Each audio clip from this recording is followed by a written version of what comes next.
Do it again.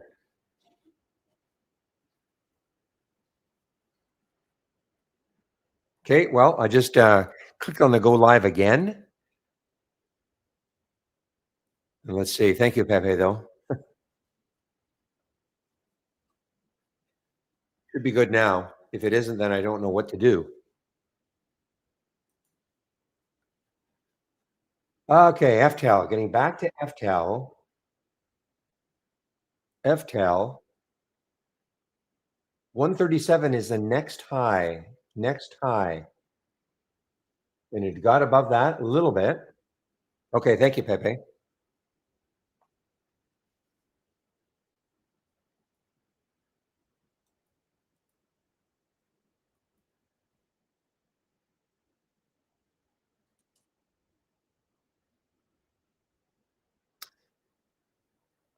QTTB, guys. QTTB. This is the one. Yeah, the selling of what's a component or they're selling for not selling the company, but a piece of the company, I guess. So I mean, it is a massive move. I have to look at a monthly chart to see where it could keep going if it wants to. Ah, yeah. Wow. It has got a ton of room, obviously.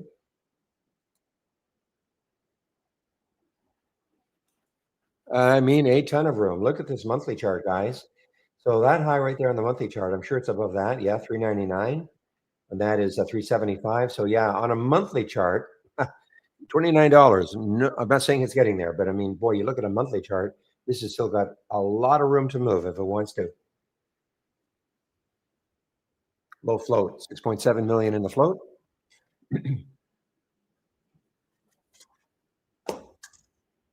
Omer was having a, before I keep going, boy, look at silver and gold. Silver and gold today. Another silver, SLV, another new high for silver. All-time high, not like an all-time high, another all-time high for silver.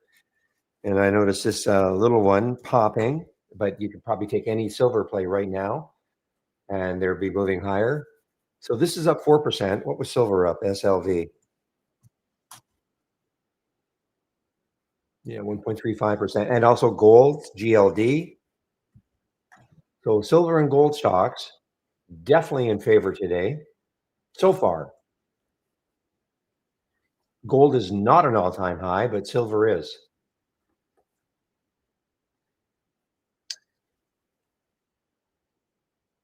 Where's ATON? ATON had a pop. Has it disappeared? I guess ATON is not up more than 10% now.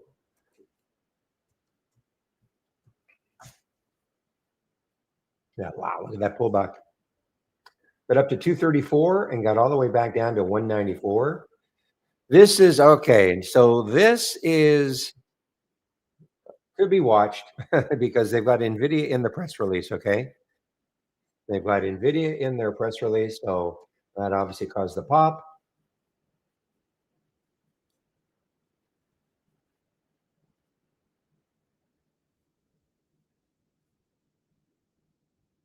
Yeah, we're in for a rocky open where the SPY right now, as we speak, is down 4.27.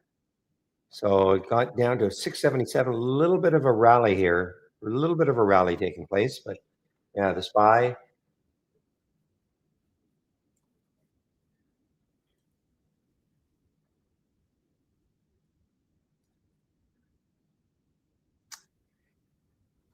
SNPS, I don't see it here. So let's take a look at SNPS. NVIDIA investing in it. That's what you're saying. Invest $2 billion in chip design firm Synopsys. Okay. Yeah. No kidding. Big, higher price for sure. But it is up. How was it float? That's a great move. 7%, 183 million in the float.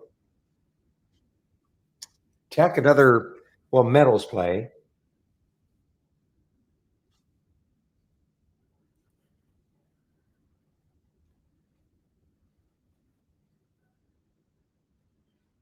I'm surprised it doesn't have either gold or silver as a component.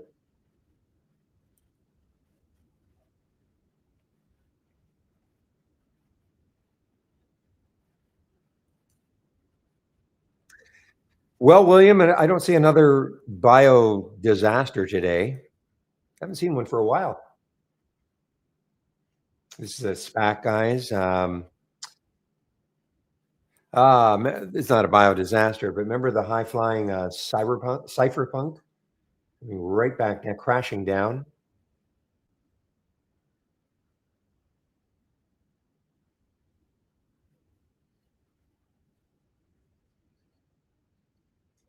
Everything is fine in the main room. I don't understand why people. Now, did you do your talking to Balagan 98 in our YouTube room? Did you do your resetting of your password? The only thing I can think about is that, or think of, is that if you didn't reset your password, that could be blocking you.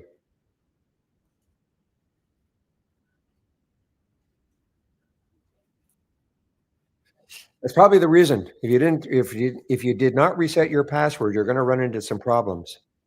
I mean, they may not have completely occurred yet, but if you didn't reset your password, I think that's the main reason why you cannot get into the room.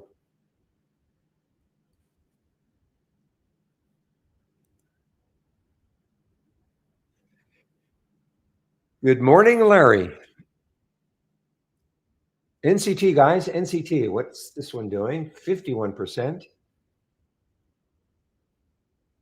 And there's row, whatever that means. row vessel partnership with Cinco International. Whatever that means.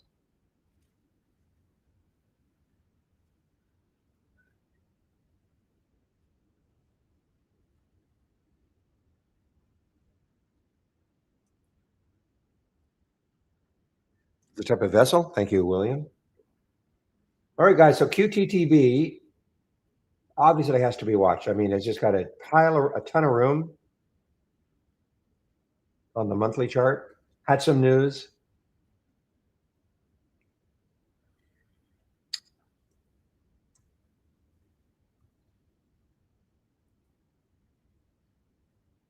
Okay, this is how can these guys afford to do it? Anyway? They're selling. So the QTTB is selling something off to AKBA, and it's some kind of a royalty. It's some kind of a royalty deal. JAV, good morning in our YouTube room.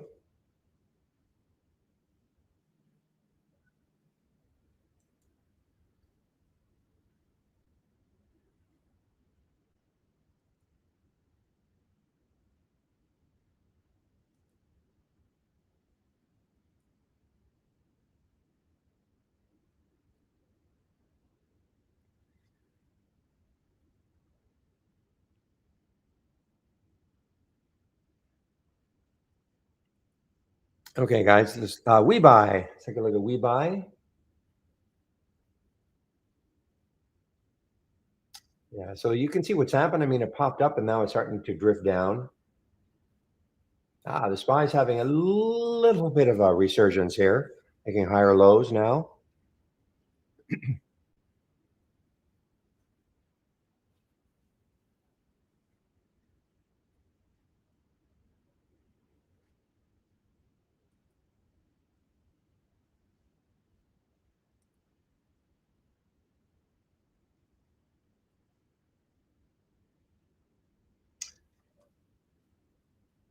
Kala, I saw Kala also, Kala,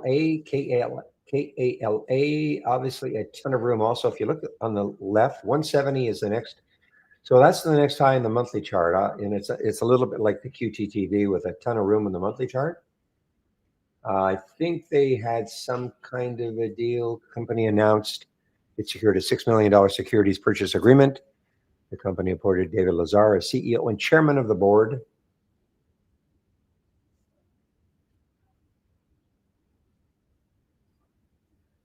A lot of volume. Look at the volume, 35 million.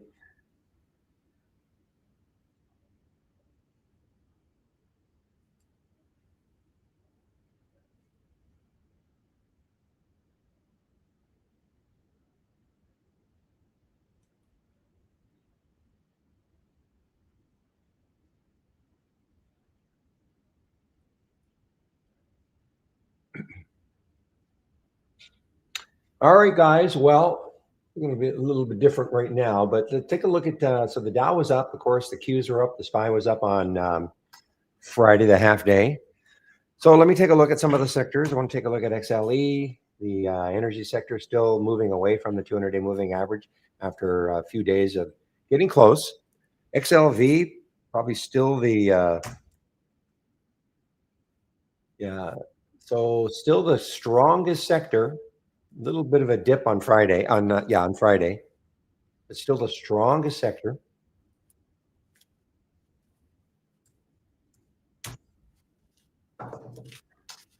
And look at financials. Boy, it teased us right there. Look at that. It hit the 200-day moving average about 4 days ago and then just ripped from there. Consumer staples has been the weak one, still underneath the 200-day moving average, but closing in on it. That's that green line on my daily chart. Materials, I think, well, yeah, materials was another one that was around the 200-day, but moving away now.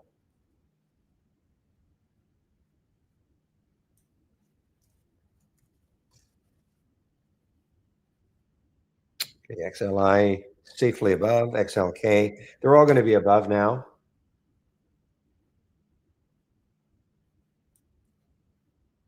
So it looks like consumer staples is still the only one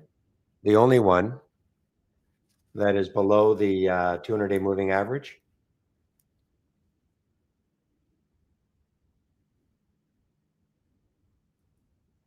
So this is my personal layout, Via, but I can question about my layout in our YouTube room. If you click on my homepage link,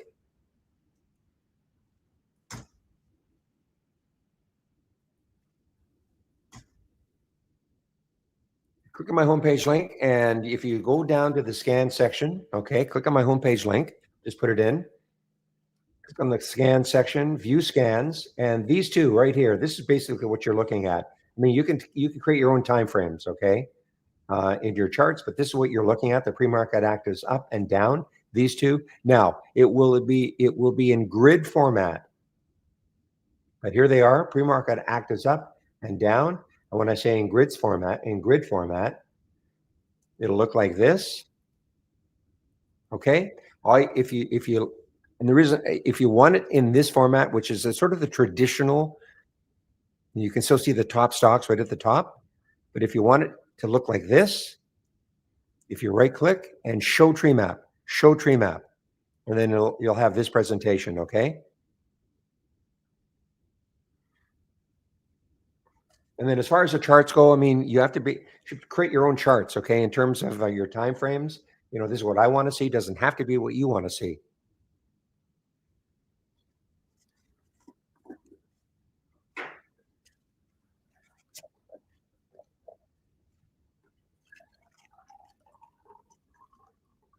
And you'll notice that when in about what time is it now? 9:17.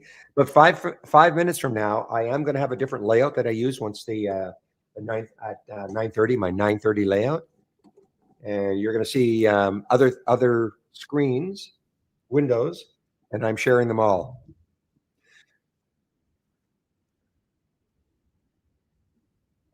So the idea is that you can kind of pick and choose what you might like.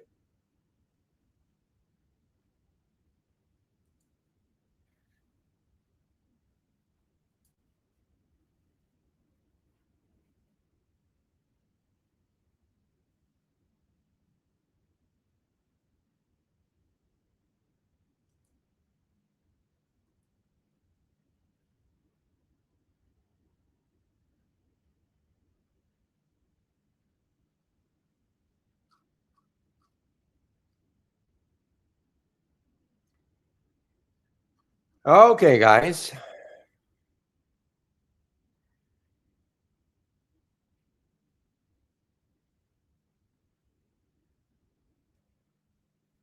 Well, that's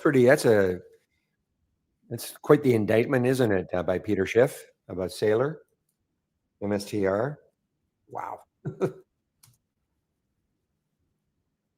You come up with a statement like that, you better have a good lawyer, because I'm sure Sailor's going to go after you.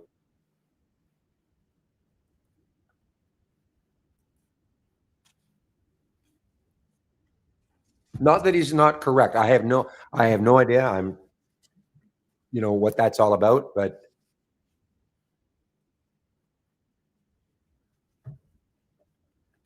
I mean, I know it's all about Bitcoin. Don't get me wrong, but I don't know. There must be some bad blood between the two of them anyway. But anyway, that is a disaster, and not that long. Well, when was this? This was November, so a year ago. This was $547.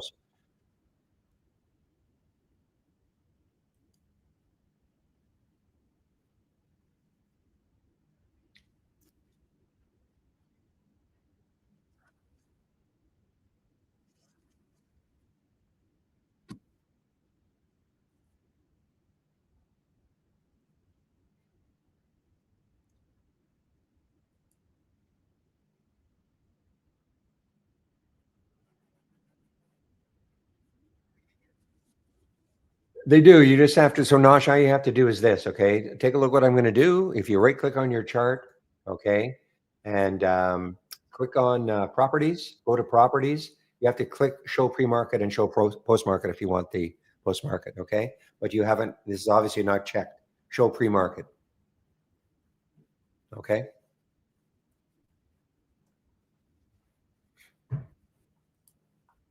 If you do it all for all your charts.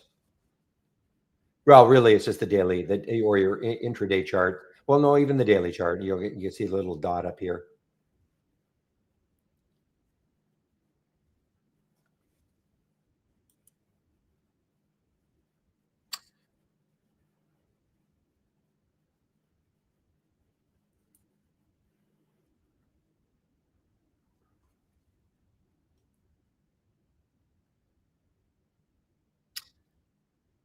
All right, guys. Well, the market was having a little rally, but now we're putting in a red bar, maybe wiping all this out.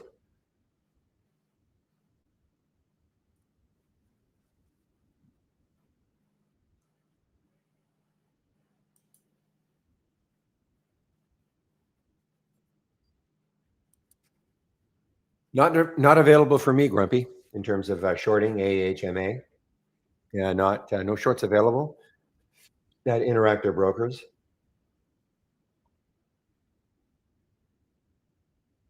Not a terrible spread either. I mean, for a stock that no news and just popping on no news, 1025. I mean, that's not a terrible spread at all. No news and a low float.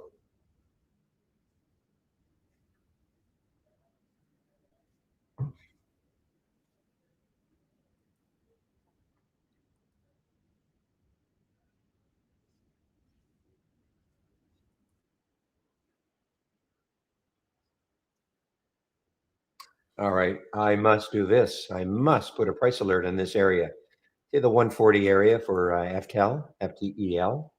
Could get a little bit above it in the pre-market. Well, in our pre-market, a $3 million repurchase program announced.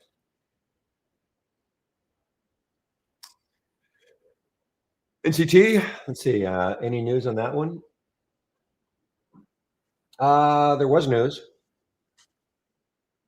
There was news, and this is some kind of an acronym. Enters into a ro-ro vessel partnership with Cinco International. So there at least was some news.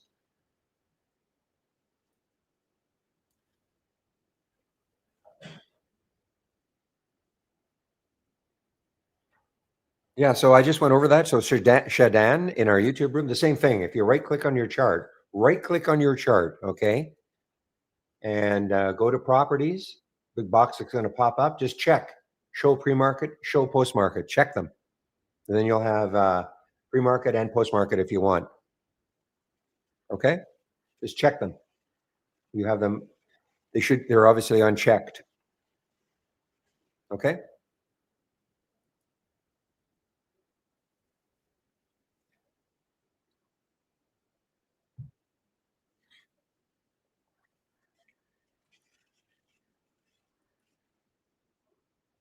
I knew it would.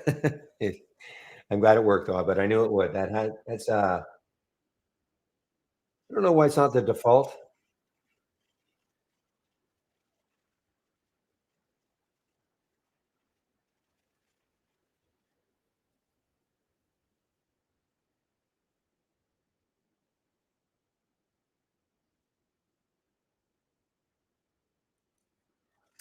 All right, guys, 9:24. So I'm going to get my layout. Excuse me, the layout I use when my 9:30 layout. My 9:30 layout. So first thing I do, save my layout.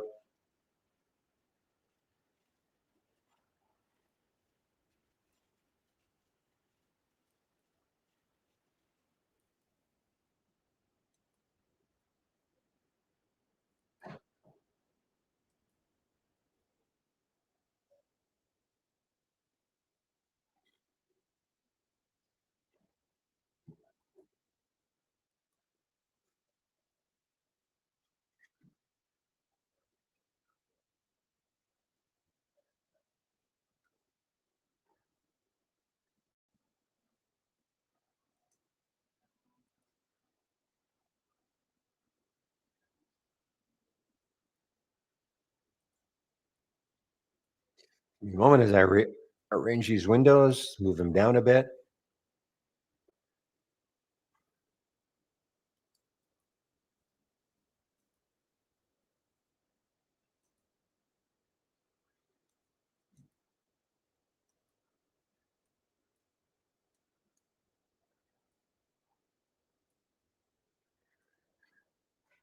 Okay, so what I've got here, these are the top six now. Okay, and that pre-market actives that I had up and running, I had 15. These are the top six. I think we've talked about them all. I don't know. We didn't talk about NFE.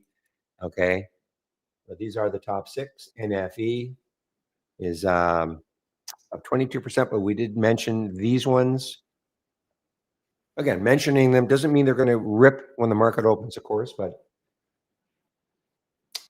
and the SPY, yeah, starting to drift again. Right at the VWAP right now.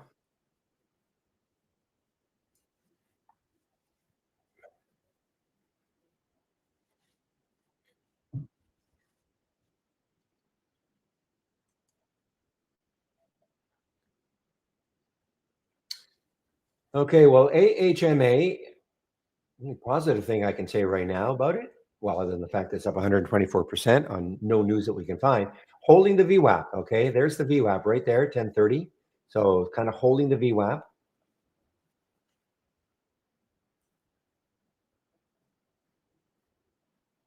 Yeah, trade of the week is Qubit. I think it's what the trigger is 12. Free trade of the week that we send out via email every Monday morning before the market opens.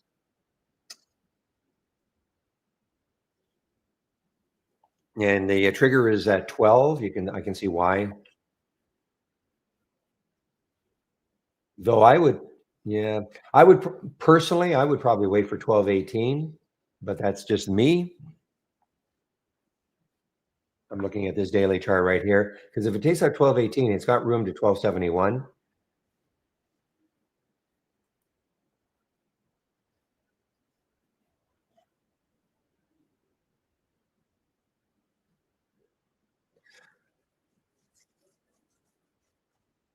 Well, what you're seeing, so Silver Liberty in our YouTube room, does Trade Ideas provide stocks in play, i.e., which stocks to trade? Not exactly. I mean, these are the stocks that are in play. You know, these are the top six in play. It doesn't mean, but I mean, you have to have some trading experience. I mean, it doesn't mean that okay, just take every one of these. You know, which stock to trade. The only thing that in our with our AI, it does generate maybe 5 or 6 alerts a day, which you can take a look at for sure. Doesn't mean but you still have to have some trading experience. There's nothing that's just going to say, okay, these are the ones to trade. Go at it. Just because I mean, I like this QTTB because it's got all this room. On the monthly chart, look at this. I mean, I like it. Doesn't mean I'm going to trade it 100% because who knows? Market opens, it might just completely capitulate. But if it can ever maintain this 424, I mean, look at the room on a monthly chart. And the high is 27. I'm not saying it's going to get there, but this is something I'm watching. But doesn't mean because I'm watching it doesn't mean I'm going to take the trade now because I think this is what's going to happen. it's going to take all this out and, you know, get into this void area.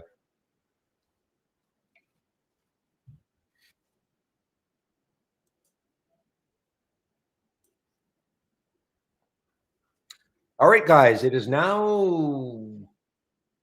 9:29 plus 25 seconds. So typically I don't trade in the first 15 minutes. Try to let things settle down a little bit. This will not produce any alerts until at least 9:45, my gap scan. And that's why I've put a delay on purpose.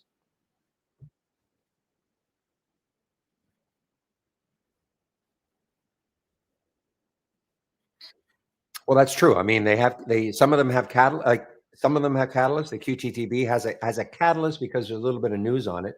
So yeah, but there's no guarantee. You know, I mean, I'm looking at this right now, and it's sitting right on the VWAP.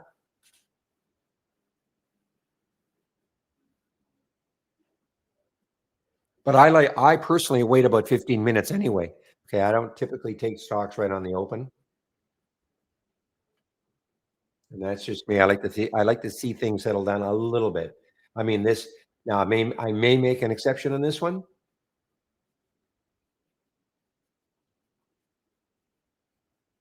but typically I don't. Typically, I just wait 15 minutes. And that's why this one has a delay of 15. I don't mean it's all real. It's all real time alerts.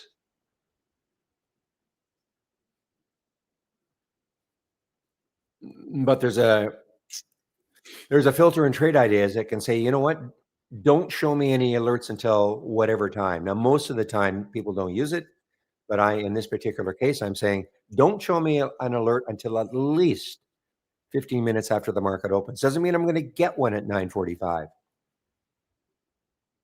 but I will not see one until at least 9:45. All right, guys, remember this one on Friday. This was a big one on Friday. Savara.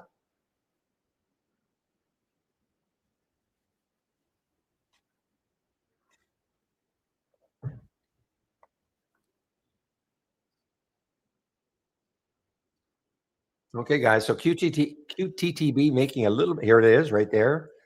These are all. So this is just another way of presenting our data. Okay, using what we call a compare count window. These are real time alerts that you're seeing here, like a ticker. BMNR, of course, getting hammered today because of Bitcoin.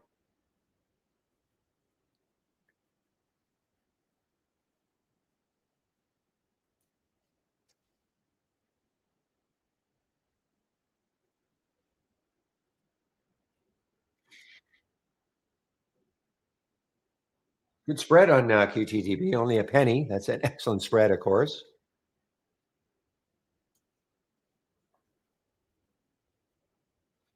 No shorts available for me either at Interactive Brokers. If I decided at some point I want to short this, but I do not have any shorts available.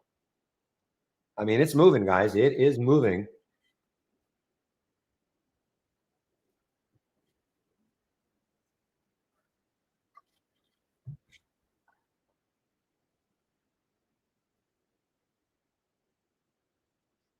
So again, if you're a little less conservative than me, I mean, this is obviously ripping right from the open, QTTB.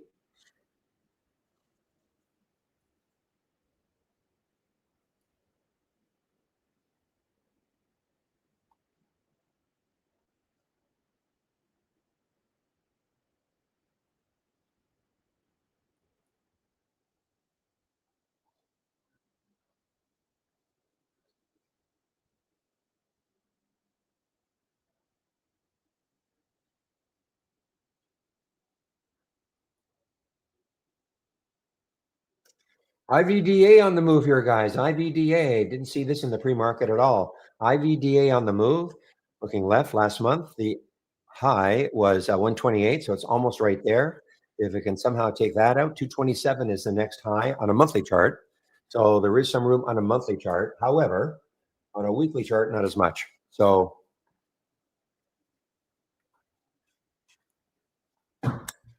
Silver Liberty, the question was, what broker do I use? Does it have PDT constraint? I live in Canada, so I don't have there's no PDTs constraints in Canada. My broker is Interactive Brokers, but so I don't have to worry about any of that stuff.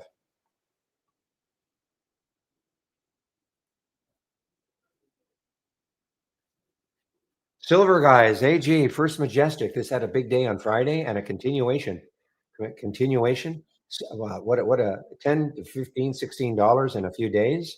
This is of course silver. Silver is ripping. SLV. Take a look at SLV. At least it was pre-market all-time high. Yeah, it's an all-time high for silver.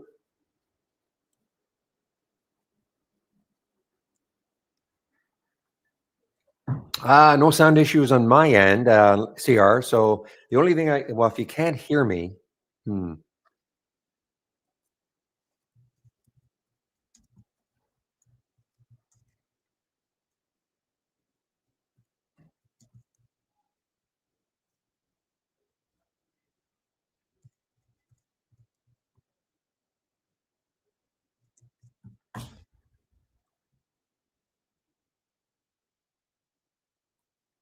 Man, remember SMX on Friday?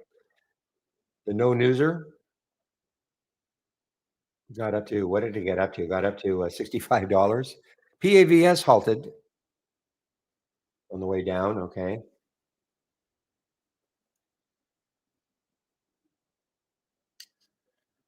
All right. Now let's take a look at the a little more in detail now for the QTTB. What if it pulled back? There's the VWAP sitting right there.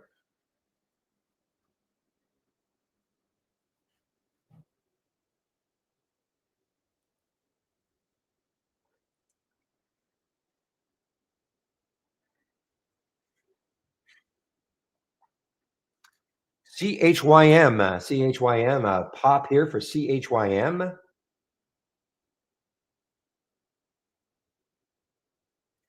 This is a relative, yeah, this was a IPO back here, back in June.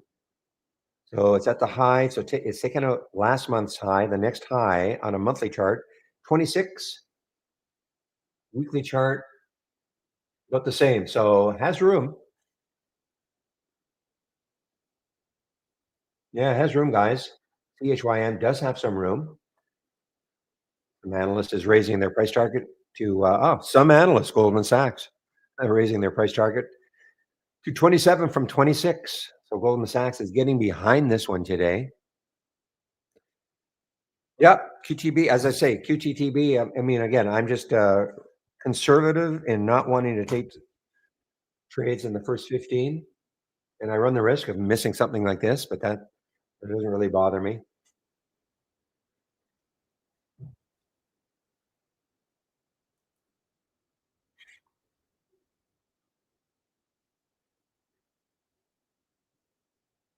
Meanwhile, look at the market. All right, go market, go. So we bounce off that bottom, 677, 680. We're making this looked a little ominous. It looked like we're going to have a nice little rally, and then this is still the pre-market right now, 925. All right, where market is moving now.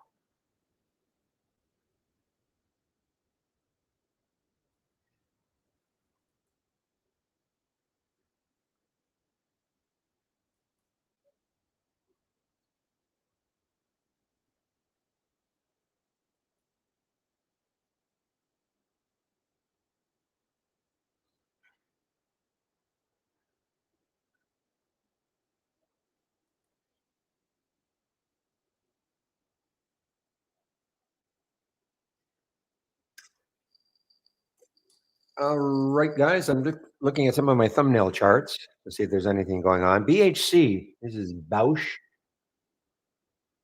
Hmm. Yeah, no big action in the pre-market, but look at it now, up 10%. Big float, 320. That's a great move.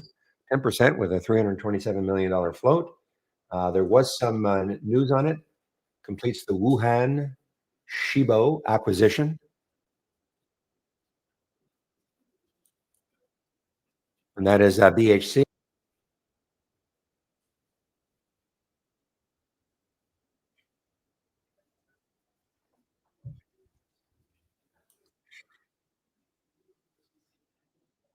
All right, QTTB still hanging around 5.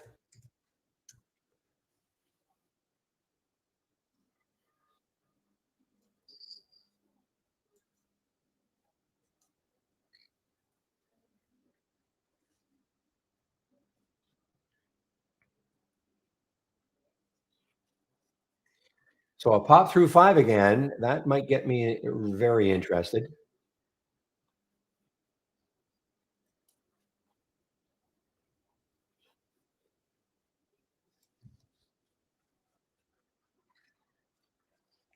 Coupang, CPNG. Hmm. So I look left, and what I see is 26.19. So there's a little bit of room, if you wanted to short this and you thought 26.19 may hold it. So there's a little bit of room for it. See if there's any news on this one. Shares fall 2% after the company says 33.7 million wow, 33.7 million customer accounts were breached. Whoa. Okay. Not good news for Coupang.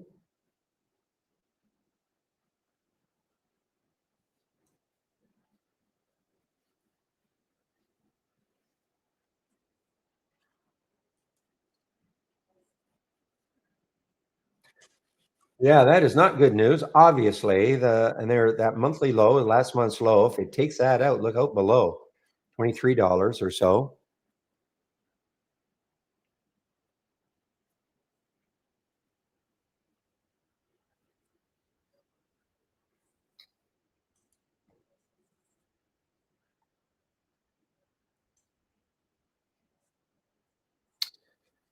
Okay, guys, for those of you who don't mind the really cheap ones, SkyQ, SKYQ, just over 50 cents now.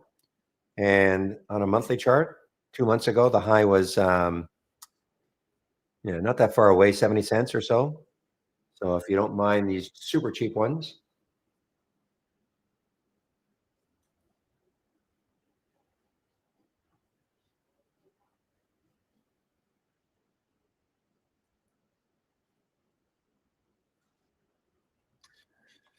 Wow, look at this one. BBWI at earnings. This is that yellow line, that yellow column. That meant it was an earnings play on this date. Um, Crashed down on earnings. BBWI. Nice recovery though. $14, $18. Nice recovery. Has a ton of room, of course. $21. Not saying it's going to get there, but for whatever reason, it is trying to recover for whatever reason.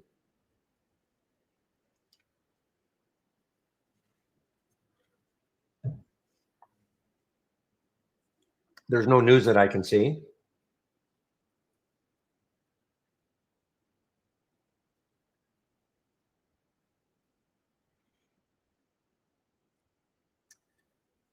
Whoa, Grumpy, if you're still in it, you're going to be happy, I think. Yeah, you will be happy. AHMA just got halted on the way down. Still no shares. I thought maybe some shares would come available, but nope. No shares available for me at Interactive Brokers. So this is the halt. First time. So I'm showing this blue screen you see here. Okay. Whoa, just a second here. QTTB.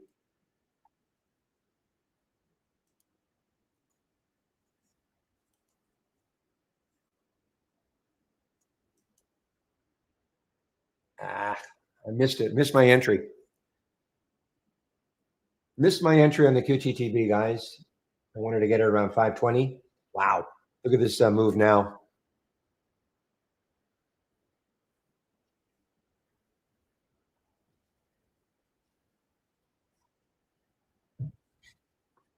This is going to get halted. Maybe not.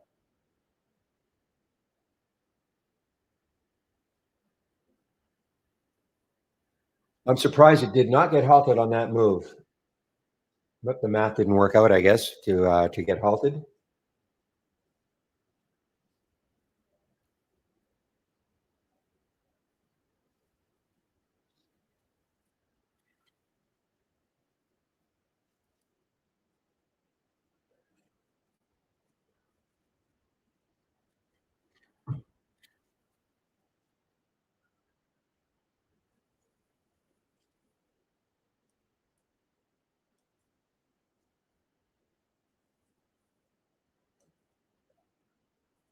Well, here's another one with a ton of room on a monthly chart. Now, Okay, in case you're wondering, the stock never got up to whatever $745,000. No, it's a bunch of reverse splits. So that is reverse split adjusted. And on a daily chart, the high last week was $4, 4.15. Very low float, 560,000 in the float. Extremely low float.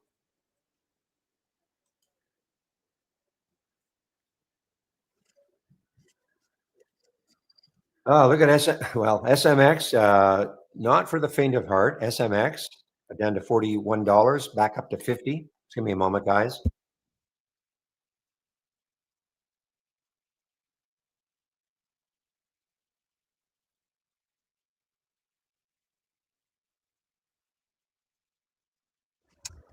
All right, so here we're starting to get some now in the gap scan. Okay, so there's Wolf, a gap up and go. So what does that mean? It's gapping up, and at the time of the alert, it was moving higher. However, it's got room. I mean, the next high looking left is around. Well, it's getting closer to 2349,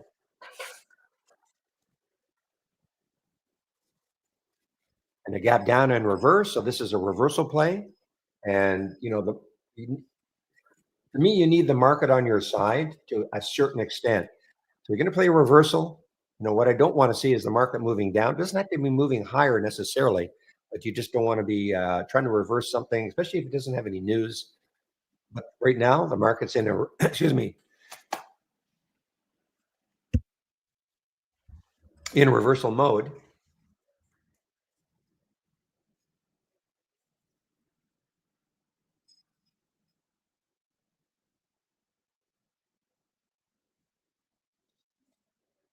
Yeah, it's got some room too.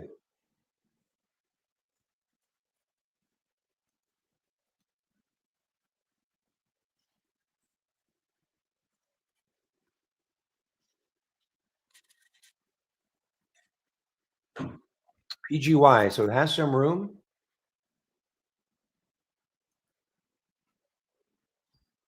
Oh man, there's the gap up and go now for the QTTB. And that's what I'm saying. Sometimes I run the risk of missing one that just rips from the open by not wanting to trade in the first 15.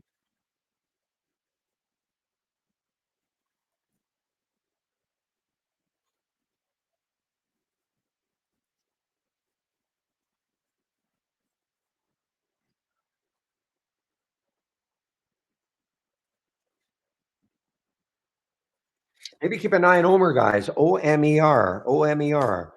Got back over 10. Had some news.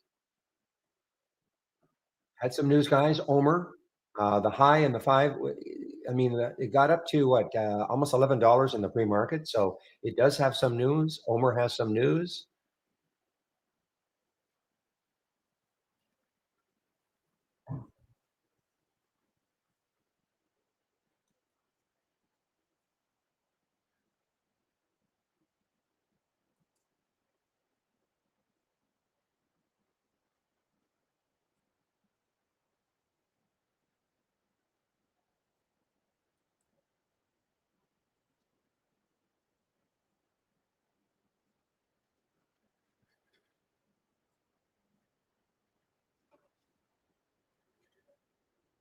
So the same thing. I wouldn't take this yet. I mean, you look left, and there's a next high looking left on some day in that month right here for a leg, but it's now breaking above it.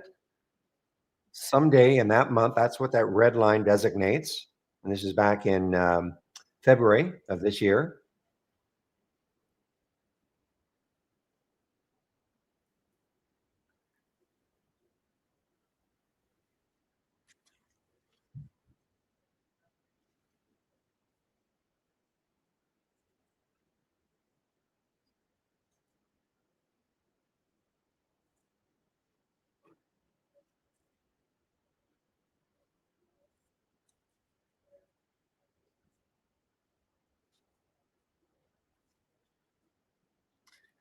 It's a big float. Leg is a big float. LEG is a big float, 131 million.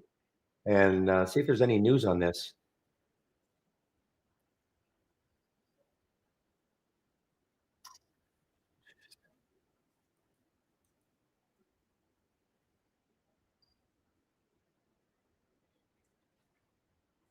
Ooh, I don't know if you're still in this one, Grumpy, but this actually popped off. It got halted on the way down, but it actually popped AHMA.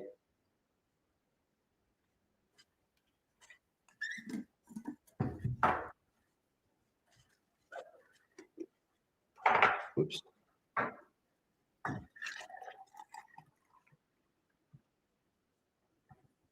Is Lega buyout?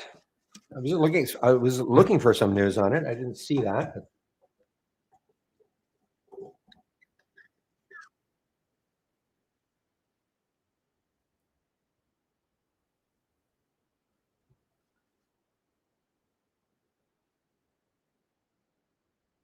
Somni Group. Okay, I see. It's a proposal to buy them out. A proposal to buy for about $1.6 billion. Okay.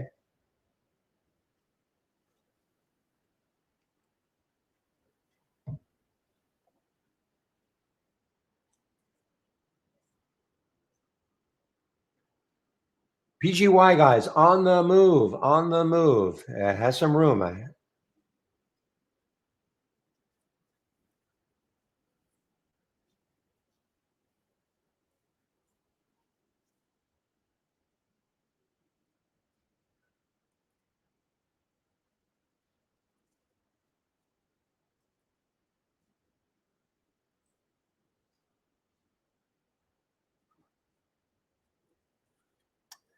So Bitcoin must be putting a bit of a resurgence. Maybe not a lot. I'm just looking at Mara. This is a gap up. This is a gap down and reversal play now. So tied in though, of course, with Bitcoin. $12 is the next high. Last Friday's high.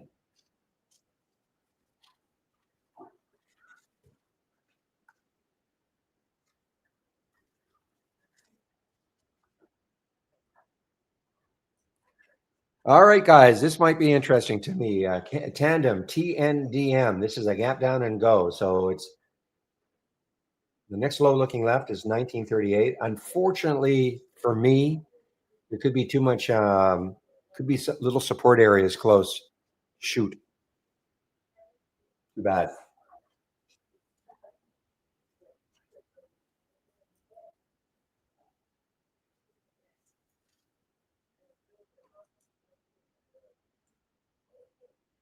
PGY guys keeps inching its way up. Nice one from the gap scanner.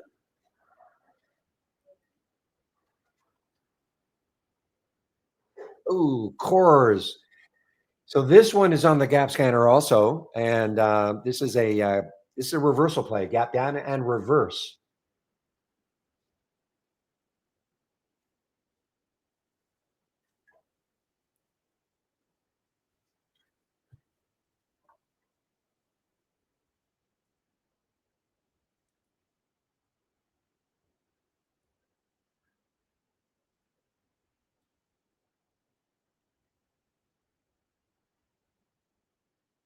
And the market is not hurting it.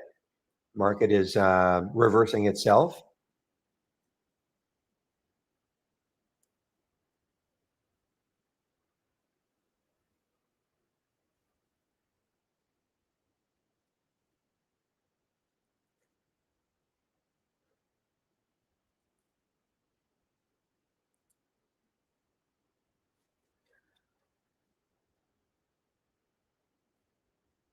Well, guys, if this TE, which has been very active over the last few weeks, TE takes out 458, which is last month's high.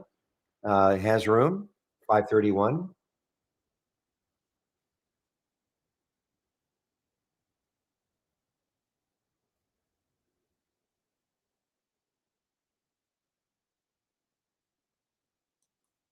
All right, now there's a pullback now for QTTB, a little one, not a huge one, but there is a pullback now at about a 50-cent pullback. Now let's see if it maintains the blue wave here.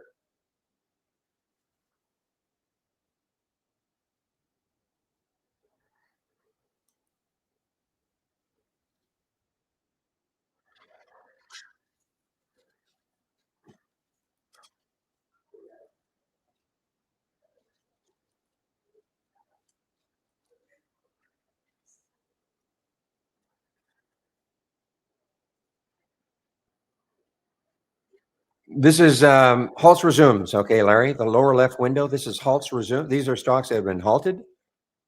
So you can see right there, FLYE, Fly E has been halted at 604. And if it, this blue screen you see here, this is nothing to do with trade ideas. This is time and sales from Interactive Brokers. Tells me the halt price. There's Fly right there. Potential opening area. Okay, this is what this column is showing. So it's just showing stocks that have been halted, and then when they resume, you'll see it here. Typically, the halts are 5 minutes long. If this is for instance, here's a HMA, which is halted on the way up, I believe. So if it's a 5-minute halt, it'll open at 10 o'clock. This one, it'll open at it resumed. So the one here, Fly, if it's a 5-minute halt, it'll open at 9:54 plus 16 seconds. So it did not. So this means that usually they're multiple of 5 cents. So this is going to be probably a 10-minute halt. Why do they get halted? It's what we call a volatility halt. Stock, in a very simple definition, went up too quickly. Okay. Cores, guys.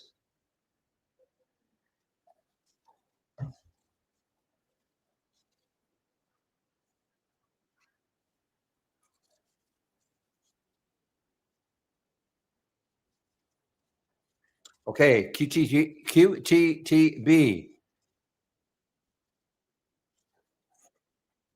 Now I saw this one in the pre-market, BRR. There weren't very well. Their shares now, 20,000 shares available, Interactive Brokers now. But this is a SPAC. Okay, I usually don't take a look at SPACs. It's a blank check company. I usually don't get too involved with those.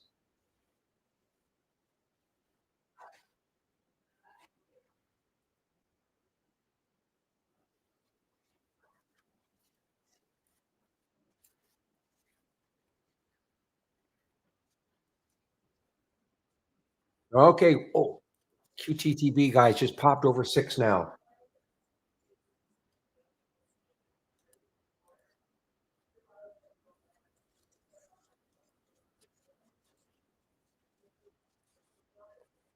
Okay, let's see if it gets over 6 one more time. That might get me really interested, just because of the room it's got.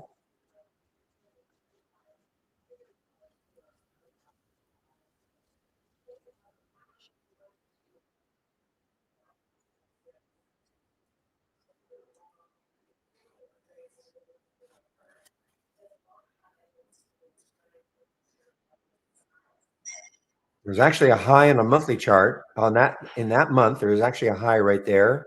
It's still far enough away. 885. That's what that red line is. So someday in that month, there was a daily high. So that's what it's looking at. Obviously, if I took this daily chart and really went back in time, I could find it, but I don't have to. That happened in December, so about a year ago, December 2024.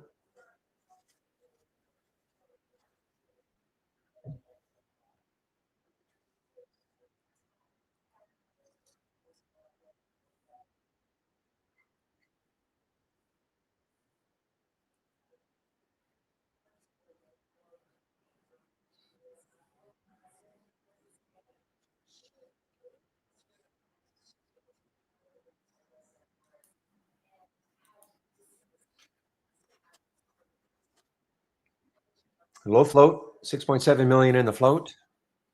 So look what happened. We have now this is a gap up and reversal play for Wolf. It was a gap up and go, or what was it? It was it was a gap up and go, but now it's reversing.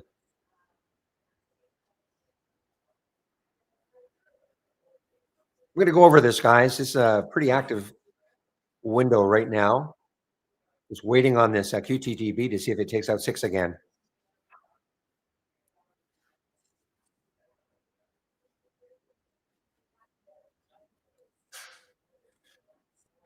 As I wait, 9:59. So I'm going to go over my home page.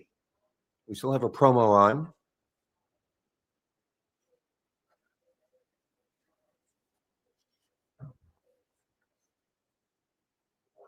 Okay, I'll quickly legal.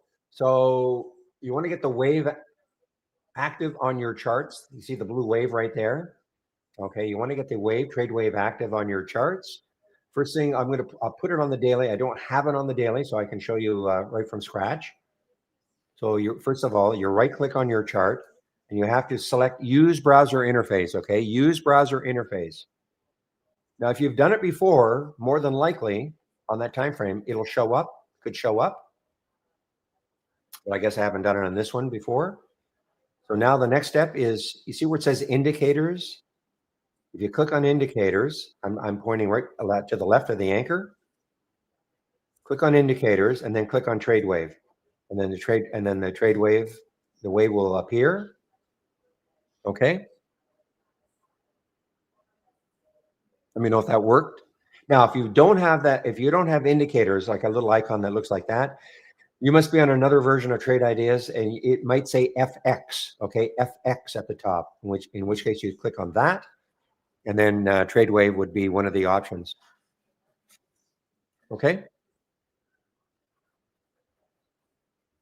Let me know if that worked, legal. I don't like the trade wave on my daily chart, so this is a toggle on and off.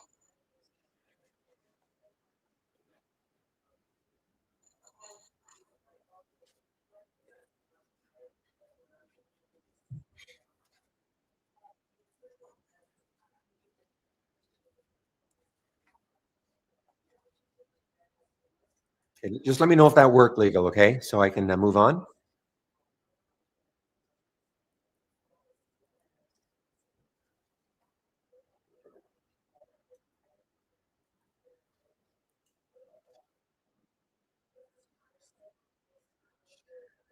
Well, if you right click on your chart and you don't have an option that says use browser interface, then yeah, you really have to update your software. If you don't have an option that says use browser interface, for sure.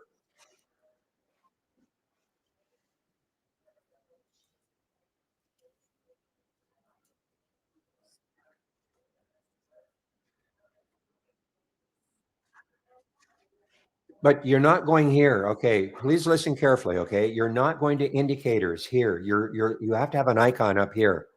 Okay, you're not going to indicators here. I'm pointing at there's an indicator icon on the chart. If you don't have that, then you probably have something that says FX. FX. Okay,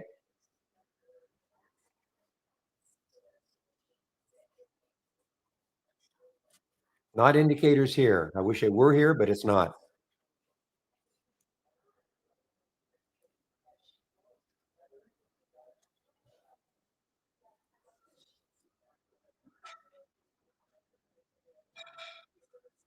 Okay, guys, I want to go over my homepage right now.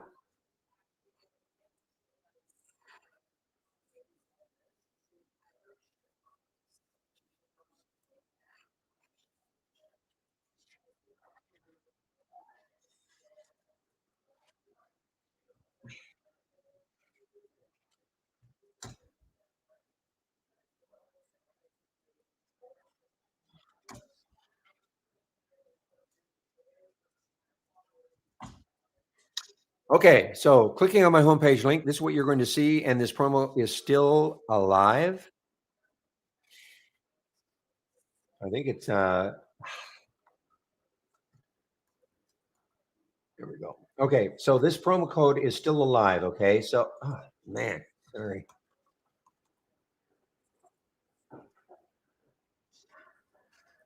There. Okay, so if you want to take out a premium annual subscription, you can use this promo code. You'll get 30% off a premium annual subscription. Okay.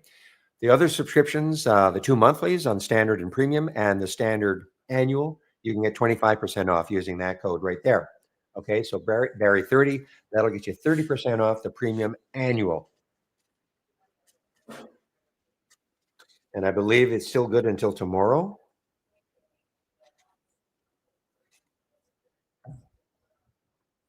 And all I ask, if you're going to take out a subscription, please use my code. Helps to keep the rooms free. I'm moderating a YouTube room and what I call the main room. So if you're in YouTube, yeah, I guess this doesn't work. I guess if you haven't updated your password. Okay, you have to update your password. But otherwise, if you've done that, you should be able to just click on here. If you want to get into what I call the main room, a lot more action in the main room, more traders in there, more interaction amongst traders. Okay. You can stay in YouTube if you want. But again, if you're looking for a lot more interaction amongst traders, come into the main room. And all I ask again, use the code, use my code. Why? Again, it helps to keep the rooms free. The company tracks the use of the promo codes. And if they see my code being used enough, they'll keep both the rooms free.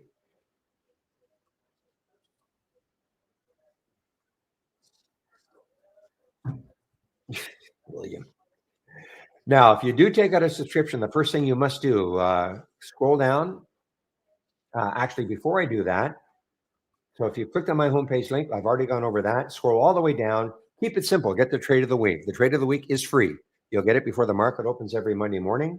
It's free. Now, if you sign up for the trade of the week and you don't think you're getting it, before you contact us, check your spam folder. And if you have Gmail, check your promotions folder, okay? I can see that QTTB did not take out sick, so I'm backing off that right now. Just I do have a price alert. Maybe later on in the day it does. Now, if you do take out a subscription to Trade Ideas, first thing you must do, mandatory, click on that education section, click on the more info, and this is the first thing to do, getting started with Trade Ideas. 12 short videos to get you started. Have to do that. Now, if you don't have Trade Ideas and you're wondering about the program, is this something I might want to try? If that's what you're thinking. What I would do is start off with that second video, go to the end. Again, 12 short videos. That should give you a good enough idea about whether or not this is the type of program you might want to try. You can try this out for a month. Okay. Back to basics. If you're new to trading, 15 videos for you, all free. If you're new to trading. And last, if you're looking for my scans or the info, well, all the information I'm sharing, including scans, click on the center section right there, the custom scans, and this is what I'm currently sharing. So this is my front and center. This is my where I get most of my ideas is the gap continuation or reversal scan right here. This is the movers to the upside versus movers to the downside is right here. Pulse resumes. It's a scan. It's more, I call it more information than a scan, but there it is. Okay, Halts resumes. This is what I use in the pre-market. The pre-market actives up and the pre-market actives down. But as you can see, I do have other things that I'm sharing. A couple of races, a large cap race and a wide open race. Pepe's combo scan is here. And I don't have this one up and running. But if you want to take a look at it, this is a momentum scan. So if you have any questions about these, you can ask me. This is a trading room, but it's also a support room. So if you have questions, don't be shy. You can ask me questions. If it's an accounting type question, more than likely I won't be able to answer it, but I can direct you to the people who can. Okay. So again, don't be shy. Ask me questions. Now the formats of the rooms. This room, the main room, this room right here is open at around 6:45 Eastern time. OB opens it up. I open YouTube at around 8:30. I don't get on the mic until 9 for both rooms. Why so late? I live in Vancouver, Canada, so time zone a little tough for me at 3:45. So thank you, Obi, for opening the main room up at around 6:45. I usually take off sometime between 2 and 2:30. I'll always stay later if there are questions, though. Now, all times Eastern, but even when I take off, the main room is usually open afterwards. William will keep the room open many times after I leave. It's up to him how long. We'll find out later in the day how long he wants to keep the room open. So he says he's going to keep the room open till around 3:45-ish. Okay, so even if I leave around 2, the room is still open after I leave. Well, I know you covered, but look at the AHMA. Wow. The halted on the way up. No news on this one that we can find.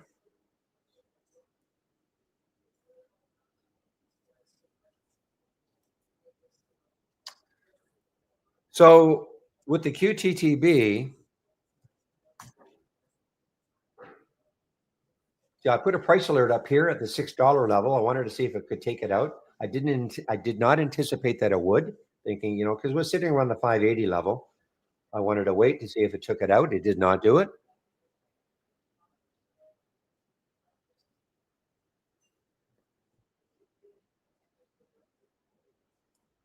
And leg has had a nice little move, guys. Nice, gentle move.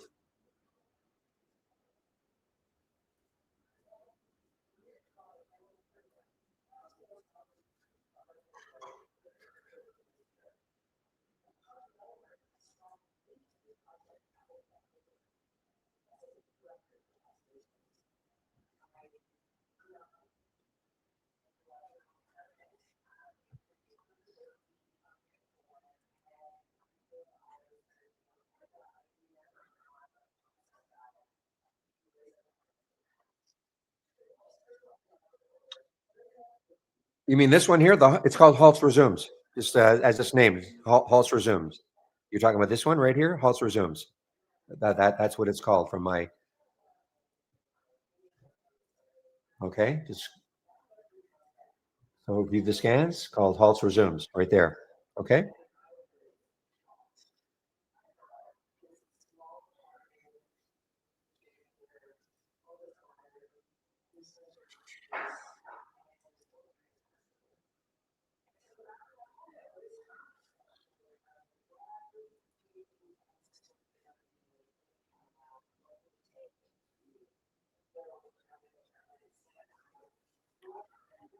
Okay, let's take a look again at the the QTTB and see if it pulled into say the VWAP or some interesting level. Maybe it's a bounce zone. Didn't get quite down to the VWAP. 485 was the VWAP.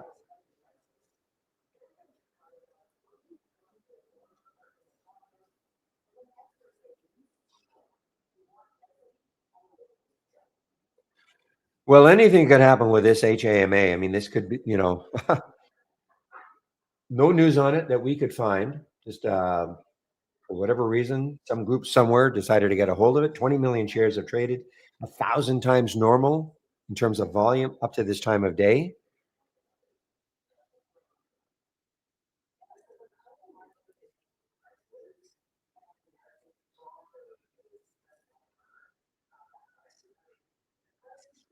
Let's see where it could open. So here's the halt for AHMA at 1517, 1565. You can see and understand that this number, this column here, this is just giving you an idea about where it could open. You notice the number is fluctuating over the course of of the over the course of at least the 5-minute halt. I don't know when it got halted. It got halted at 10:08 plus 14 seconds. So 10:13 plus 14 seconds if it's going to be a 5-minute halt. I'll keep it up here. Let's see. You got 4 seconds, 3 seconds, 2 seconds, 1 second, and it did open. Wow, it opened.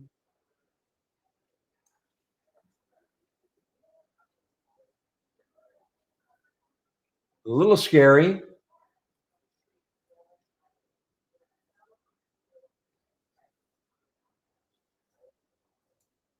Boy, it popped up to $17. It came right back.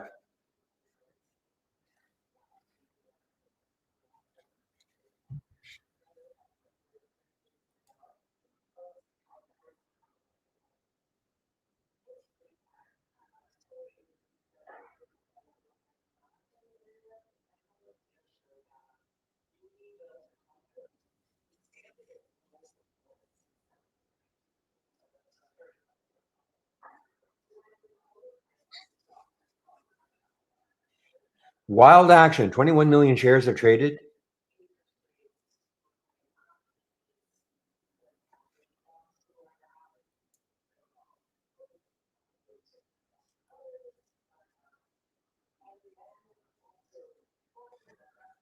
Okay, you know what? I may. I mean, this is you're on your own on this one, of course. If you're going to try to trade this AHMA, I have an area that I'm going to just put a price alert on and see if it takes it out later on.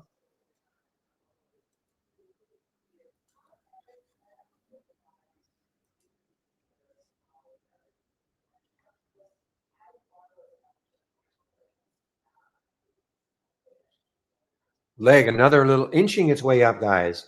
This is a little more indicative of a high float, 131 million in the float. Not as wild as, say, an HMA.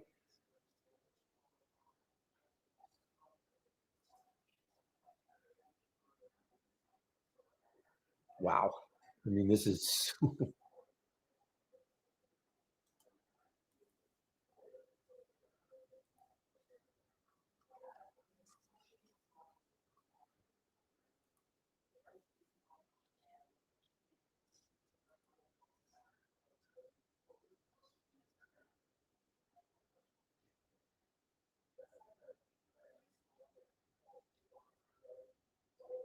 the trick in in these sort of stocks, of course, is where are you going to put a stop? Where are you going to get out if it's not working for you? And can you get out there?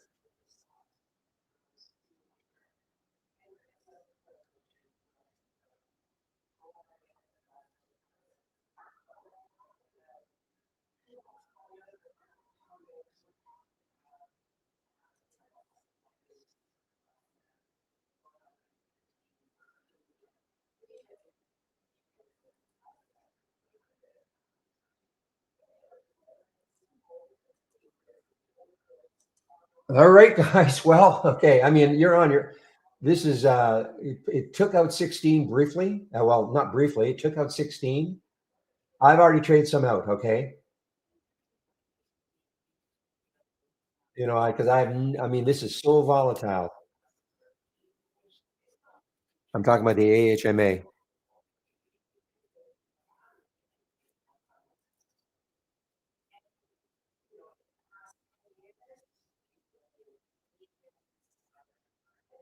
Okay, I'm out of it all. I'm going to take a look at this high rate over here later on. 17. Yeah, you see, I got out, but you just don't know what's going to happen. Whew.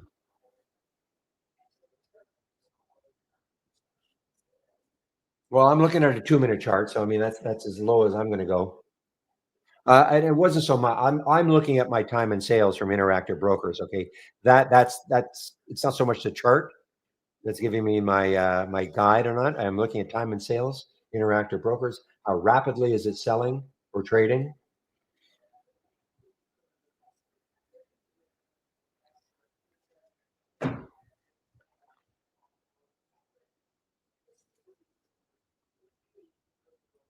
Definitely an adrenaline rush.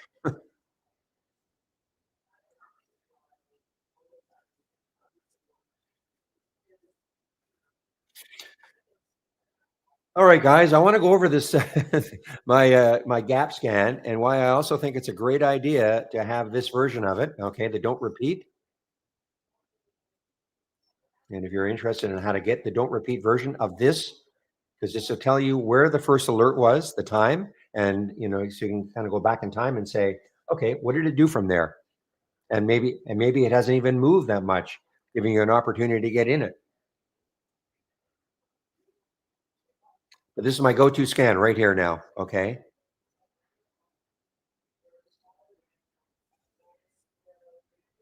And it's what we call a multi-strategy window. That's why there's an M in the upper left-hand corner of this scan. And typically the use of a multi-strategy window is I have 4 scans in here. These are just alert windows, okay? Individual alert windows. I could break them out if I wanted to. And typically the use of a multi-strategy window, if you don't have a lot of screen space, you can take your alert windows and put them into one window. Okay, so now don't go overboard. You shouldn't have so many alert windows anyway. You don't want to get overwhelmed by alerts coming at you all day long. But this is what I've got here. So I've got 4 scans in here. And why I screen space is not a problem for me, but what I like to do sometimes is take these similar scans and put them into a multi-strategy window. And these are all gap scans. So I've got a gap up and go, So at the time of the alert, the stock had gapped up and then it kept moving higher. Okay. Or it made a high of the day. Doesn't mean it's going to keep going. But at the time of the alert, that is what was happening. I got down in reverse, saw gap down, and then it was starting to reverse. Doesn't mean it's going to reverse all day. Gap up and reverse, just the reverse of that one. It saw gapped up, starting to reverse, and then the gap down and go meant it gapped down, and at the time of the alert, it was moving down.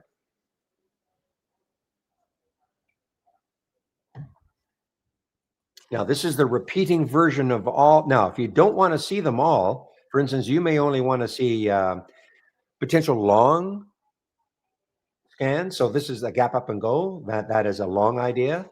And the gap down and reverse, that's also a long idea. If you didn't want to see stocks that potentially are shorts, then you could just uncheck these. Okay, you uncheck. So you basically can check whatever you want to see. I like to see them all because just because a stock in theory was in theory gap down and go was a suggestion to short. Later on in the day, that could be a nice bounce play. So I use this like a watch list, and here is my watch list of those stocks. This is the don't repeat version of this.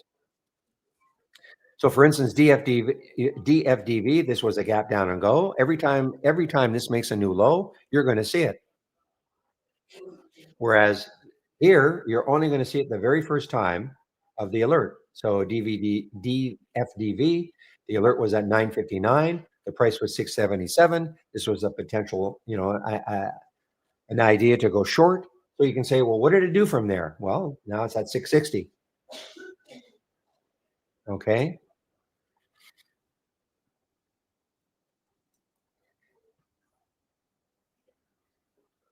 Now, this is a scare. I'm amazed there's so many shorts available. There are 1.82 million at Interactive Brokers. So this is what I'm saying, though. You can kind of go back and see, well, what happened from the alert? So here's HYMC. Not that long ago, but 10 minutes ago, 1247. What did it do? Nothing shaky. Now this is, to me, this is a silver play, a silver and gold play.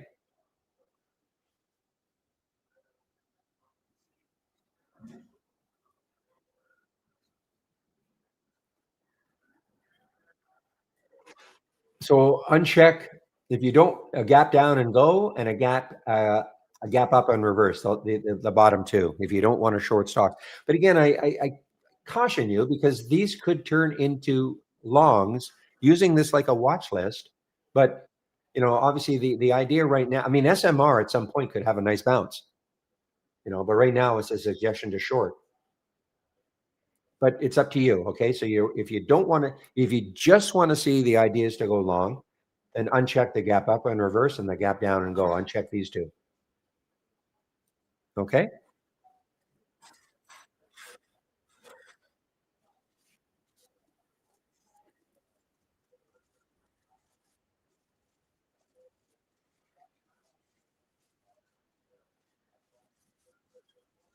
Yeah, I mentioned the BHC a little while ago, and yeah, nice little move. I mean, it's a big float, so it's not going to be one of these wild ones. But here's how you know how I'm not in this, but if I had been in this, I'd say at the 678 mark in this area. This is how you use the cloud wave, okay, or not the cloud wave, the trade wave. This helps you to keep in trades, just visually to keep in a trade until this turns orange, or maybe it's a little downturn. I would be in this.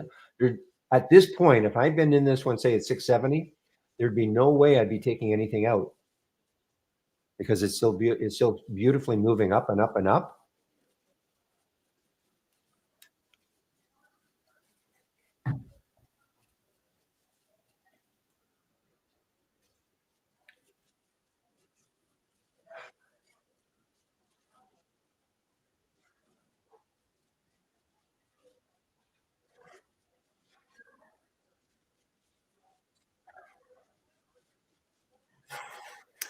Okay, now even the QTB is didn't completely collapse, guys. You can see what's happened here. The VWAP, that purple line on the chart. Didn't get really that close to it, but you can see that, there's a blue wave, little orange, little blue, little orange, little blue. Direction unknown right now. Okay, direction unknown.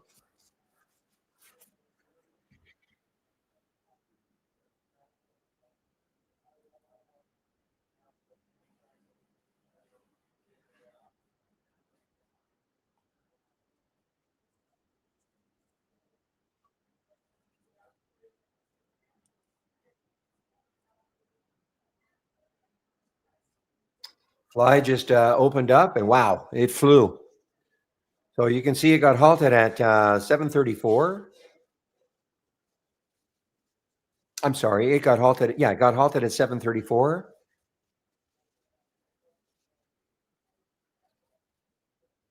Ooh, am I going to be? Yeah, I got to be careful on this.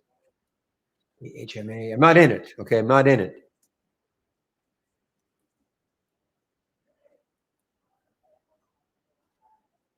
When I say careful, I am looking at maybe of a high of the day break later.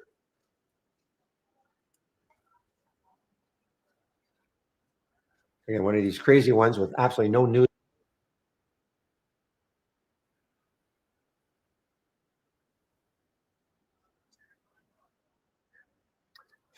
Wow, look at BMNR is just getting, Bitcoin play or Ethereum. I don't know. I can't remember anymore. I think it's Bitcoin. Might be Ethereum. No, it is Bitcoin. I'm sorry. It's Ethereum, ETH. Ah, it's both. It's both.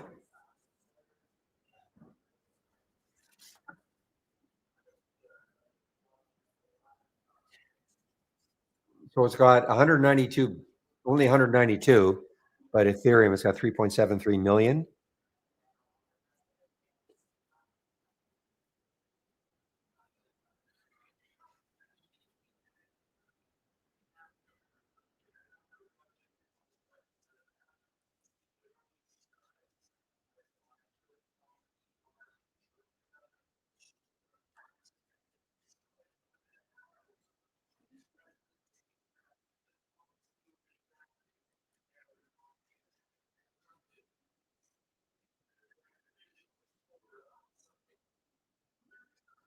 And of course, consequently, Mara, Riot moving.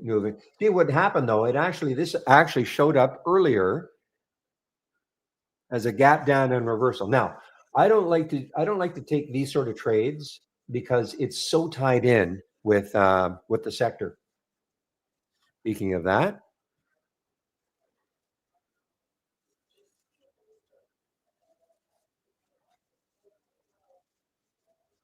I kind of like to take trades that are kind more or less trading on their own. However, and I'm going to do this every day.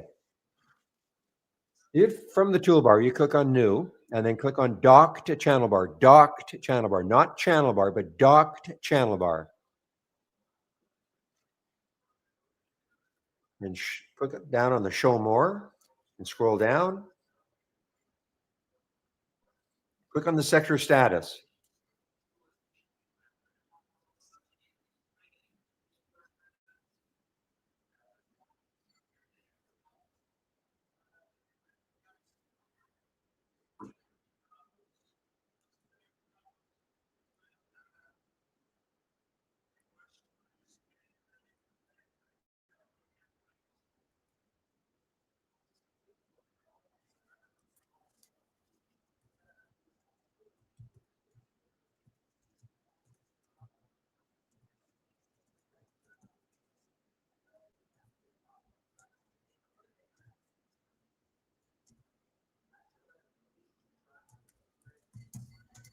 Give me a moment, guys.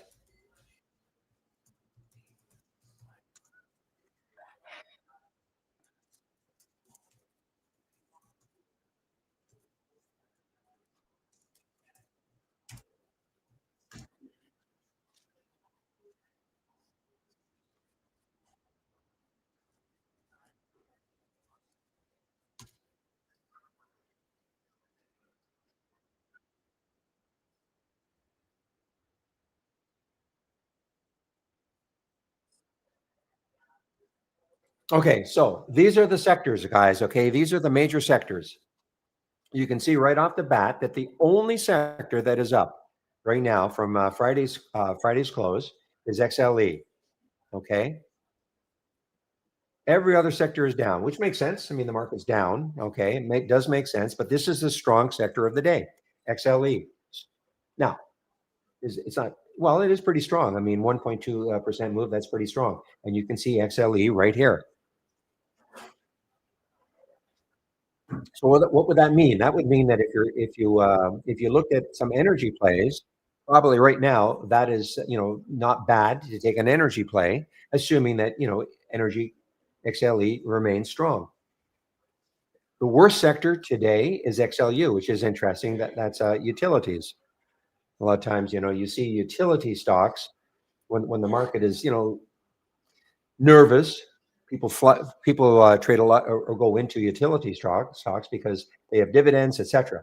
That doesn't mean XLU is super weak. Today it is, but overall it isn't. But so if you're looking, to look at the strong sectors and the weak sectors, here they are. Now, here's how you can go into the individual sectors, though. So, for instance, here's XLE. 85% of the stocks that make up XLE are up for the day. What I would do is I would click on, but 15% of them are down. I would look at the ones that are down to say, well, wonder why they're down. Is scroll down. So the worst one, it's not terrible. I mean, it's down 0.3%. Okay, 0.3%. I'd be more interested if I saw that was down a lot more, because then you can say, well, wow, it is really trading against the sector, its overall sector, which is moving up. You could say, well, and there must be something really going on with this one. Or you can take a look here. Here's, well, FANG. There's the top energy play within XLE. That's a good move, 3.3%. So this is what you can do. You can kind of go through the different sectors and kind of see, well, which is a strong one, which are the weak ones, which are running really counter. So here again is here's financials. 68% of them are down, and these are up. It doesn't mean they're ripping. Okay, I mean PNC is up. It's only up 1%. Doesn't mean they're ripping. So let's take a look at the weakest one. Here's MKTX, down 2.5%. That's pretty weak. Market access, whatever this is, securities and commodity exchange. Maybe they've got something to do with Bitcoin. I don't know.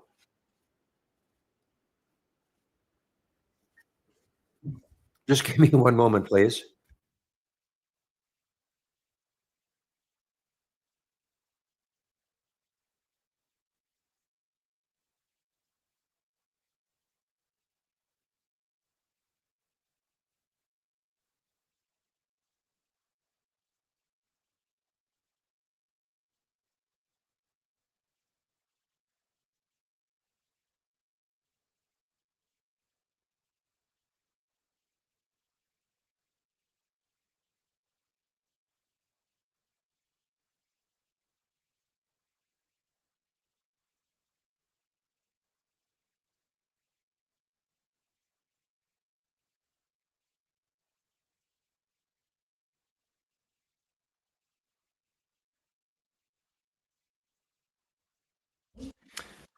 All right, guys, back. So this is something I'm going to display every day, because for those of you, it can get overwhelming. You look at all this, you get all these ideas.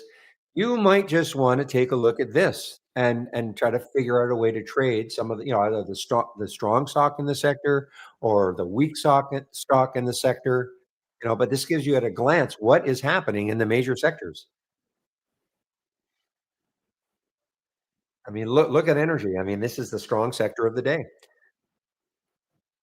So even though the market's doing this, the market is still weak, energy is strong.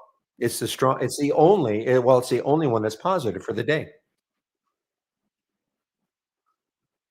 So again, XLU. Let's take a look at XLU, and let's take a look, find it down here. Utilities, what is the worst one? So here's energy, NRG, down 2.5%. And but there is one that is, mildly positive, AWK. I mean, it's only up 0.1%, but it is at least it is kind of bucking the trend of the sector.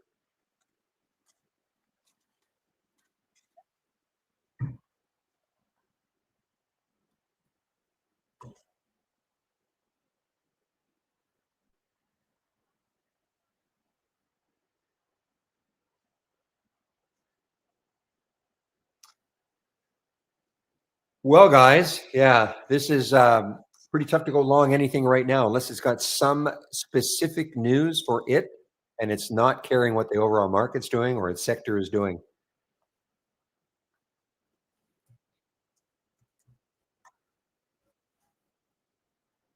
No kidding on the MSTR.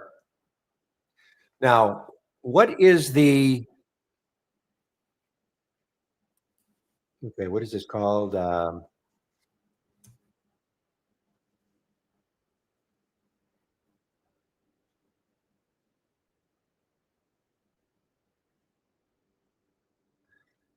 There's got to be a short version of this, right? That you could buy if you thought MSTR was going to continue down. I can't see it here. There's the long ETF. I'm just looking at the.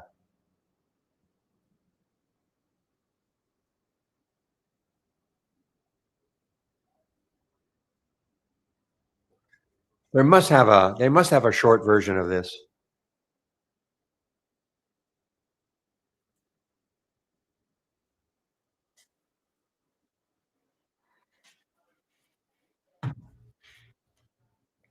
Thank you, Otto. MSTZ. Okay, let's take a look. There's got to be volume on it. Surprised it didn't show up there. Yeah, 7 million. So it's very liquid. So it's liquid. So it's an idea, guys. Okay, if you think that MSTR is going to continue down, but you don't want to short it. Okay, maybe you're not you don't want to short it. You don't. Your account doesn't allow you to short. There are a lot of ETFs now designed for specific stocks. So you could buy this MSTZ. You could buy this as long as you think that MSTR is going to keep moving down. Now, understand though that if MSTR has a little pop, say a 1% pop, this will move down 2%. It's a two time. That's why it says two times. But if MSTR keeps moving down, say it moves down another percent, this will move up 2%.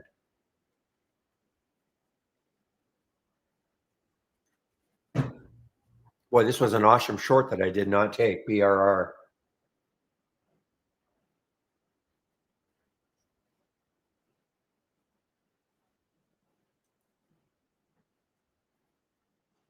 I wonder why it doesn't show up.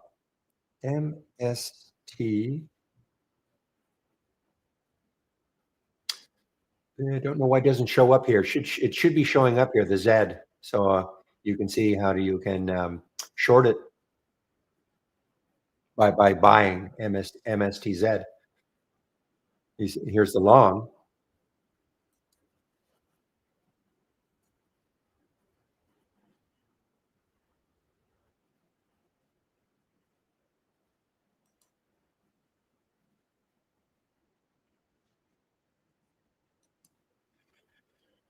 Whew, what a morning.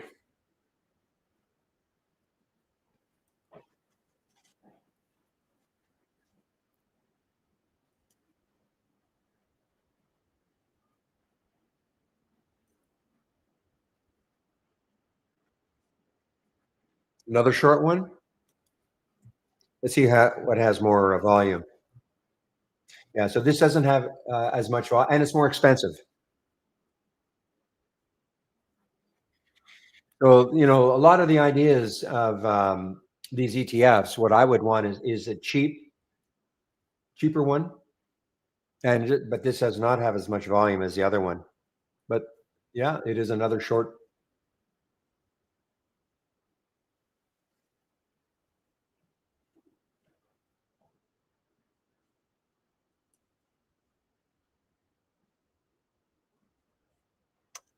Meanwhile, Fly is just flying. Yes, didn't s- didn't see any news on this one. Still don't see any news on this one.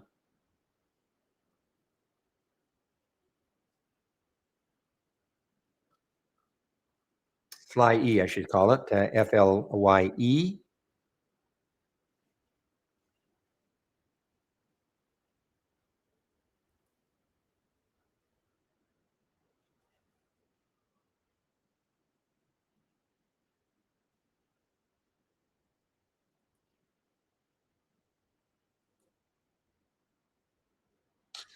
All right, guys. Well, today is Monday, so we'll find out who's going to take over for me in our YouTube room when I take my break at noon Eastern time. Should be Chris. Usually it's Chris on Mondays, so I'll confirm that though before I take my break.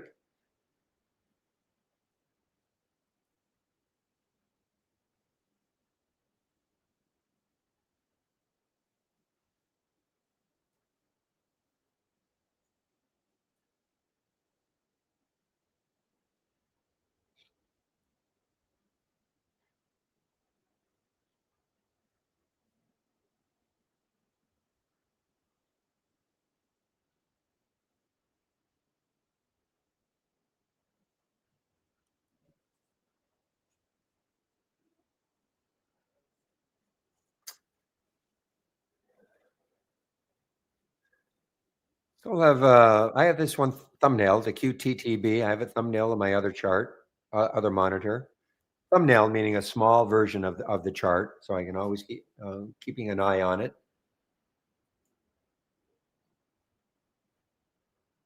Still hanging over the VWAP. Okay, this could be a candidate for later on in the day. Something that just gets some enthusiasm back. Could be. Yeah, Bitcoin is getting smashed down 7,000 now. IBIT. Whoops. So if you want to, wow. No, okay. Well, this starting to move down now. So I think I put a price alert around the VWAP for QTTB. FTEL earlier. This was a big one from the pre-market guys. So that high right there. That's why I like to get rid of the browser interface so I can just hover over the candle. I can see 138 is the high. So it has got some room. Okay, look at the daily chart on this one, 130 at 352. So it does have some room. Little parabolic right now, unfortunately, for the FTEL. And this is announcing a $3 million share repurchase program. And that is the FTEL, FTEL.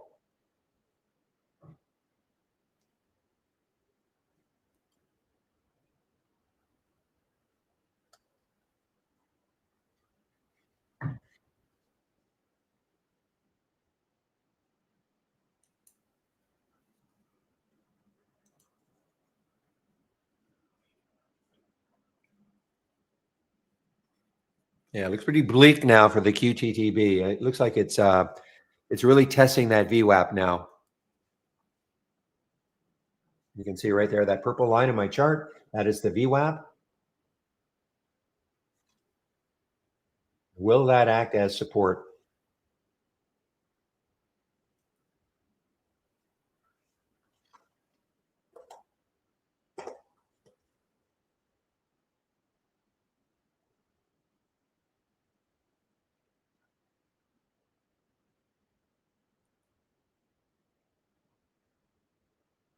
Of course, this is another one of these crypto plays. SBET was one of the first ones that, promoted the fact that I think they were buying Bitcoin. This is back in May. Remember these days? It truly did get up to 125. But with what's happening now, so the next low on the daily chart, 875. Yeah, 875. There's still room underneath. I'm not going to, I mean, it's too much of a chase now. But if you're in this one, if you shorted this one, you can see how you can follow the wave down.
Okay, so I've got, sorry about that, guys. I have a question from our YouTube room. I wanted to ask, why is it that you only trade after the open and not the pre and post market? I've never been a post market trader really at all. Okay, but pre market, I would trade the pre market way more if I lived in a better time zone. Okay, Vancouver time zone, it's pretty tough. But if I were in the East Coast, I would be trading the pre market way more. So that's the reason. There are times where I still will trade the pre market. But, I'm only seeing the market around 8 o'clock Eastern time. And even then, got things I've got to do before I can really sit down and watch. So that's the reason. Otherwise, I would trade the pre-market a lot more. Post-market, nah, I don't. I never was one to trade the post-market.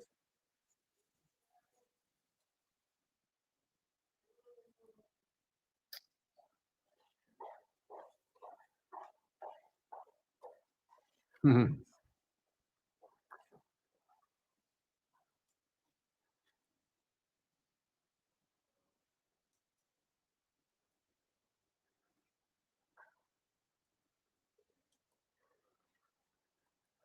Well, if I traded the post-market, yes, William. But I know you're just pulling my leg. But I don't. I don't trade. I rarely. The only time I'll trade the post-market, and I just haven't had I'll be honest. I mean, by the time 4 o'clock comes around Eastern time, I'm basically spent. Okay, so I don't really want to keep watching charts for another hour or so. But the only time I will trade the post market is if there is some stock that I may have traded during the day, and then it closes well. It closes well, meaning it closes at the high of the day, closes at 4 o'clock, and then it starts to move again in the post market.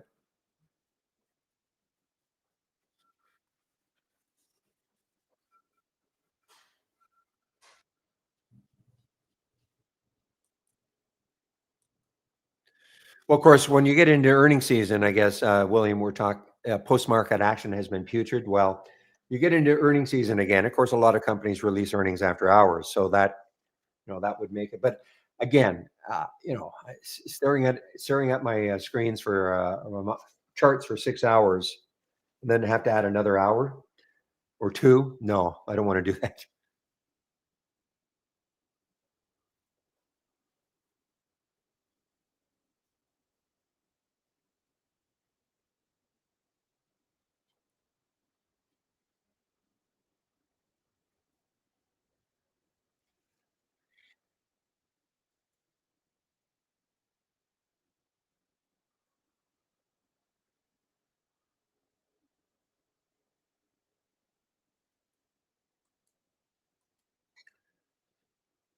Well, Shadan, yeah, you're in Montreal, so you're lucky in terms of time zone. Plus, I'm from Montreal myself, so great city, beautiful. I love Montreal. Just give me a moment.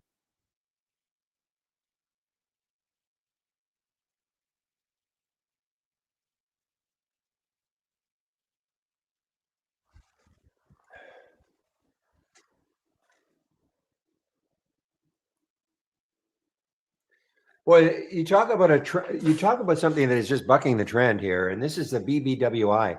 Disastrous earnings, all-time low, and yet since the low of about, what, 6 days ago, 14.20, it is tacked on almost $5. And in the face of a market that, is should not be, in my opinion, you wouldn't think a stock like this would be rewarded. But look at this, what a move.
All right, guys. Well, I'm just kind of biding my time now.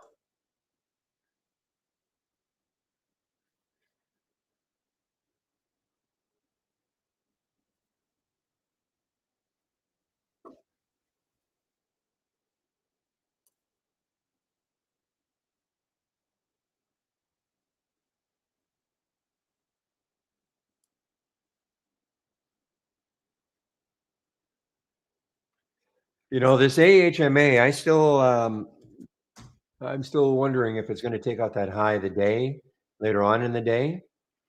I have it up here around 17. Could be one of those late day flyers.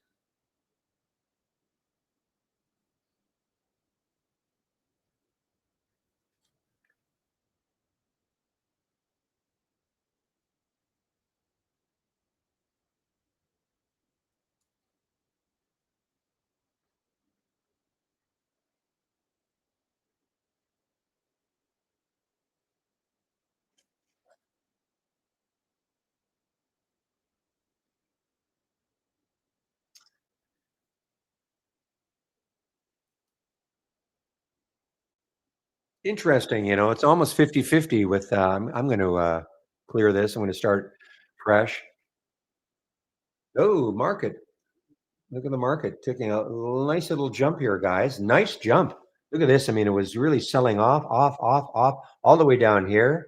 And the market reversed, closed at the high of that bar. And now we're over the VWAP and surging a little bit here. So reversal plays, assuming the market continues for a while anyway, reversal plays could be very good.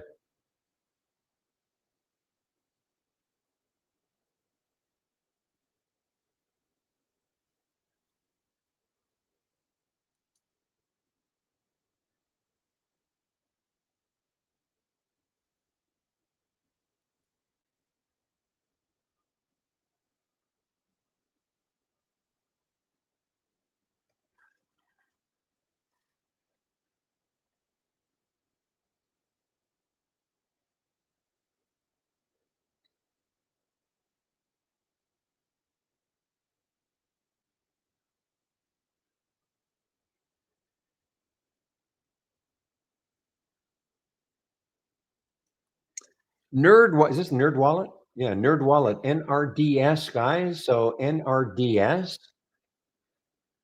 Let's see. The next high on the monthly chart is around 1640, about $1 to that next high. Can't see it on the weekly, so I guess there is some room.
How long is the fly halt? Right now,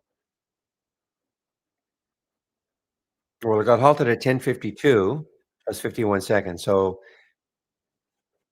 if it's going to be a 5-minute halt, then it'll be 10:57 plus 51 seconds if it's a 5-minute halt. So we still have a ways to go. Another, say, a minute and 20 seconds if it's a 5-minute halt.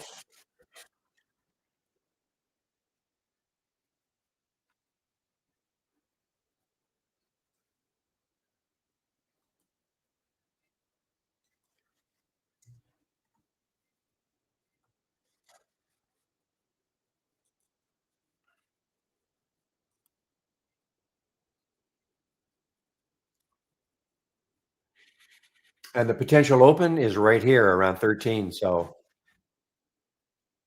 57. So another minute or so if it's a 5-minute halt. Yeah, and no news. No news. The news is this: 770,000 in the float. That's the news.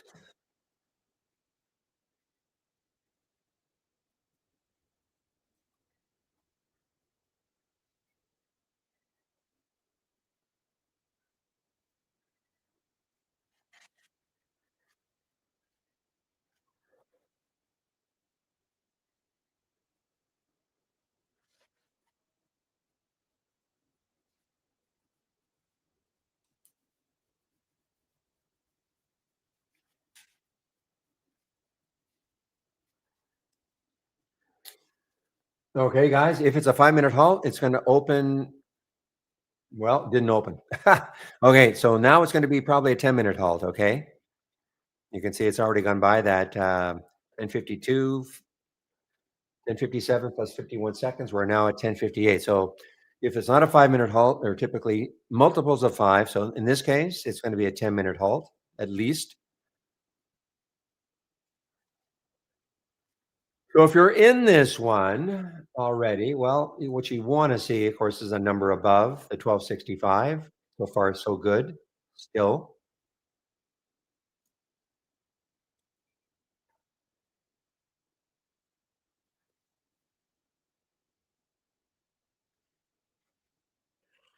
Yeah. So Miko, so what you're talking about here, you want to get rid of the repeat. You only want to see it the first time. Okay. So I'm going to show you how to do it. Okay. And this is how you can do it with any alert window or a multi-strategy window. Okay. Any alert window also. So the first thing to do, assuming you still want to see, I still want to see this. Okay. Kind of nags at me. Don't forget about me. Don't forget about me. Okay. So the first thing you would do is, assuming you still want this, is right click and duplicate it. Okay. You're going to duplicate the window. Now here's another. Anybody who loads this right now, you're not going to see everything from 9:45 on. Okay. You're only going to see the last alerts in the different scans. That's why you see what happened, and that's because and this will start if you loaded it right now from my homepage. This is more than likely what you'll see: the last alert from the different scans, and then after. So if ADTX kept making a new low, you would see it again and again and again, etc. Because I get the question a lot. Well, I just loaded your scan and it doesn't look like yours, and that's the reason. It'll start to work from when you loaded the scan. Okay, so now you've got this. You've duplicated it, and now all you have to do is right click and go to configure all, and assuming and you want them all, so you make sure they're all checked, and then edit the selected.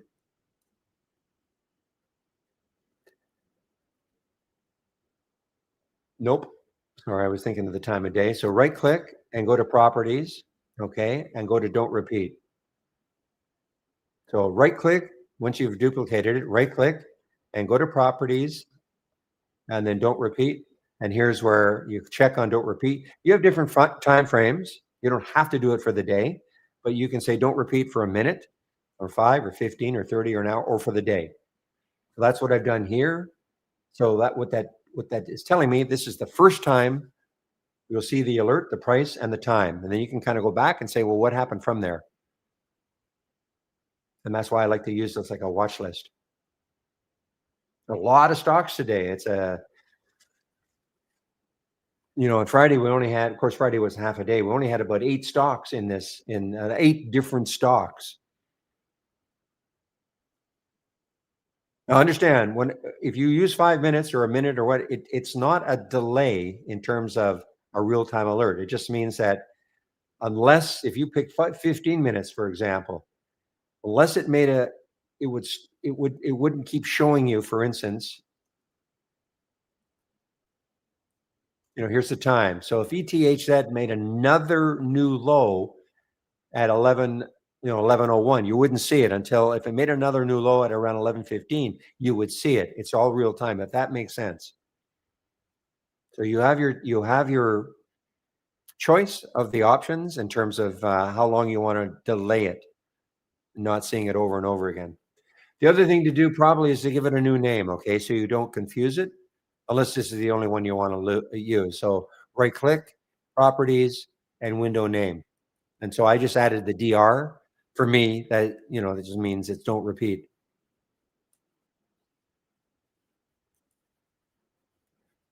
But now this is a lot of stocks here. This is not normal, but on the day, I guess because we've had nice reversals.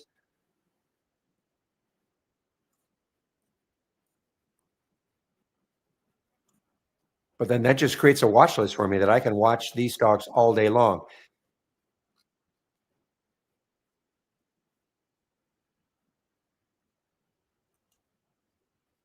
And don't forget everything that you do. If you've created this, don't forget, right click, save or share to cloud, save it to the cloud, save it to the cloud in case you accidentally, click on the X and you exit it.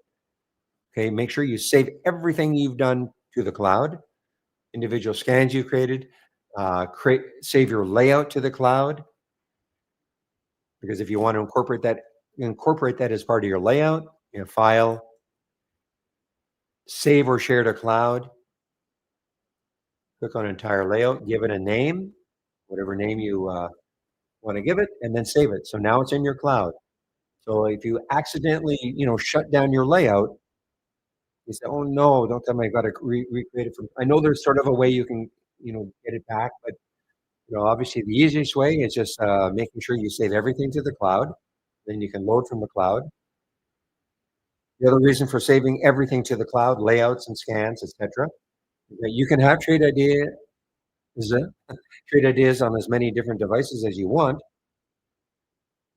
So if I bought a new laptop, I could, have to download the program and then just load from cloud, file, load from cloud. I could load whatever I want as long as I got it in the cloud.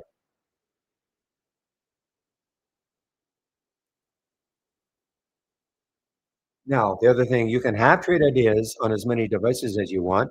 You can only have trade ideas open one device at a time, though.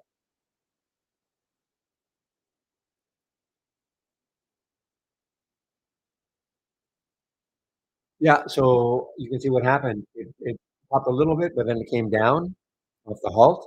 So it got halted on the way down now, FLY.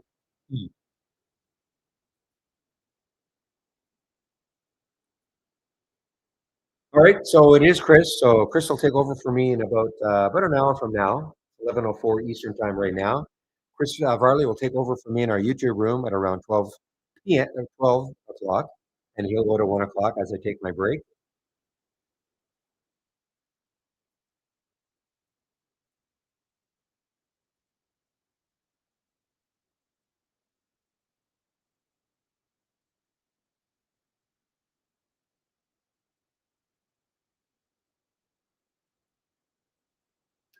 So as things may, not get, I don't really want to consider anything you get in here as boring because again, I use it like a watch list all day. But this is more of this scan right here, the movers to the upside versus the movers to the downside. This will generate you a lot of ideas all day long.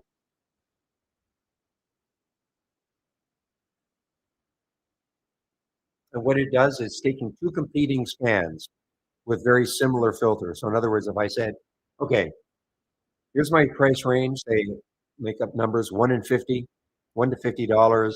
Has to be a minimum volume of 500,000 shares. Has to be a relative volume of two, three, whatever the number you want, meaning it's trading at least 2 or 3 times normal up to this time of day, etc. Well, if all those filters are met and a stock makes a new high for the day, I want to see them. But I also want to see, with those same filters, stocks making new lows of the day with the same filter. So kind of two competing scans. So anything in red means the stock just made a new low of the day. Anything in green, so they're kind of competing.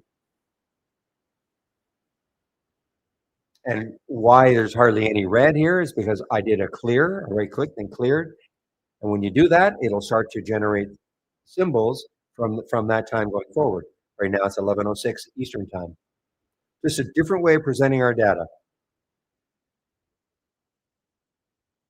You could have the two individual scans side by side, stocks making new highs, stocks making new lows.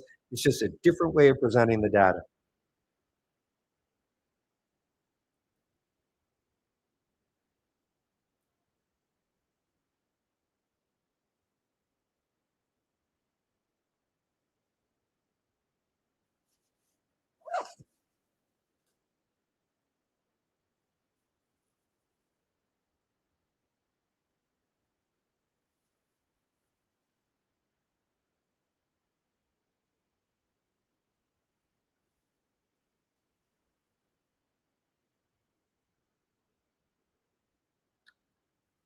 All right, guys. Well, Bitcoin continues. Bitdeer continues to make its.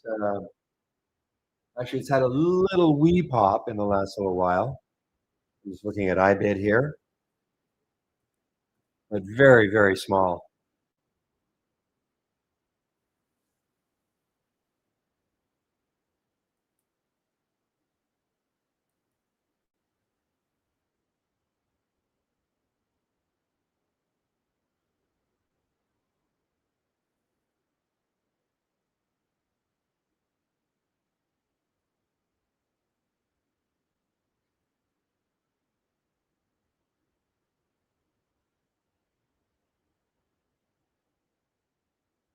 Well, so Fly really took a header, guys. So if you're in this one, hopefully, and it just opened, obviously, just opened. Well, and it got halted on the way down. So if you took that one, hopefully you took you took some profit.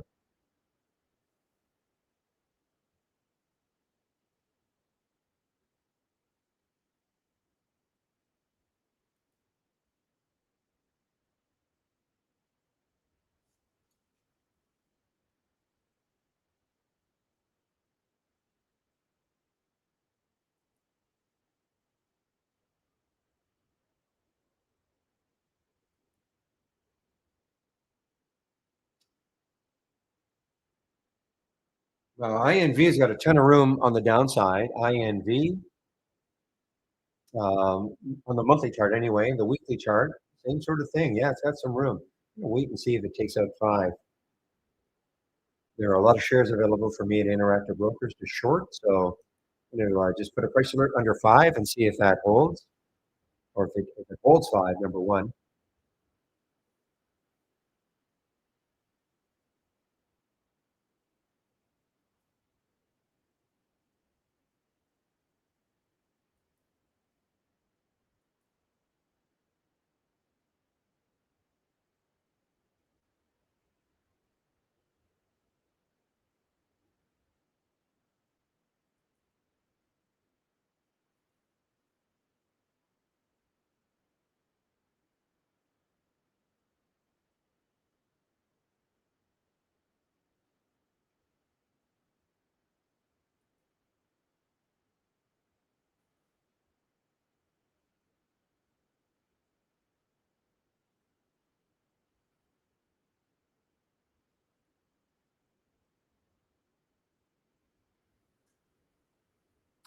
All right, guys. Well, I'm not seeing any questions. I might put myself on mute for a bit.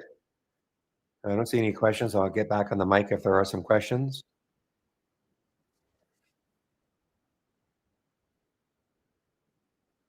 How's the trade of the week doing? Probably not good.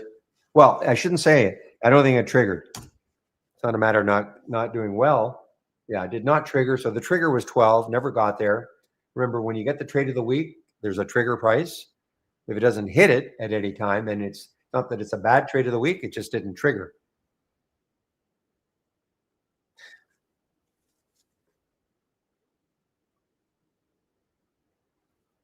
Then you can see the high of the day was 1136. So yeah, did not trigger at all.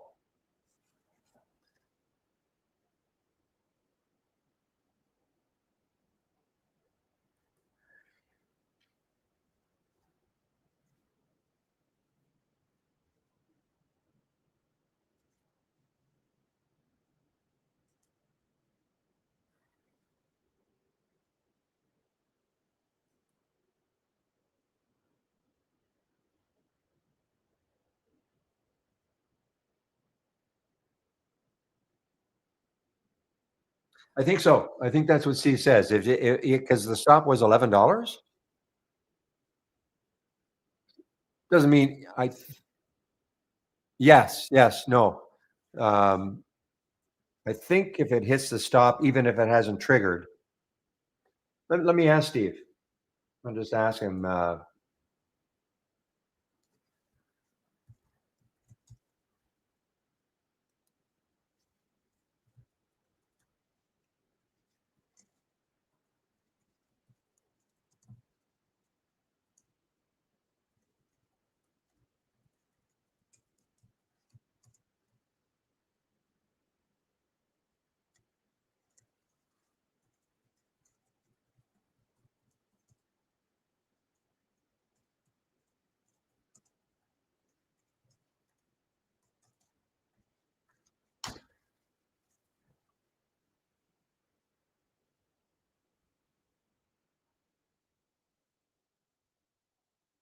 Actually, you can always you can always trade it. I mean, but I'm gonna just ask Steve the question, what his opinion is. It does, you know, it really doesn't matter. It would matter more if we kept track of the trades of the week and how well they do. Well, I don't think we do anymore. So you know, it's a free idea, of course. So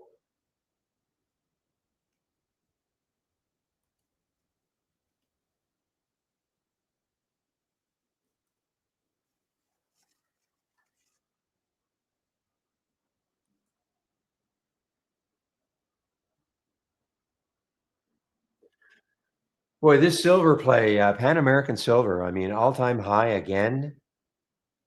Silver is just ripping.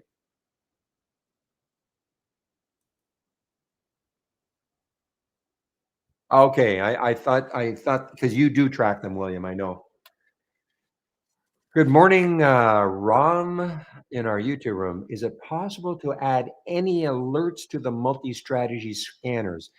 So I don't know what you mean by that exactly, because when you say add alerts, the alerts that you're getting here are triggered because they've hit because they've remember there are four different scans in here, and so when you see an alert in this multi-strat, it means it met all the filter requirements, and that's the only reason you're seeing these stocks. So I don't understand when you say, can you add alert? Oh, you mean like as opposed to a new high of the day or a new low of the day? Is that what you mean? Maybe that's what you meant. Sorry. You mean like,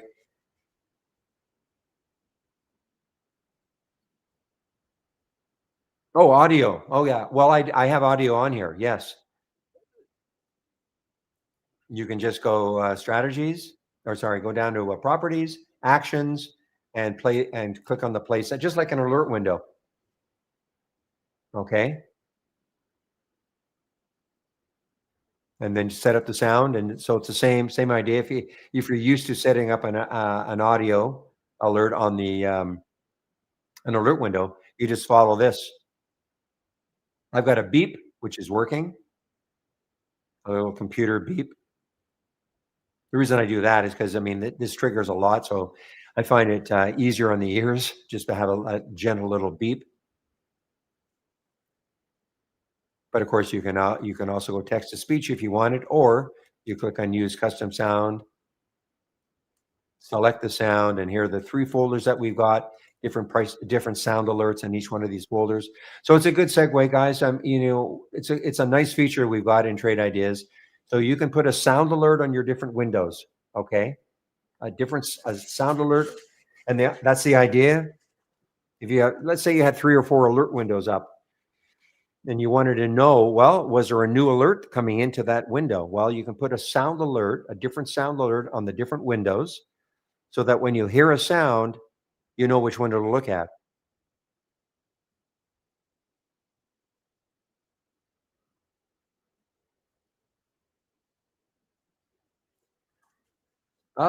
I no, it isn't. Or at least it wasn't earlier. QTTB. It wasn't earlier. Let me see if it's any have come free. No, I looked earlier, and there were no shorts available for me.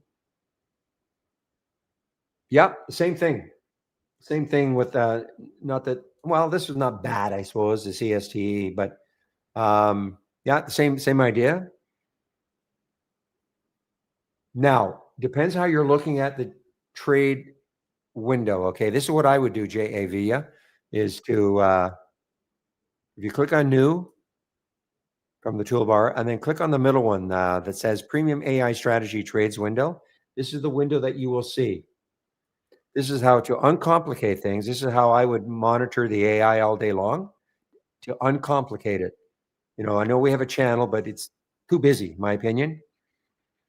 And the only other thing I would do is in the filter section, this seems to be the default to only look at the profitable trades. I would uncheck that because just because something is not profitable right now, it may be setting up at a better price lower.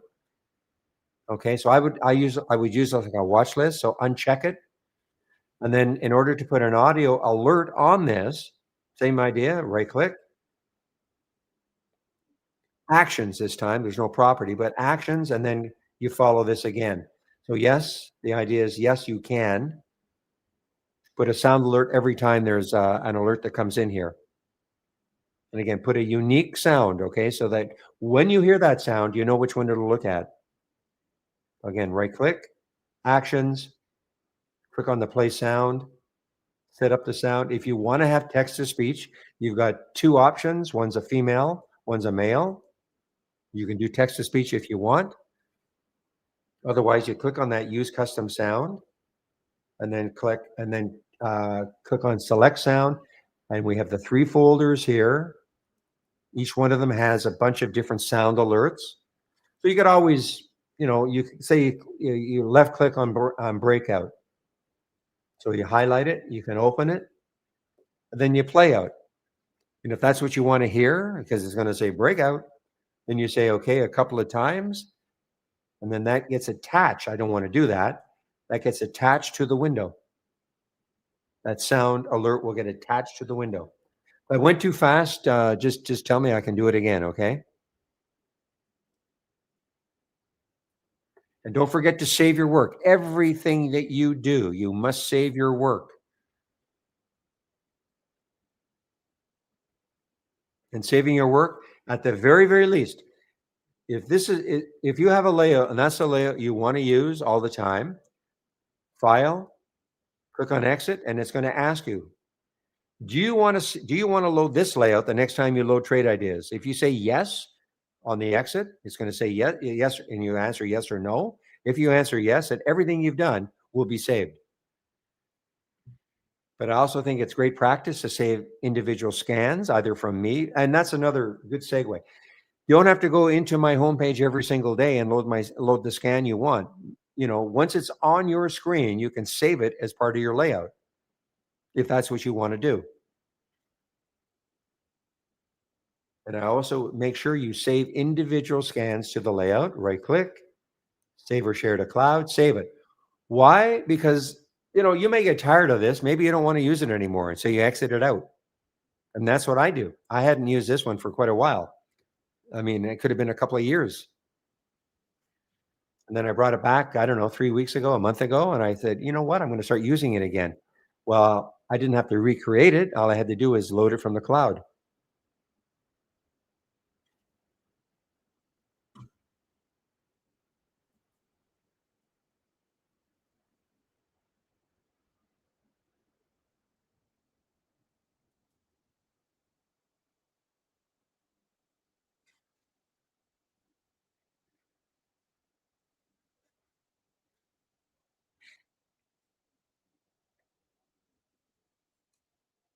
And again, saving things into the cloud, you accidentally clicked on the X here. Okay, and it can happen. Happens to me every now and then. Accidentally click on something, and it's gone from my layout. Well, not a big deal. I just load it back from the cloud.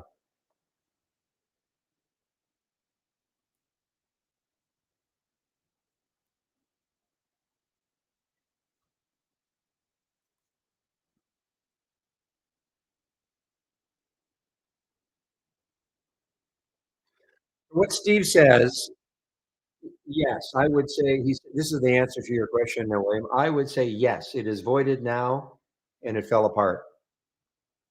That's what he says.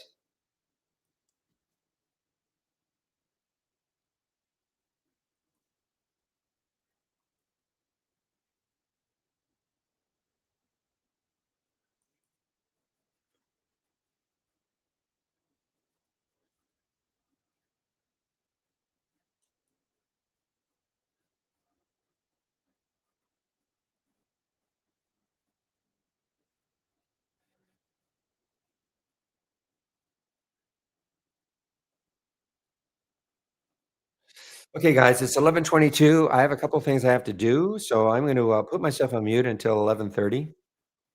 I will be back.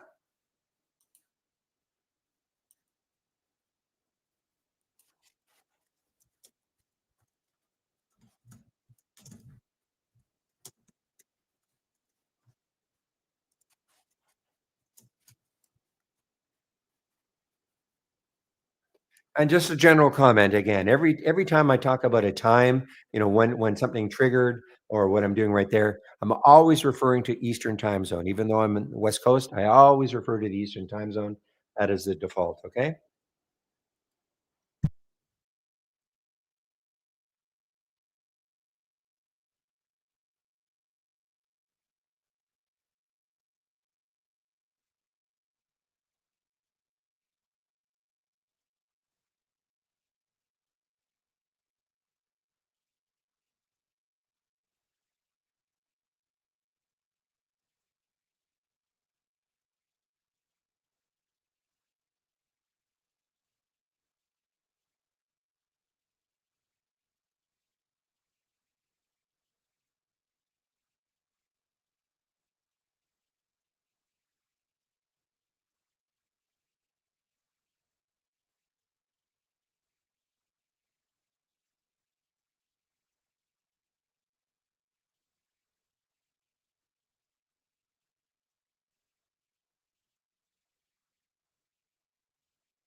Okay, guys, I'm back.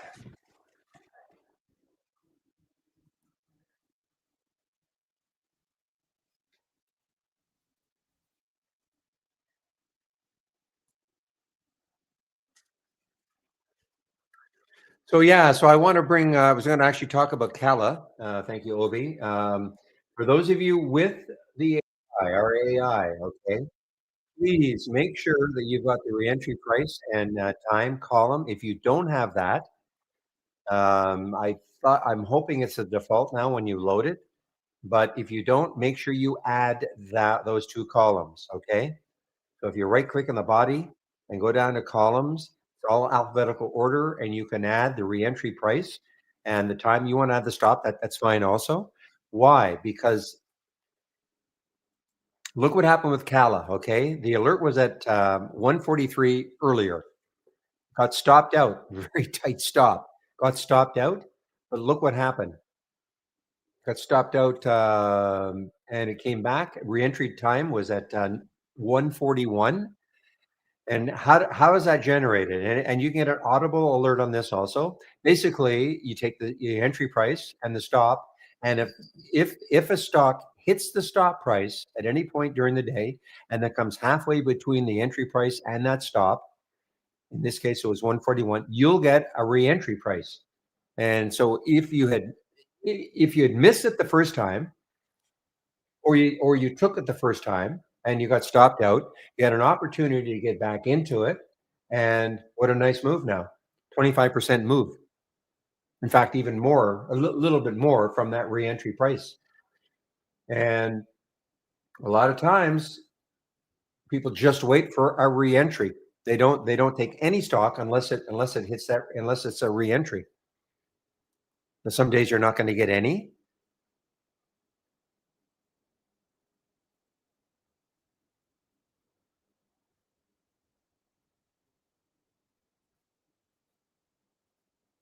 So for instance, for this one to trigger, MAIA, there's the entry. There is the stop. So we'd have to get to say 135, halfway between 137 and 130 and 133. It would have to get, and it could. I mean, it could happen later on.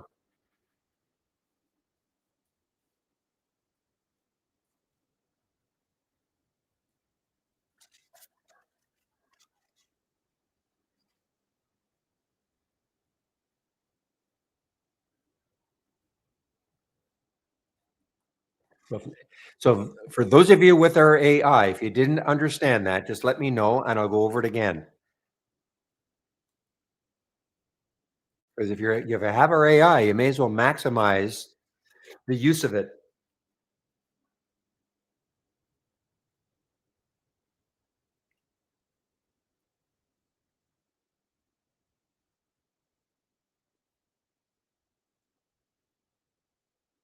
Yeah, QTTB is now completely collapsing.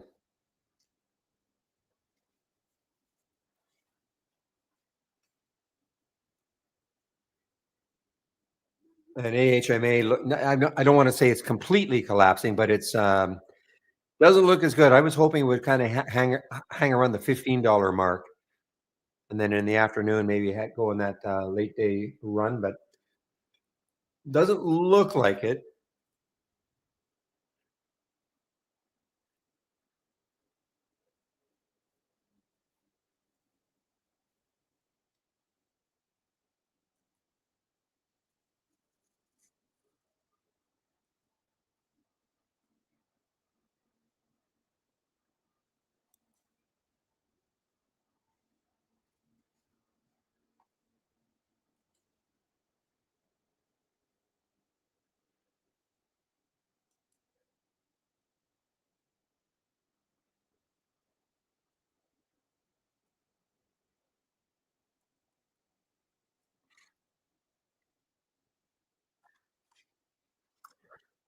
Well, guys, it's 11:33, so I'm not saying too much.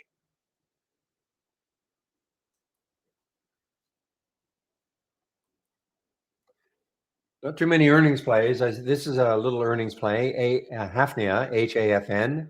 This is an earnings play. It's got room to 6, I guess, but that's pretty close to the current price. And then VMAR, another earnings play, just sinking into oblivion.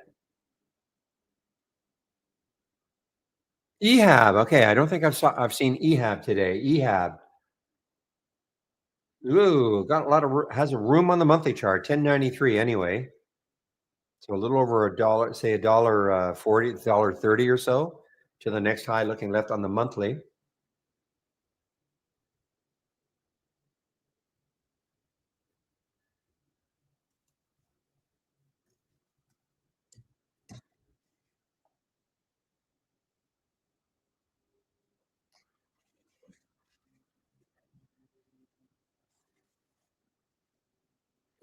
So kind of going, well, it's such a cheap one. It's not part of XLV, of course, but in the healthcare sector, but XLV is drifting down. Let's see, is XLE still positive for the day? Yeah, I think this is pretty strong. I mean, this is the only one I think that is so positive for the day. But let's take a look. Let's see how the sectors are doing. Click on docked channel bar, not channel bar, dock channel bar. You click on channel bar and load a channel, your layout will disappear. You click on the dock channel bar and load a layout. Well, look what happens. It doesn't disappear. See, I'm loading this and my layout is still visible underneath.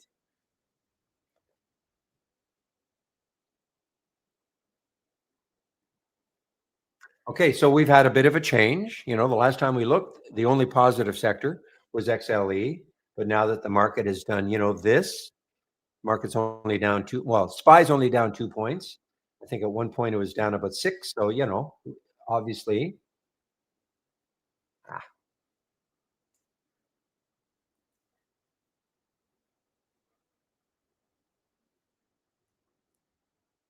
well, let's take a look at the individual sector, see if there's anything interesting happening.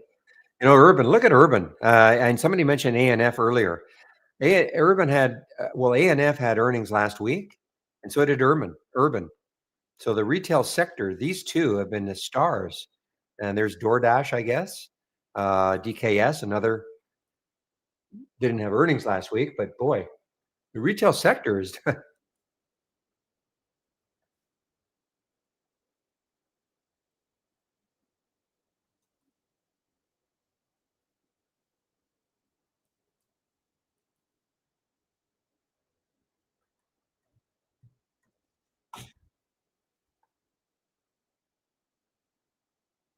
Yeah, look at this. I mean, look at it. ANF from its earnings. The low was 76, $102. Halfway between it in its lifetime range, it's halfway.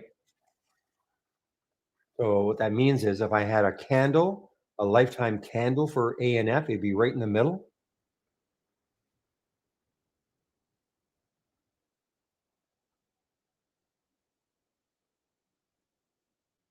And then there's Urban.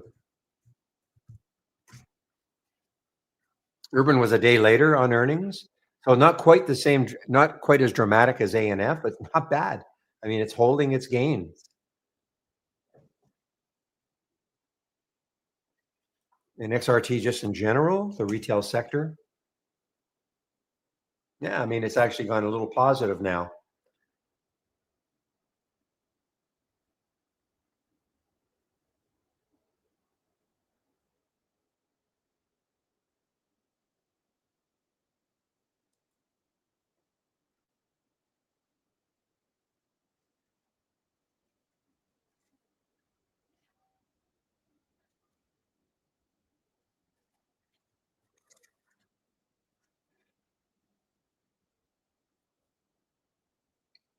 Well, we went to a mall on the weekend, my wife and I, and if that's any indication, they're just packed, of course, Christmas holiday shopping stuff. So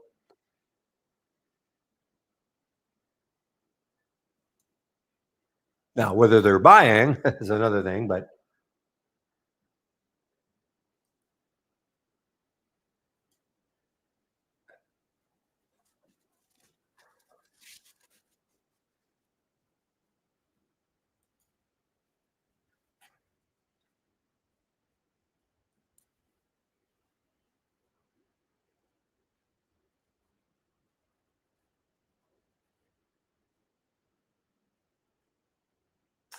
Never done that, William. The buy now, pay later. Never have I done that.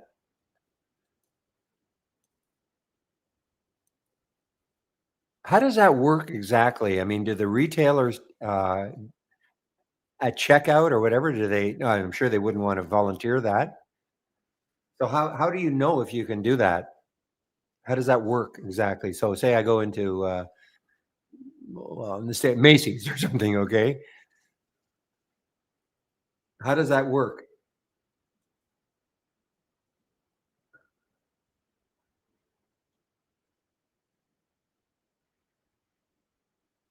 Because I'm pretty sure at checkout they're not going to offer the fact that, oh, and by the way, you can do this buy now, pay later. No, I understand, Poe. I understand what they do, um, how how it kind of works, but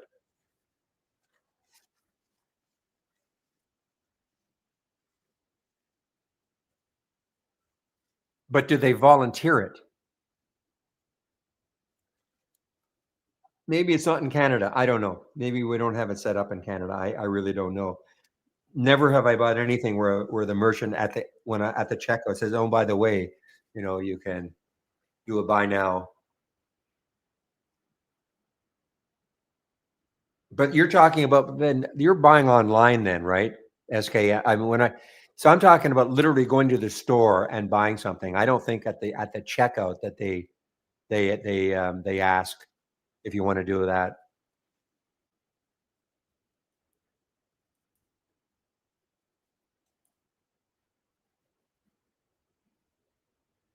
Because why would they? Okay, here's a new one, guys. Brand new, BKSY. Yeah, super active one. Last month got up to $34 or so.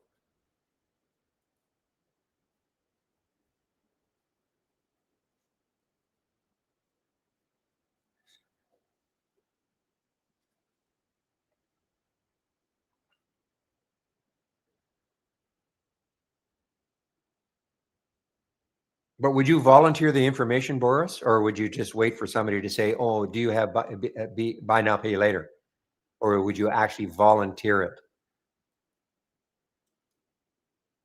Just out of curiosity. BKSY, guys, BKSY. So obviously has well, this is the first day of the month. Oh no, sorry. This is the last month's high, $21.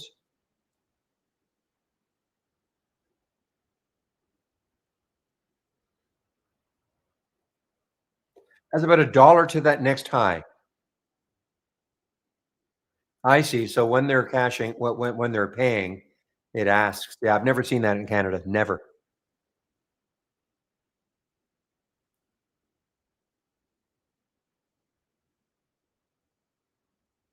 Not saying it doesn't exist. I'm just saying I've never seen it.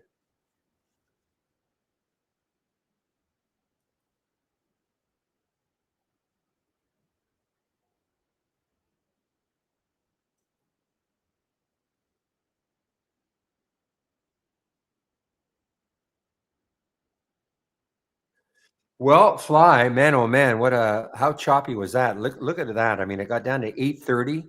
Now it's right back up to 1360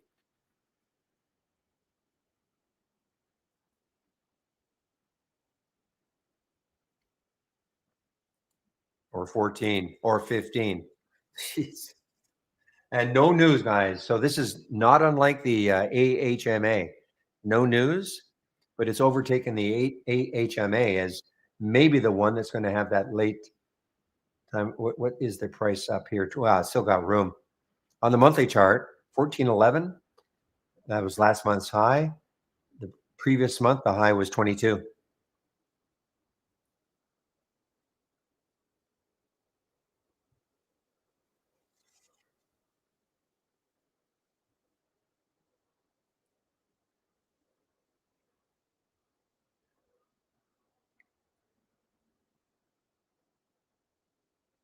Okay, guys, before I take off in about 15 minutes, just quickly go over my homepage again. Our promo is still on. In theory, it expires after tomorrow. It's good until December 2nd. In theory, it may extend a day. Sometimes it does, but officially, it runs till tomorrow, including tomorrow. That's what I'm talking about. So if you want to save 30% on a premium annual, that's the only that you can get 30% off a premium annual or 25% off the other three plans. The other three plans meaning a monthly premium or a monthly standard or an annual standard. Okay. So there's a promo code you can use. And right down here, you can sign up for the trade of the week. It's free. And if you're looking for my scans, here they are. Okay.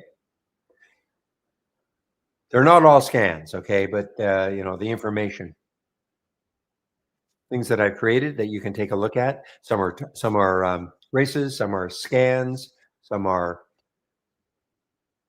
top list windows, etc.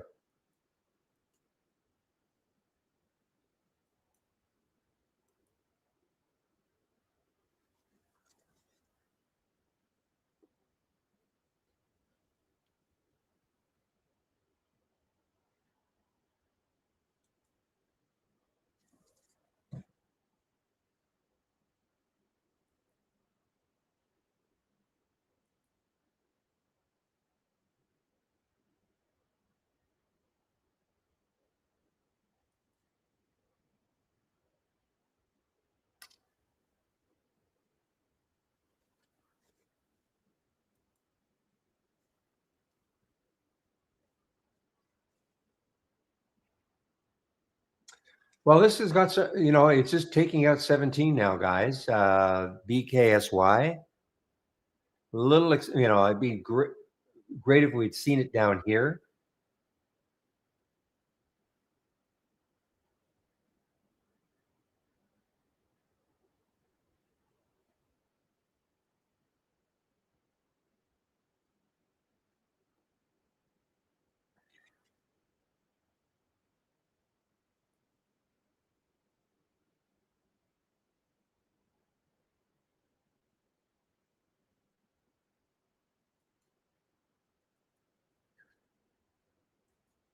Okay, I guess this is a little bounce now for BRR.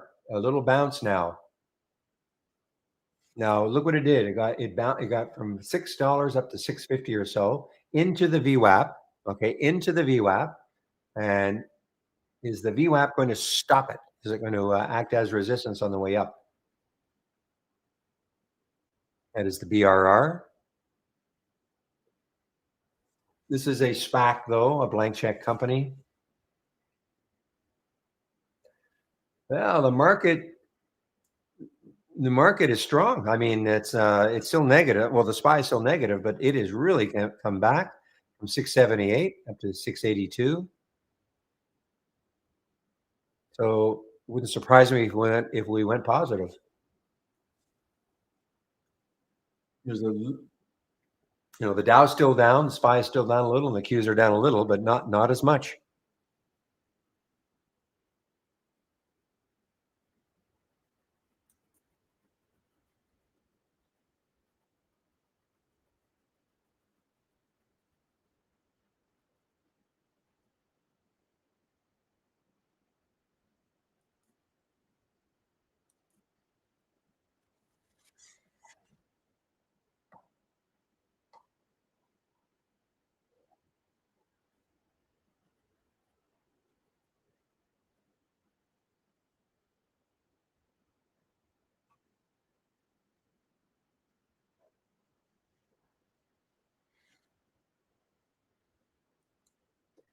This BKSY definitely.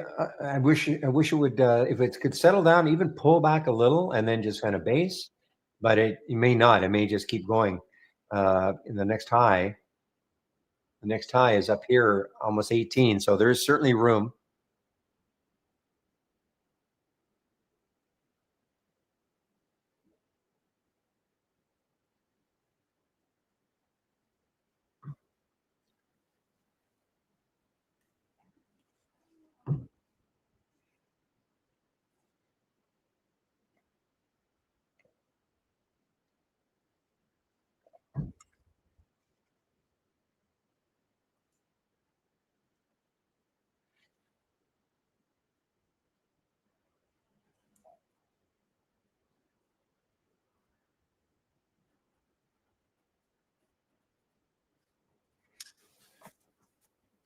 Yeah, some poppage on this one. Not a lot of volume. 11 times normal, but it's only 211,000 shares. But FORR, and the next high is 789. A little bit of room, but there's not a lot of not too much volume though.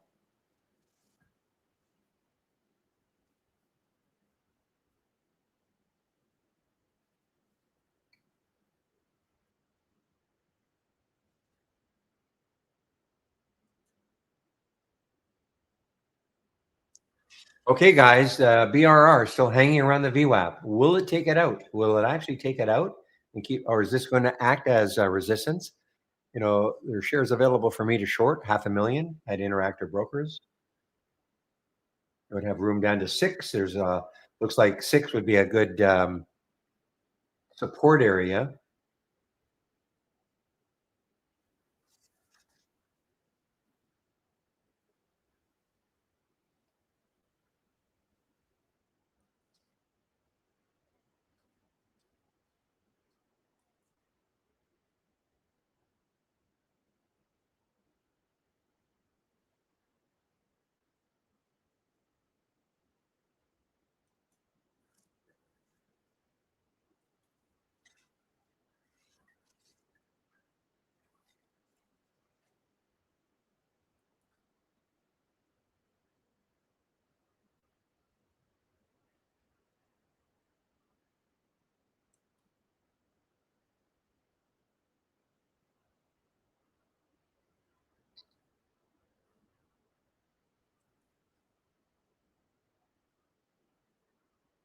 All right, it's sort of basing a little bit to BKSY. Let's take a look at it on a 5. You know, the longer it holds just around the 17 mark, then we get some volume and pops it through.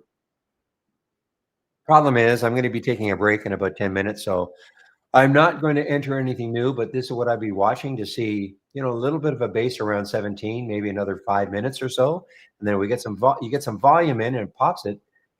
Could go on a bit of a run.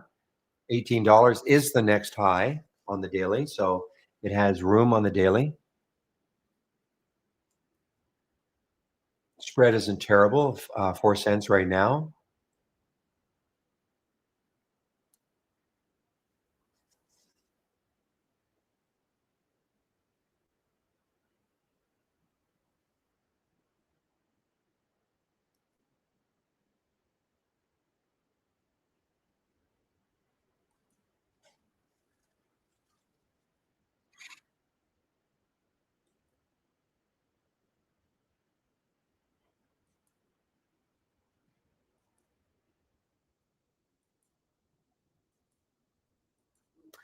IQ, are you in the room today?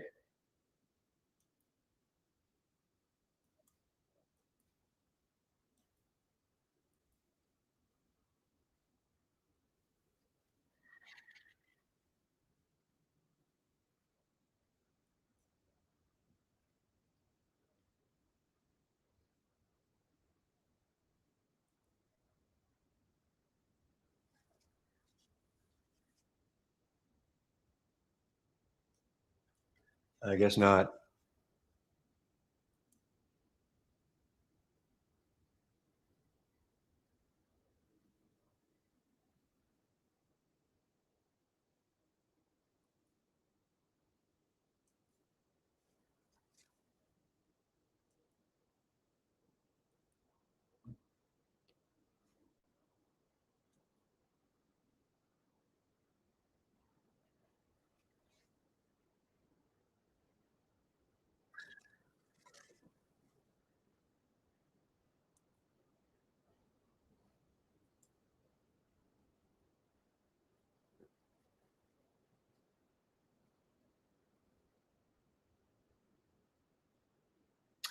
This is the one, ATON. I just want to take a look at it.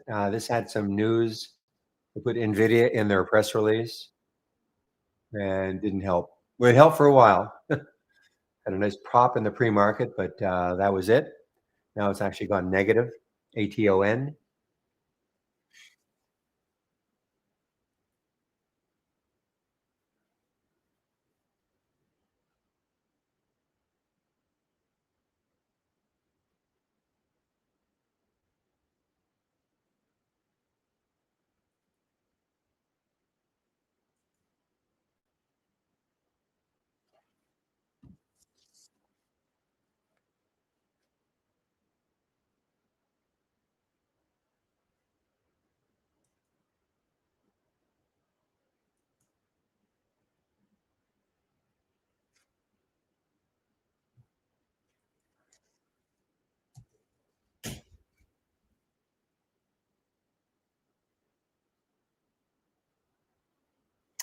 So this Omer, which is still actually it's on negative. Okay, had a big pop in the pre-market.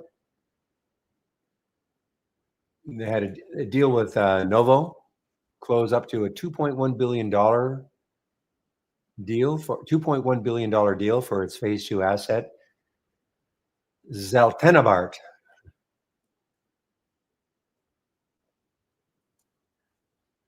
Help for a while.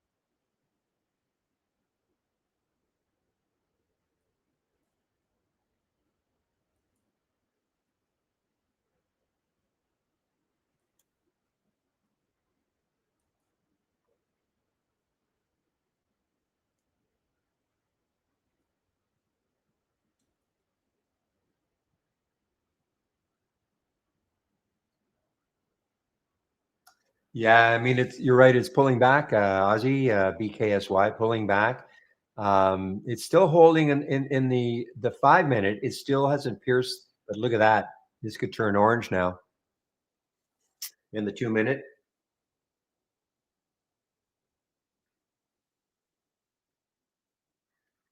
That's why I didn't want to, just because I got over 17. That's why I didn't want to take it. I wanted to see if it could hold 17 for a while.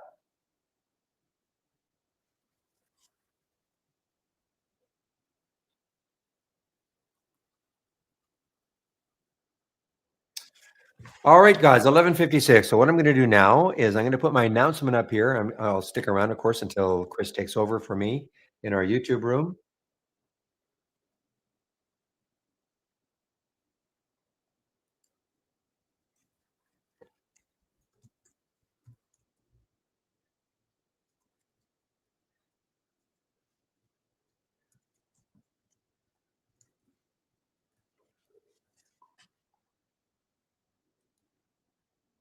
And before I leave, I will put the YouTube link in so you can head over and listen to Chris.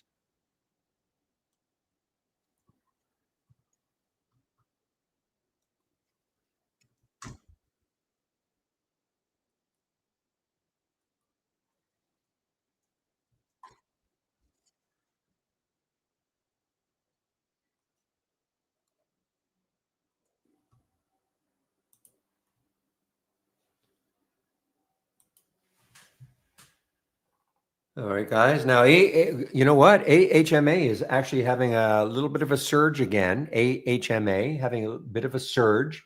Look what happened. It looked like it was holding the VWAP area, deep down below it, a little above it, down below it, a little above it. So maybe maybe that VWAP area will act as a support area, which is around 1220 or so, 1240.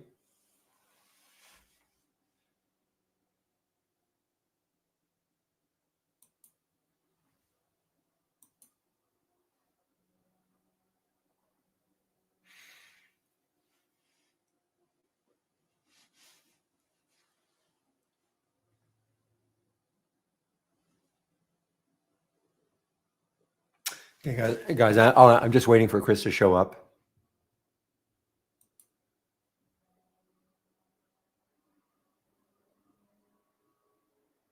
So, this little curve down on the 2 minute, if we can get it curving back up over 17, this is something I would probably take. And I say probably take because I'll be on a break, so there's no way I can take it.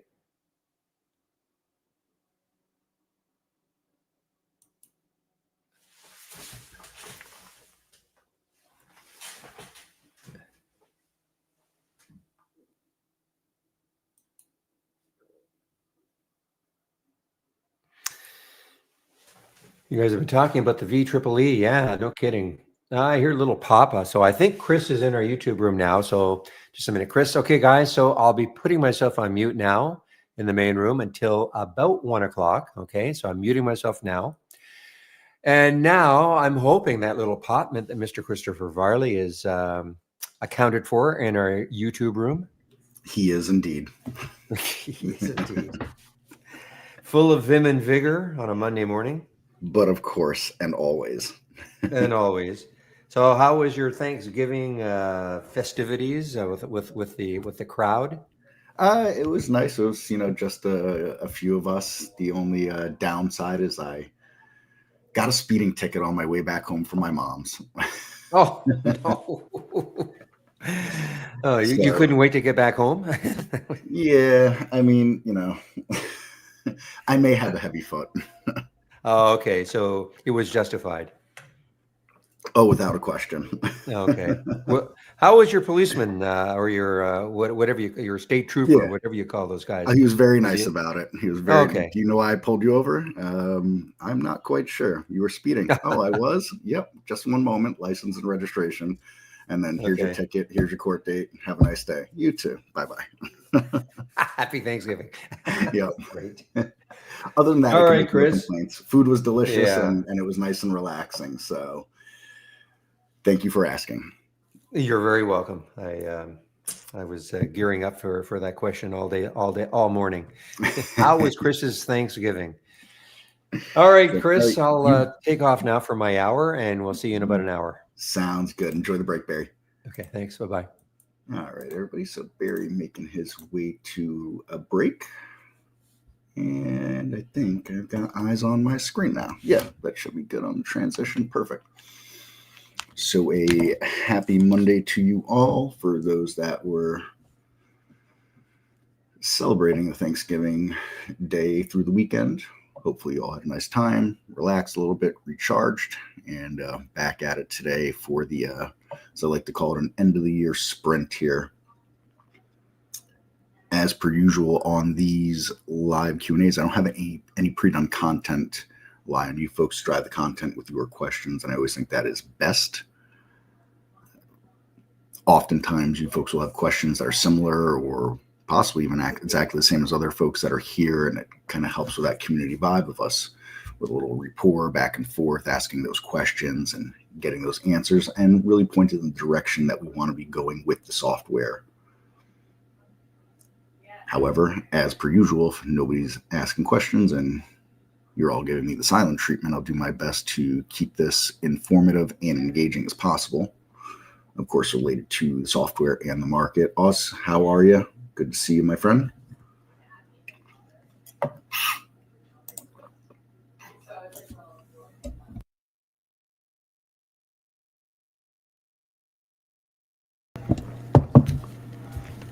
So, all right. Nobody chiming into this point. So be it. So be it.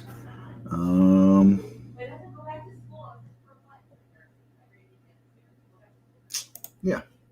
What are we going to do? Well,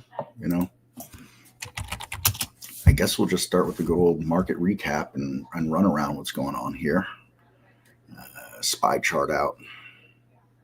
And, we haven't really gone anywhere up or down in a long time. I won't say a long time, but, it's been a few months at this point now, right? And as my drawing tool loads, I'll be able to better illustrate this momentarily. Should it ever decide to load. And of course, anybody with questions, don't be shy. Feel free to interrupt at any point. Chris, when I place a manual trade in the money machine, there a way to stop the message warning it may fill immediately that I have to click.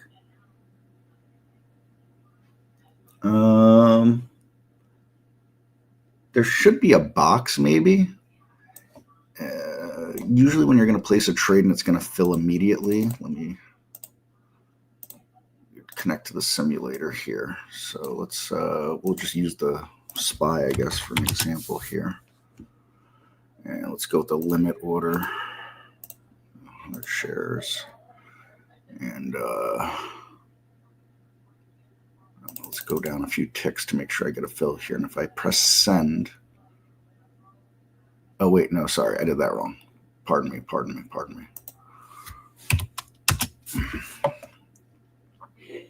Let's try that again. Limit. Let's go up a few ticks. Okay, you know what? It's probably, hold on, let me take a look. Let's go tools, options, brokerage plus, orders, show order confirmation pop-up. Nope, that's not going to be it. I don't know if there's a way to get rid of that.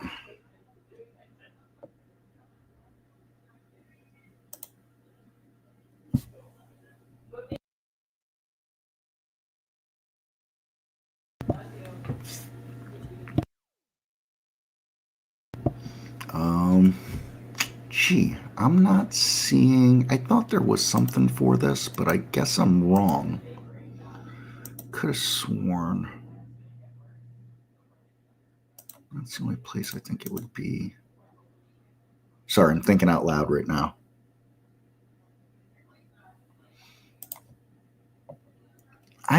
Maybe there isn't. I thought there was a way to get rid of that. I thought there was a don't show this message again box.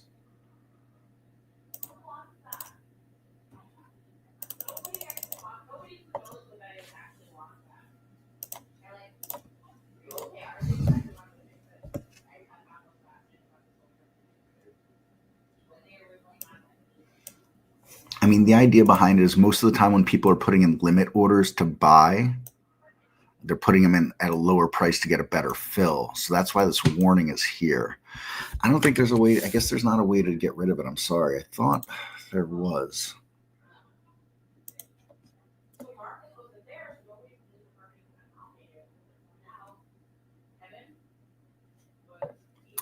Could I share my layout? Yeah, I can share my layout with you.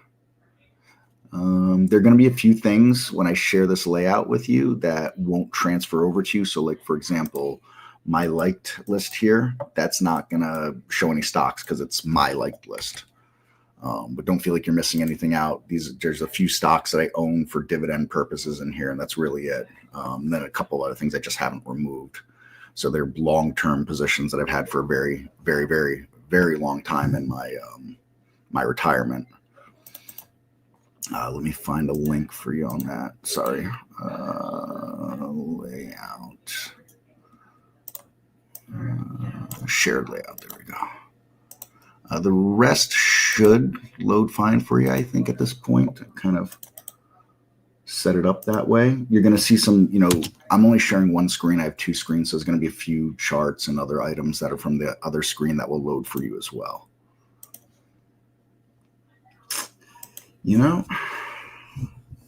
Yeah, also, I don't have a way to get rid of that currently. If there is, I'll have to get back to you on that. But could I ask a favor of you, just as a reminder, because if it's in the inbox, I will remember to stay on it. If you could shoot me an email to the info at email address, I'll put it in here, info trade-com.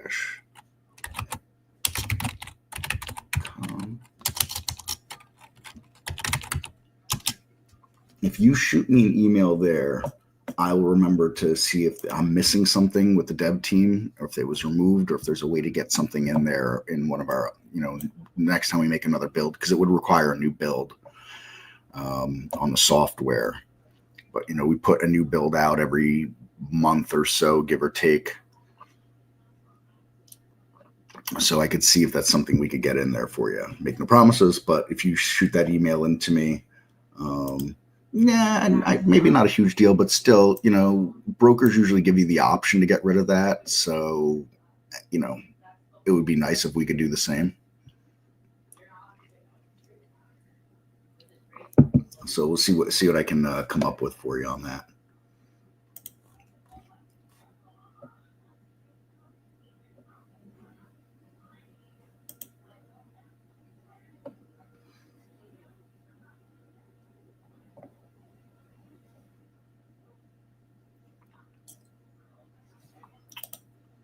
I just want to see something.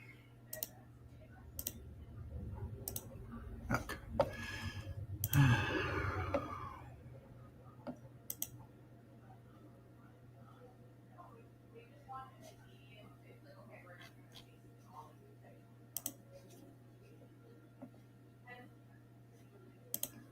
Very good. So again, anybody with questions, don't be shy. Get those questions in for me. If no questions are coming in, I'm just going to dance around some market recap stuff and, things of that nature.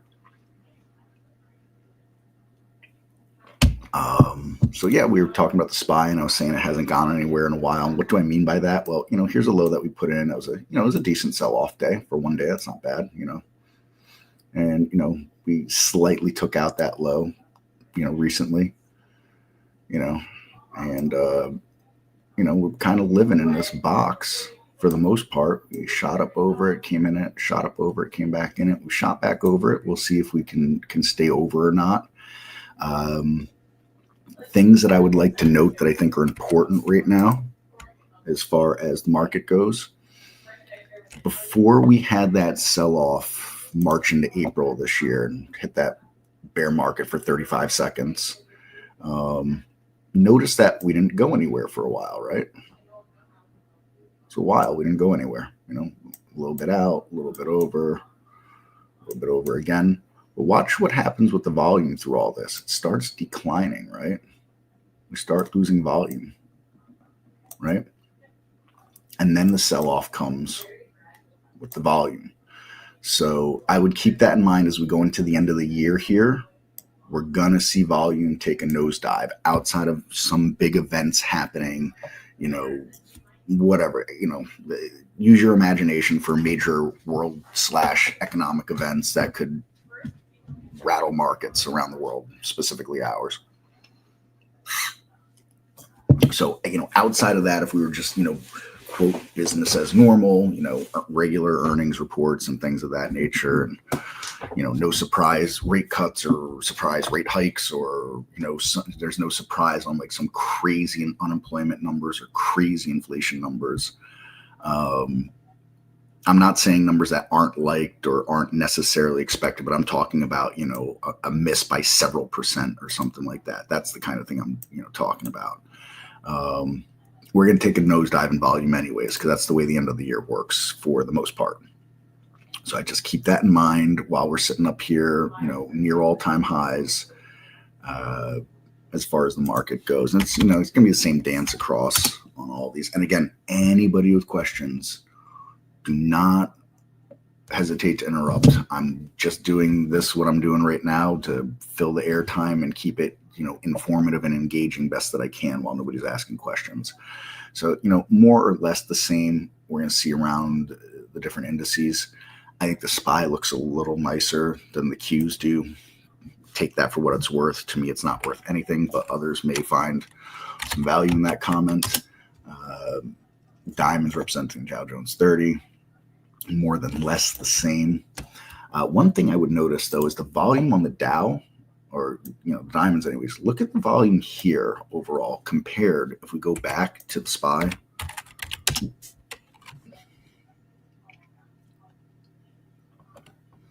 Not quite that same move up in volume, right? Not even close. And the same on the Qs representing NASDAQ. That has a little more volume increase action going on in it, right? So that's something I find noteworthy. Does it mean anything at this point? Not necessarily. But in hindsight, we may look back and say, oh, maybe it meant ABC or XYZ. IWMs, your small caps, actually looking pretty good here at this point. I'd say that they bounced the best so far off the sell-off that we had, pullback. It was like a 5% pullback on the overall market, give or take. Also a bit of increasing in volume in that as well down here. But I think that 240 line is a big deal. Above that 240 line, I'm feeling more risk on. Below that 240 line, I'm feeling more risk off. So again, you take these things for whatever they're worth to you, if they're worth anything at all,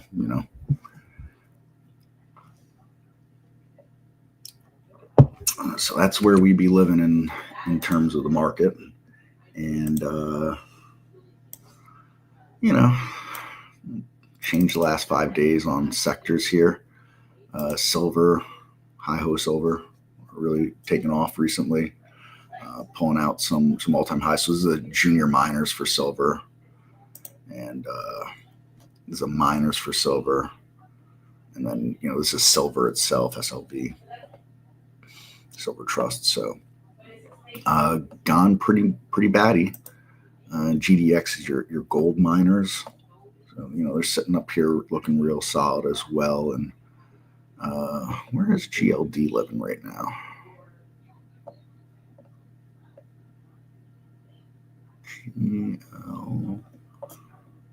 GLD. Yeah, it's way down here somewhere. I just saw it. There we go. So there's GLD. So, over the last 5 days, not quite the same performer as the rest, but, sitting up here in the nosebleed seats all the same in itself. So it was back to the 5-day high thoughts, or the, position change over the last 5 days. You got your semiconductors have made a very nice bounce in the last 5 days after getting sold off. You can see that in the SOXX, which I think is a little more traded than the SMH. You got the SMH down here. So, if I move this over, we can see, look, SMH is trading at 1.9 million right now on the shares, and the SOXX is, well, this is actually one of the first times I've seen that almost ever. This is actually lagging behind. Usually the SOXX is 2-3 times the volume as the SMH. Look at that 0.6 on the relative volume there.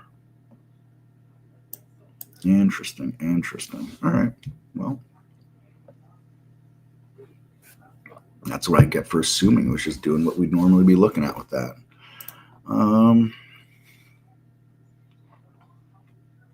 Now your retail, obviously, I know this was big talked about last week on the retail. You got this situation here, sandwiching out that red bar from Friday. So, here's Thursday, or here's Wednesday, here's Friday, half day, and here is today. So retail trying to find itself strong. And home builders, as some like to call them, the homies, they are towards the top of the change over the last 5 days as well. 10%, just over 10% increase over the last 5 days. So they're a good bit off any lifetime high right now, sitting at 109 and change, just under 110, 126 on the lifetime high. It's going to be back in this area here.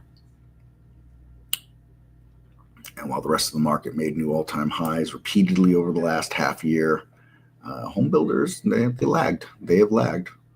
So we'll see what happens here. We'll see what happens here with the home builders. We, of course, for the most part, I would say most, if not all of us, do know that that is an important part of the equation. One other thing I'd throw out there that I was noticing, XLF, and looking at the financial sector here, is trying to hold up strong as well. And it's still got this kind of like, top crest bow dome over the top of it, but it hasn't been able to take out this level down here. It just hasn't been able to get back down through it. So what made me notice that was when I was doing the swing picks this weekend. BAC, Bank of America, was one of them. And that was sitting pretty nice, actually. And it's just continued to, stay in this pretty steady uptrend overall, without any, without a really interrupting pullback of this uptrend. So, the financials look healthy. You start to look at these things that are looking healthy overall in the market. And as I have said plenty of times, we can look at a macro view and, pick out a number of things that the macro view looks terrible and the markets are going to suffer, economies, all these things like that. There's always quite a few terrible looking macro view economic points, just the way it goes. Nevertheless, the market shrugs it off more times than not. So I don't know, keep those things in mind. So, all right, that's really all I got on the market recap. I guess we could look at what's beaten up the most over the last 5 days. There's a lot to see there. Obviously, the VIX shot up, so it's giving it back up. Tales old as times. You don't do technical analysis on the VIX. I will say the utilities, though, they're starting to sell back off a little bit here. Utilities are a lot of times a sector as a flight to safety. So, make of these things what you will. Oddly enough, all the rest of the market was looking real strong. Utilities did too. Not oddly enough, I shouldn't say, but you don't always see that. They sold off a bit and they're sitting under that 90 right there. They're not exactly far off a lifetime high. It's 93.77, that lifetime high there. So keep that in mind.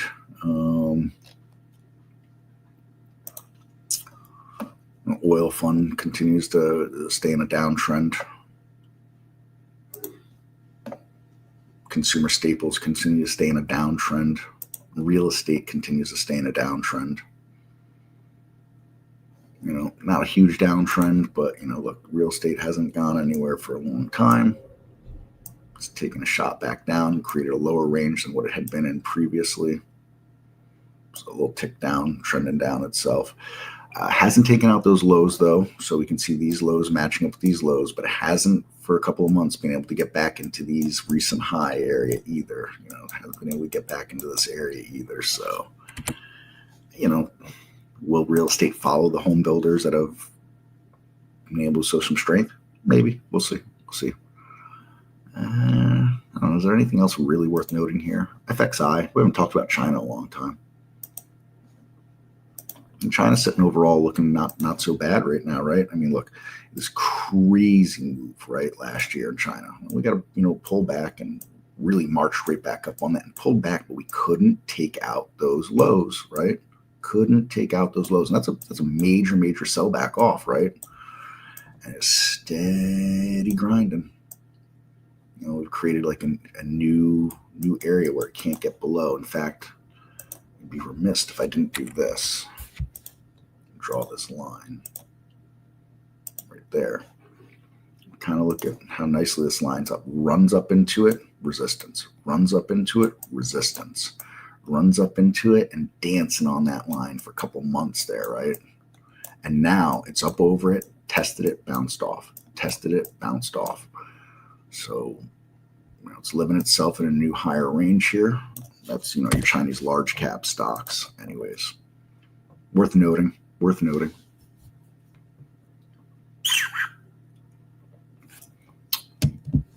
So again, I'm going to take a pause for, 10, 15 seconds. If anybody has any questions whatsoever, please do not be shy. Get those questions in.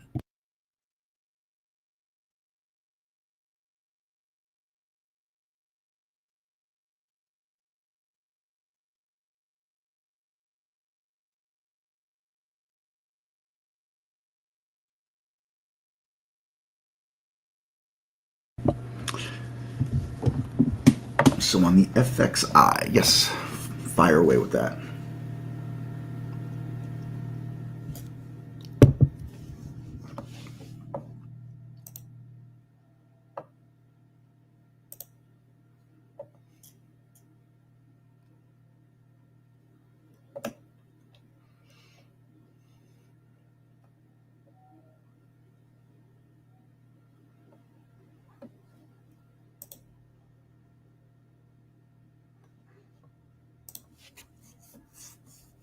If it breaks it, you buy. I don't have any interest in buying the FXI. I would just say that right now, if we're living above this line, I am bullish. I feel more bullish about it. And if we're below that line, I'd say I'm feeling more bearish, but I have no interest in buying the FXI in any shape, matter, or form.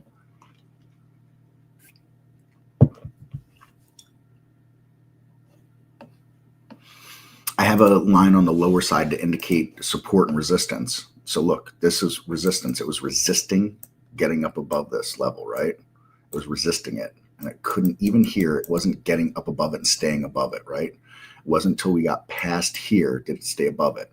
And it got above it and it tested it as support now. And it stayed above it and tested it as support. And it stayed above it and it tested it as support. So prior resistance, it was all resistance back here, has now become support through here. So it's flipped the script on it. As a technician, these are things that well, not every technician, but these are the kind of things I look for as a technician.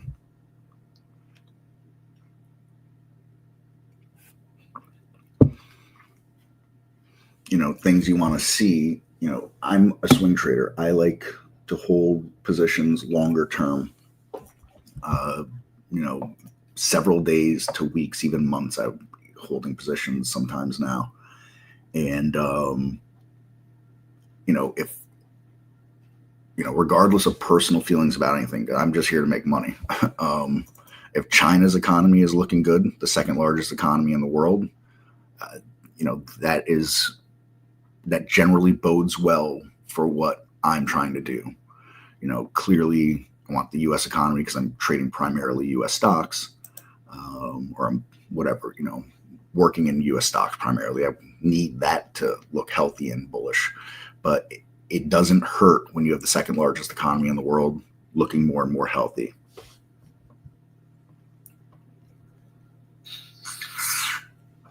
So for me personally, I have, a number of things, but I mostly look at support, resistance, and volume when I'm looking at stocks. Then I look at volatility. How volatile is the stock? How far has it come? Things like that. So, I could go over some individual stocks since, we're not doing much of anything else right now through one of my primary scans that I'm looking for stocks from, and give you, I like the stock, I don't like the stock. Doesn't mean I'll be buying it, but let's go through a few of these. Nope. And I'll give you the reasons on the nope as well. So I look at something like this, and overall, mostly in a downtrend, gets this move up and living in this area, and then we get a gap up here. And so, I don't want to go chasing something like this. It's up, let's say from here, 1, 2, 3, 4, 5, 6, 7, 8 days in a row with that big gap up right there. I'm not going to chasing that. Now, let's pretend for 1 minute, fast forward several days here, week plus maybe. And this is just kind of living like this here, sideways, maybe even a pullback, test the gap, and then bounce off it. That would be something I'd be more interested in. I would note this here, that seems to be, a big deal, that line right there. And again, why do I think that's a big deal? Well, look at it here. Look at price. Dancing and testing a line until it finally broke it. Now, if we could get back above that line and stay above, and it could turn, back into support again, that's interesting to me. But for now, we're living in the future as far as that, living in an uncertain future if that could even ever happen. FLG. Nothing interesting about this. A few reasons. One, just kind of sideways, absolutely going nowhere. It's a bank, a big float, so it's unlikely to have any kind of dynamic moves. Which to the risk management side isn't necessarily a bad thing. We have stocks that don't move against you dynamically, also a good thing, right? But just going nowhere, there's no discernible trend. I like a trend, I want to see a nice uptrend on it. My sector analysis as a cloud link, yeah. Load from cloud. Sector analysis. Copy and paste. There you go. So let's keep going through a few of these charts. And again, anybody with questions, don't be shy, get those in. So JAMF, that's a buyout. No sense in talking about that. So while I'm not necessarily interested in AAL because I'm not interested in airline stock like in general, but however, look, we have a nice uptrend here going on, right? And for me, I don't need the uptrend. I don't need this trend line to like match perfect and it can't break, or it's got to be even slope or anything like that. But, when you see something like that, you see it's come off a sell-off like that. Now you see it's above this inflection point. Again, these price has memory because people have memory, right? So people remember this level. People look back at charts and remember this level. Now we're up above it, right? And we're in an uptrend, right? And look at that cascade that it came down. So, it's got potential to fill to this upside right now. Will it? I have no idea. But that's not a bad actually risk reward scenario, because if I think about down here as a stop, so let's say if I was thinking about down here at 1290, give or take 1280 as a stop, and I'm thinking about trying to get up here into the 17 range, and I'm at 14ish now. So I'm looking to make, $3 a share, give or take, and I'm risking $1.20 ish, $1.15, $1.25. Everyone splice the hairs on where you'd stick that. So that's a good risk to reward ratio. That's the kind of setup I'm looking for right there. That's what I'm thinking. Those are the kinds of things that I'm thinking.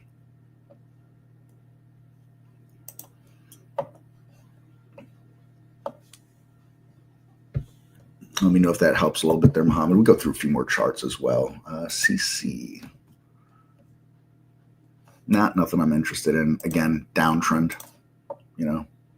Sure to start to get an uptrend there, yeah, but it reversed it real quick. So nothing there as far as I'm concerned for an interest. OTF, Blue Owl Technology, nothing there. Plus, it's a newer stock, anyways. Dole, is this the food company? Yep. Nothing.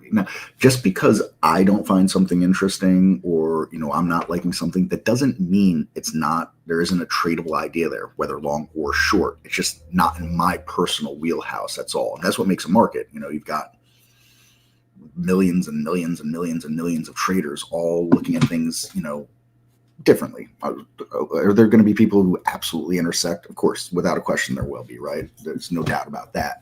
But, that's what makes a market, is that there's enough different people out there buying and selling on different time frames for different reasons, different risk management, so on and so forth, right? Just because someone gets out of a stock and they've got a profit and someone else is buying that stock at that same time doesn't mean the trade is necessarily, over because one person got out. Just different time frames, different entry points, things of that nature. So I think those are important things to understand. The way I look at charts now isn't the way I was looking at charts as I first was learning years and years ago. And it isn't even the way I look at charts, 4 years ago, 5 years ago. I'd say even I'm looking at charts differently than I was 3-ish years ago, to be honest. Not massive differences as time has gone on, but, like anything else, things change. Your viewpoints change. Again, Dole, there's nothing discernible to me here. And, one thing I always suggest to people is, if you don't know where to start on a chart, just draw a line anywhere, and then look how much price is touching it. Is price touching it a couple of times? Move the line around a little bit, right? Technical analysis is completely subjective, and anybody that tells you that it's not, send them my way. But look, this jumped out to my eye. Saw this all in here, how much price is touching that line. So while I'm not interested in Dole, someone else might be, right? And what I'm seeing here is this. We got this next area above it that it's really struggled to get above, and we're going to run into that now. So it's like, all right, not a great risk reward as far as I'm concerned, because if we fail getting up into that level and it drops back down, I was making a few pennies and risking $1 essentially, right? You don't want to you don't want to be trying to make $1 while you're risking losing $2. That doesn't mean you have to hold out. If you've got a 3-to-1, you're trying to find a 3-to-1 ratio on the win side, doesn't mean you have to hold out for the 3, right? You just want the potential for the 3 to be there. And if the trade isn't working after a period of time, you're up X amount, and you've decided that maybe it's run its course and you take the profit, so be it. But you want the potential to make more than you're going to possibly lose to be there. If you take that approach, you don't even have to be right 50% of the time. If you're making $3 to every $1 you lose on a trade, you're right. Even in the high 30% of the time, you're still making money actually, right? So you don't have to worry about being right, and that's where it really comes into I'd rather make money than be right. So, anyways, that's what I see with Dole there. And again, anybody that wants to interrupt me, by all means, don't be shy. Go right ahead and interrupt me. No problem answering whatever questions. We'll just keep moving through some charts for a little bit here. Sorry, I'm just pouring a little tea for me. NRDS. So, this is an interesting one here. All right. This goes back to like some support and resistance stuff. So look, we can see that, this is an area here. Look at these gaps into it, down through it. towing the line, can't get above it. Now we've gapped way up above it. Obviously a very positive reaction to earnings overall, but not only a positive reaction to earnings overall. We're going to zoom in a touch here, right? So we've got positive gap up reaction here, but then it came back down and oops, that wasn't very good. Came back down and nearly, it's kind of tested that gap area a little bit, a little bit down, and it's really bounced off of it now. And it's in a nice uptrend. Now, someone might say, we took a couple of, come on, drawing tool, a couple of goes here and a pause and a go. Someone might say, maybe give me another pause day or two, and I want to be involved here, right? And if we look at the bigger picture,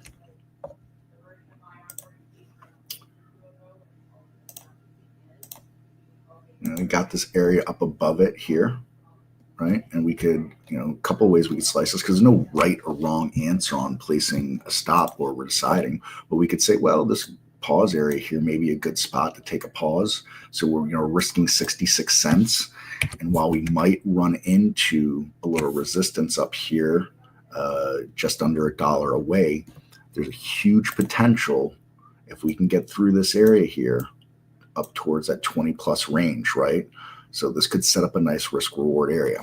Will it do it? I have no idea, once again. But this is where you may, you consider that tighter stop, because if you were to fail here, then you're looking back to the bottom of the gap, and then you're looking back to filling the gap as well. But this could be one of those risk reward scenarios where I'm taking a little more risk knowing that I got a tight stop and I could get whipsawed out, but I'm trying to set myself up for a possible, big potential here as well. So those are the kinds of things I look at. And this isn't the kind of scenario I'd be looking at and say, oh, if the positive scenario unfolds, it's going to take 2 or 3 days to get up here. This could be something that takes a month or so to unfold, right? But, now let's just say, for example, if I took 100 shares, right? And I was only risking, 60 some odd cents. So if I'm wrong, I'm losing $60. And if I'm right over a couple of months, I'm making $400 or $500 instead, right? I'm just using the 100 as an easy example, number one, for the math. And number two, especially if you're a newer trader, even if you have let's call it a quote large size brokerage account, you got a few 100,000 in there, and losing a couple of bucks learning isn't a big deal to you. But why lose more than you need to lose, right?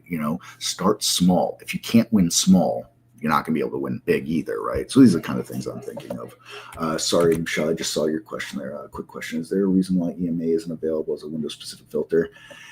The only reason I can give you is the management team has decided not to put it in. If it was my choice, you'd have it as an option, but I don't run the ship here, unfortunately. Actually, I should say fortunately. I don't like making big decisions. So you have to work with what's in the system there. Sorry.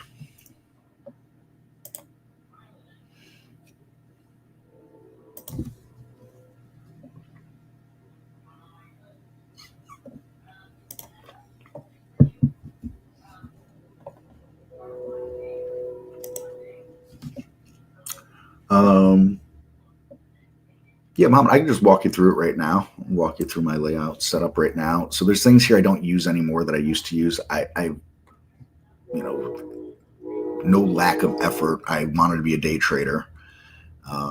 Overall, in the grand scheme of things, I just struggled so much that I decided to put that to the side. I won't say I'll never try it again, but for the moment, I will not be trying day trading.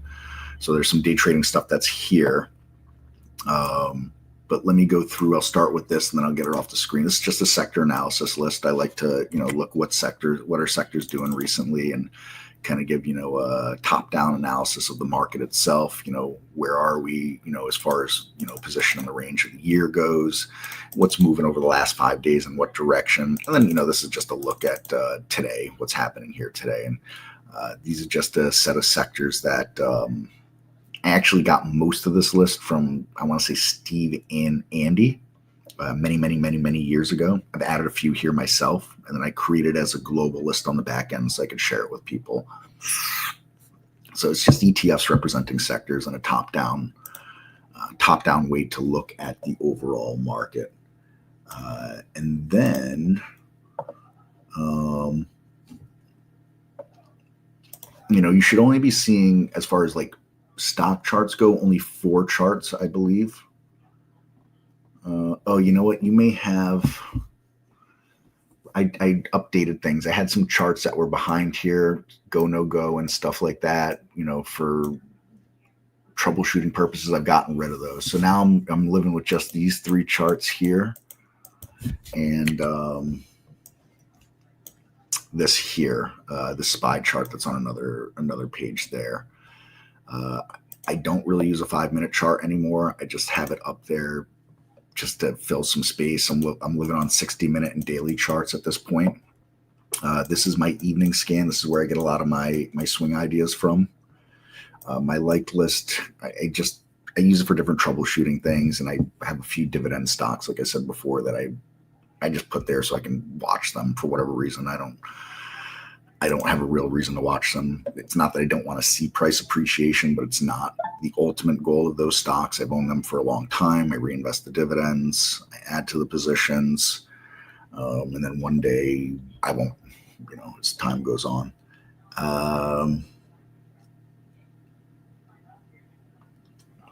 And then this is looking at 30-day highs versus 30-day lows. That includes the weekend. So I'm trying to, determine, are we making overall long-term highs or long-term lows overall? So we can see here, 83% of what we're alerting is to the upside versus 17% to the downside at this point in the day.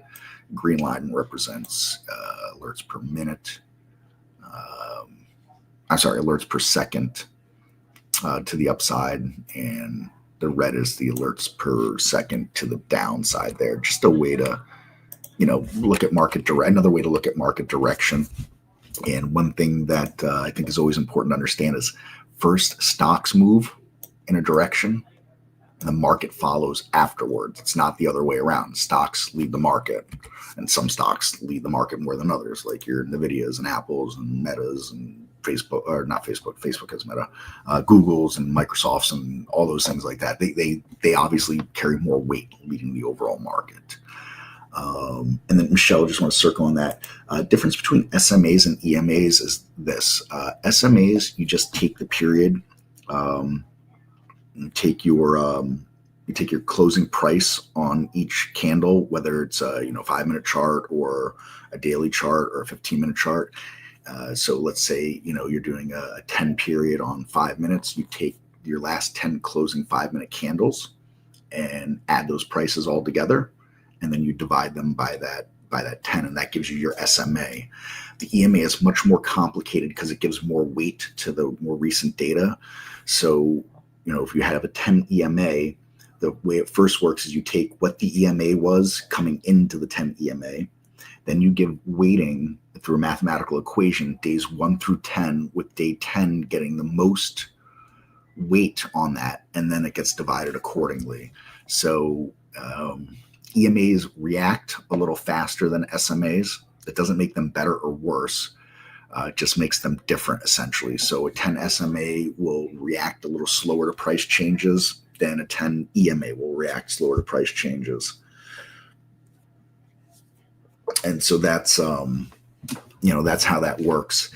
The theory behind it all works like this.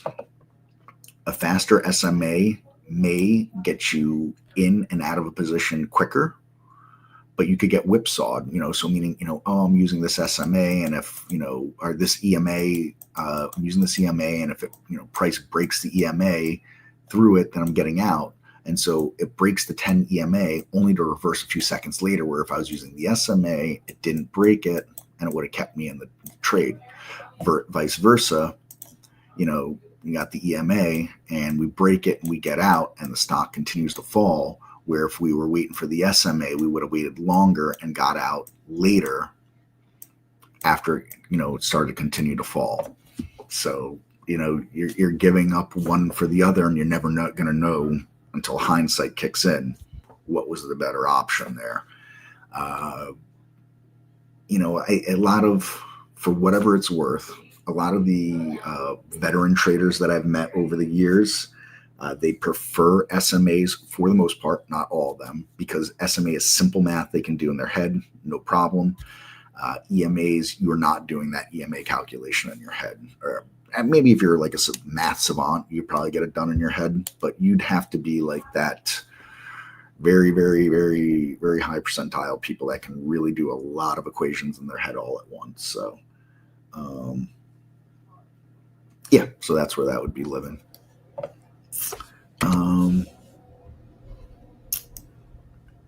And then, you know what I'm going to do? I'm going to finish going over what I've got on the layout here. And I'm going to create a new shared layout for you guys. That's more simplistic what I've got here, but I have to change a few things that won't share with the way my layout is right now.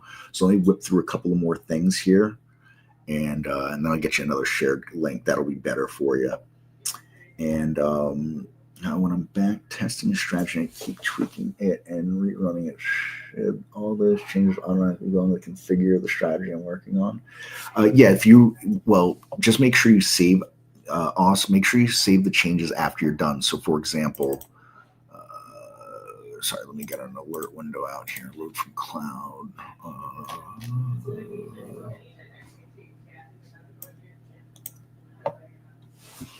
Oh, that's a bummer. I think I was working on something over the weekend and I didn't save. That is super upsetting. Whatever. Okay, so here, let's just say I back test this here. I run the back test. And then afterwards, however I do it, whether I come in through optimization and I change it through this, set the value like this, or I just come in here to configure and I change, whatever I want to change here. Well, as soon as you do that, then right click. If you have something you want to save, click and save and share to cloud. And then you might want to, either indicate it here through the name that's a new version, or indicate it in here in the summary that it's a new version. Like that. That's what I would do as far as that goes. As I'm going and working, if I have something I want to save as a save point, and then I still have the original I can go back to while still while creating the new ones that I can keep referencing as well as I go forward. And you don't have to, if you're making changes but you're not liking the changes, obviously disregard, and you're not going to save anything at that point like that.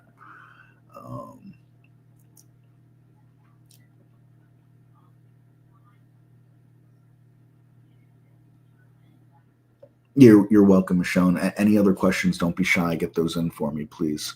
Happy to help with those.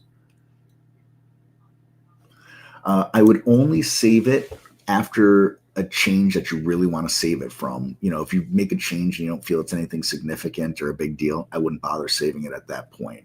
I would save it like once you have once you've come across and you're like, what, this is a good move, or this is a good adjustment, I like what happened here, now I'll save it. For me, I'd say, it's every, 4 or 5 changes. That's generally for me how it ends up working out, but that doesn't mean it's no right way to do it. And there's no wrong way to do it. I'm also in the camp that it can't hurt to save a little extra, because you can always go back and delete the extra ones. But what you can't do is, or it's more difficult to say, oh, gee, I wish I saved that one and I didn't do it. And now, I'm not exactly sure what I did before. So that's just my, my 2 cents on it. That doesn't, it's kind of my video game days coming in. It never hurts to save an extra time or two. So yeah, let me pile through a few more of these items here. So I got the single stock window here, things that are of interest to me in the single stock window. And, this is Holly here. I like to have Holly up just to monitor what's going on it. Users chiming in, asking questions during the day. So I think it's important for me to, keep Holly up and make sure that I'm in touch, that Holly's alerting, is it short or long or a mix, things of that nature. Then I have these 2 scans down here. They're race scans. So I'm trying to make this story as short as I can, not to bore anybody, but coming out of 2020 into 2021, I started having my first real successes. I was trading after several years, and it was swing trading. And so I continued with that, and I was, going all right for a year plus. And then at the beginning of 2022, if anybody was, watching markets then, something changed and we started having a big deterioration underneath the market, and we ended up in a bear market early-ish, end of first quarter, beginning of second quarter, somewhere around there in 2022, start moving into a bear market. And what I was doing for my swing trading wasn't working well anymore. Every bounce was getting sold and, things like that. We'd also just come out with the race feature, and I was trying to, wrap my head around it. How can I use it? Not necessarily use it, but I need to be able to support it. I got to understand how it works. And so I was using the race feature and playing around with it at the end of December 2021, going into January of 2022. And I'm like, this is a little better on the day trading stuff, because I'm, instead of, like new high alerts, and I'm always buying the last new high, there's sometimes stocks that have pulled back and now they're making a nice move again.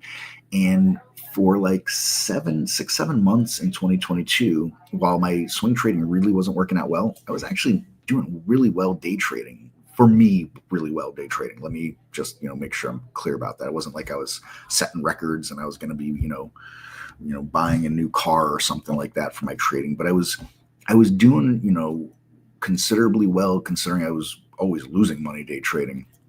And for like that's, 7-8 months, something like that. These two scans, I was getting my ideas from, and I was doing all right.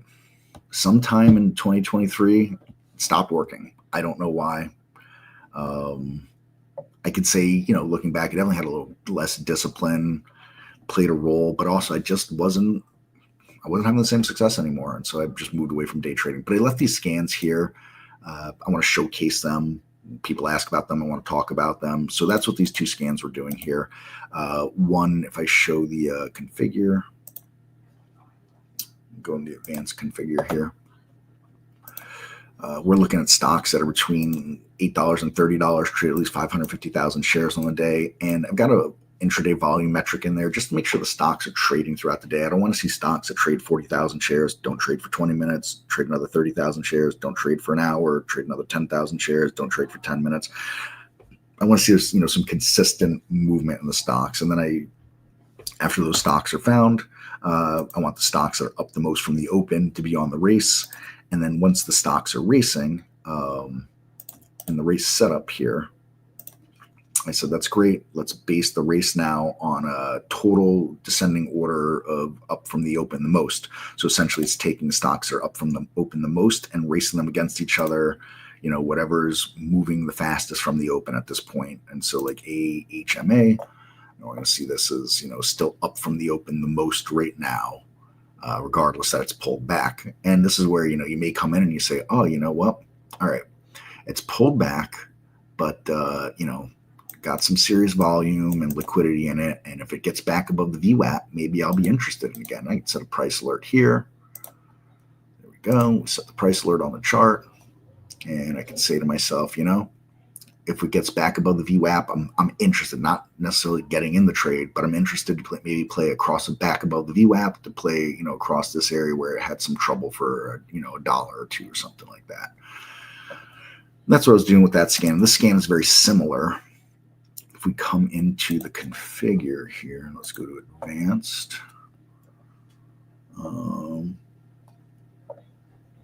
And so in this here, we're doing some similar stuff as the other scan, but the price range is a little lower, a little less volume needed here. And I'm using Bollinger Bands for a momentum. So I want to see stocks that are racing up towards the top of their 5-minute Bollinger Band. And then the rest is all the same on how it's calculating and racing from the change from the open the most like that. So same kind of concept there. And then, sorry, I missed the start of the session. Is there a way to watch this again? Yes, there is a way to watch it again. It's part of like one long, like 8-hour stream or something like that. But let me find you where it will be posted later today when the full stream ends around 3:30, 4 o'clock. So I'll say look around 5:30 this afternoon Eastern time. And you'll find that, sorry, I'm getting you a link right now.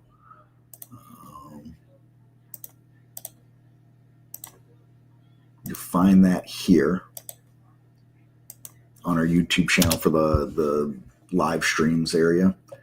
And you'll just have to fast forward a little bit. I started at about noon Eastern. So, figure the stream, I think, starts around 9 o'clock Eastern. So, fast forward a couple hours from there and you'll be able to find this as a replay there. Plus, you can replay the rest of the day that Barry was going to, if that's also of an interest to you. Net trade, thank you. I appreciate that. It's always nice to have great folks like yourself here, interested, eager to learn, putting in the work and things like that, it makes for a, much nicer environment here with us. And so that covers most of the layout there. There's a SPY chart that's on the other side, my other monitor that I talked about. I have this compare count window. This is looking at stocks above the 50-day moving average SMA, making new highs, and it's comparing them to stocks below the 50-day, making new lows, as another way of me getting some market pulse on it.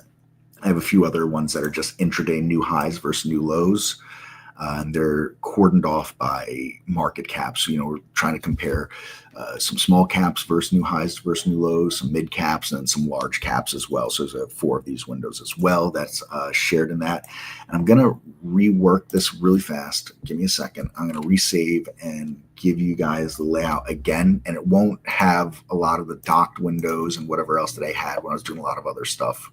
It'll be a more simplistic layout overall. So let's see. All right, let's go to configure. You know what? I got to do this. 5-minute volume. Add that filter. This won't impact anything here. Okay. Configure.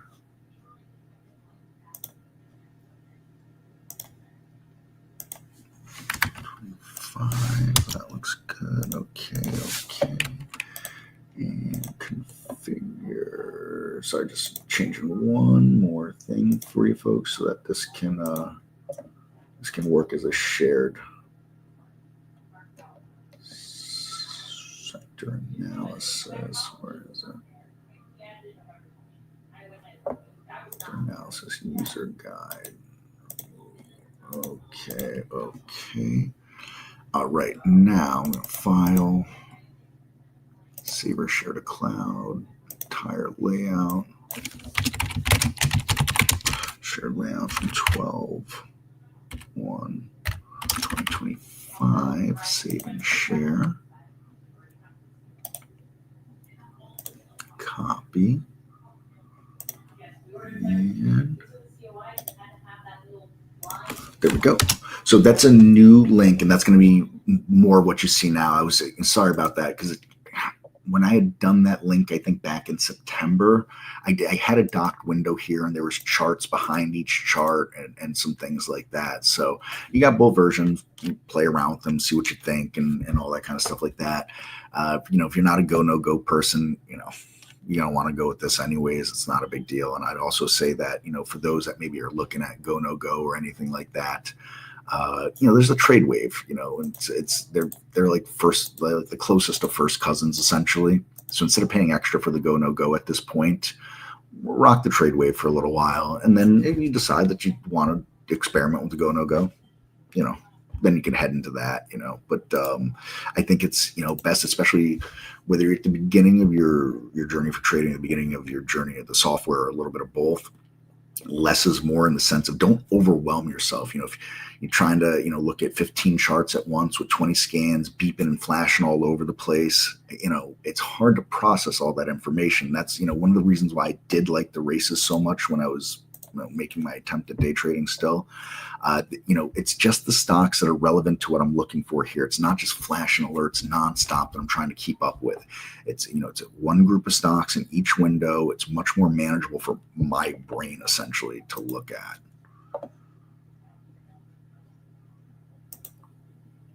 Joel, welcome. Great to hear. We do these live sessions like this here every day at noon Eastern, every market day at noon Eastern. Before myself or one of the other team members comes in, Barry runs this. He streams a live trading room, both from here and also protradingroom.com essentially. And he's also extremely knowledgeable about the software, trading in general.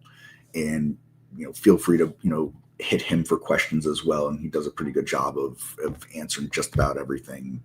And I'll say that a huge portion of what I know about the software and trading in general came from me just spending time in the room with Barry for years before I came to work for Trade Ideas. So Barry will tell you he does not teach trading, but he passively teaches it. If you know you're hanging here, you're taking some notes, you're listening, things like that. Mohammed, thank you. I appreciate that. Everybody's got an agenda, right? And obviously, as a subscription-based software, we have an agenda that we want to have subscribers, but our agenda doesn't work if our subscribers are not leveraging the software to do what they're trying to do with it, which is, in the end, make money. So, obviously, we can't trade for everybody or anything like that, but providing education on the software, talking about some charts, talking about some technical analysis, give folks some resources to go back with and test and think about, study a little more. That's what it's kind of about here. And like any other profession, you really put the effort in, you really have the discipline, you make it happen. Lesson I had to learn was it doesn't happen in the time you want it to happen necessarily, but it can.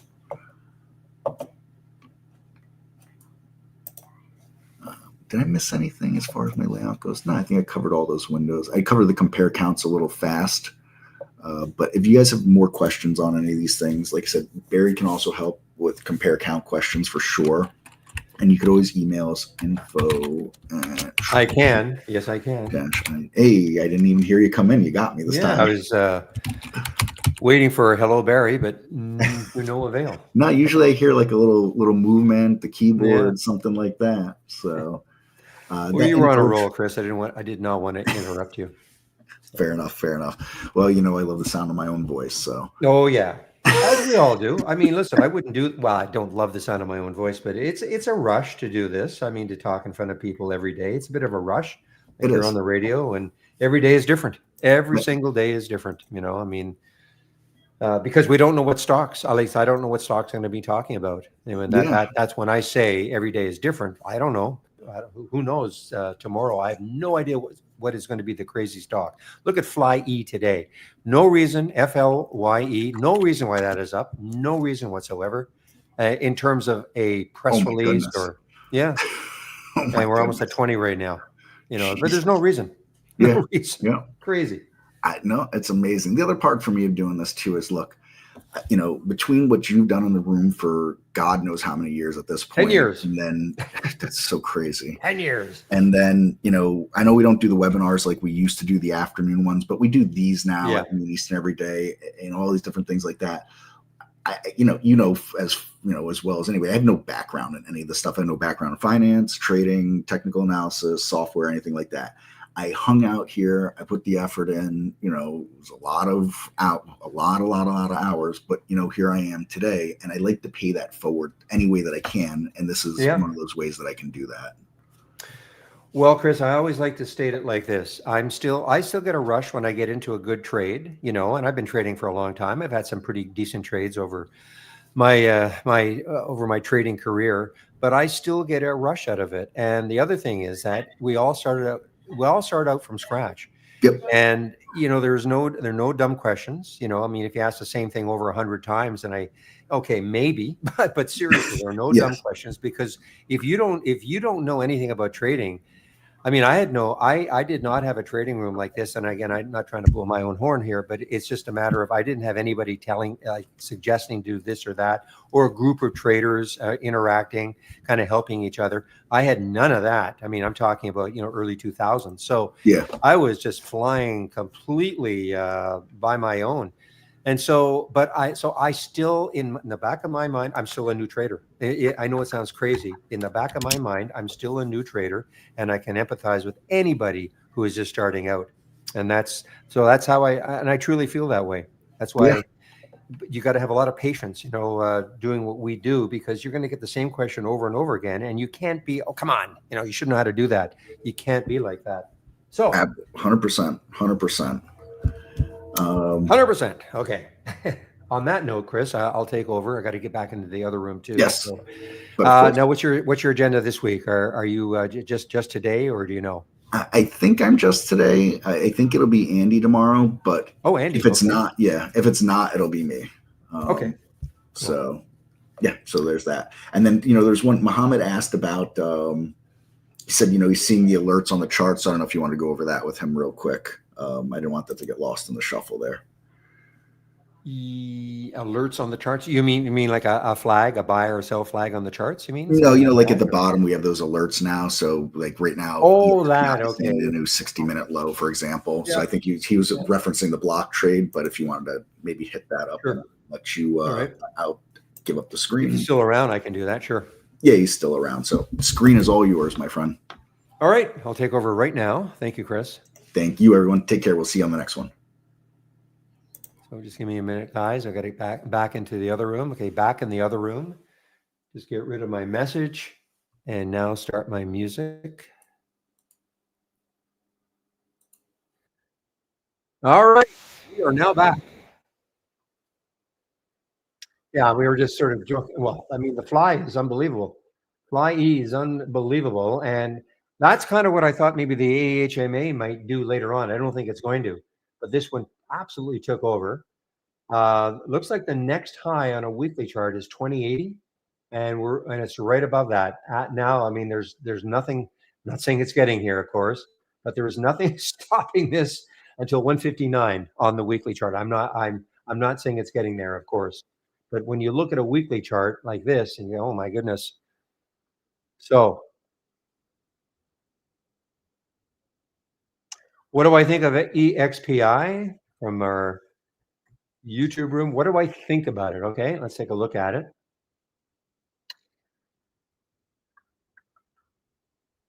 Well, for what? Swing trade, day trade right now. Right now, I mean, it broke down through the VWAP, and it's obviously weak.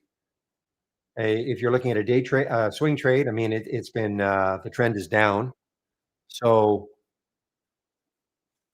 it's not trading anything abnormally. 0.78, so it's not trading anything abnormally today.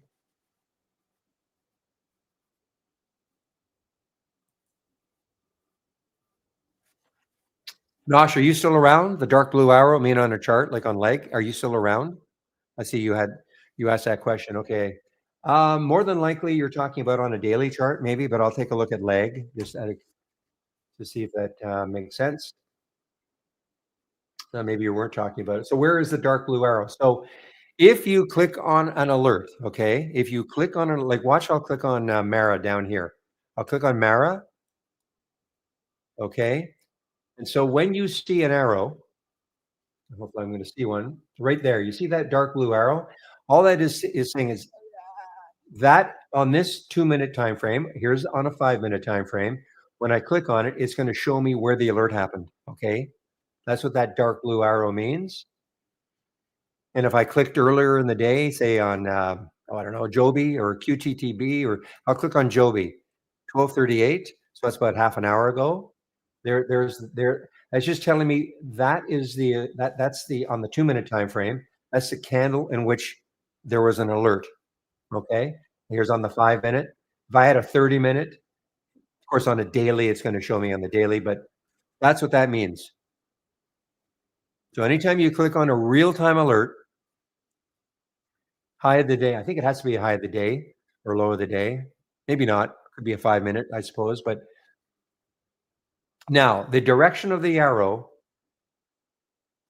So you can see there's still an up arrow here, even though this was at this point, this was a low of the day. So the direction of the arrow is doesn't matter. It's just telling you. So in other words, if it was a potential short, it's not going to be a down arrow. It's just telling you where. The only time you'll see, and there's not one today, in our AI, if it happened to be a short opportunity, you would see a down arrow. It's an interesting way because if I do this, if I go back to my the don't repeat version of this. So if I don't know if I'm going to be able to see anything at 9:45, but there's a wolf at 9:45. Yeah, I'd have to go back. You see, if I could scroll back, but I would see an up arrow right at 9:45 on a 5-minute chart. So It's sort of maybe an interesting exercise visually to see, okay, that was the alert. What happened afterwards? Remember, these are all just ideas. Now, when I was here last, I'm interested in this BKSY. Yeah, I mean, the BKSY is still hanging tough. And I also said, well, I was wondering, will the SPY go positive? It's pretty good now. I mean, the SPY's had a nice recovery today. The low of 977, 677. That was at 7:45 this morning, pre-market. And I wouldn't call it steadily up. We had that little downturn that I thought, uh-oh. But, other than that, this has been kind of steadily up, making a higher lows.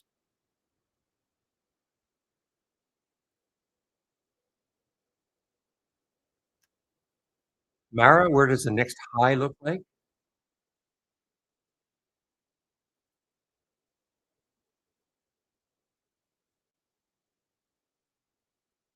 Well, on the daily chart, you can just you can see right there, 1196. That is the next high in a daily chart. That's a red line, but you can even just eyeball it. I mean, there's the high. That's Friday's high. Remember the half day? So the next high is 1193. So it's got a little bit of room. It's been choppy though today. All to do, of course, with let's take a look at, if I were going to trade Mara or any crypto related stock, I would want to have IBIT probably up and running just to see what it's doing. Okay. Or some way to track Bitcoin. Not that it is the pure Bitcoin, it's a miner, so it's a little bit different.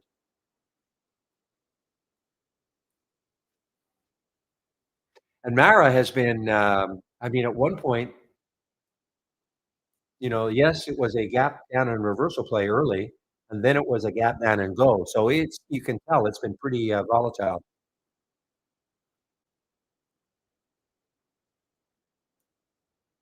But as we speak, and let's see if Riot is doing the same thing.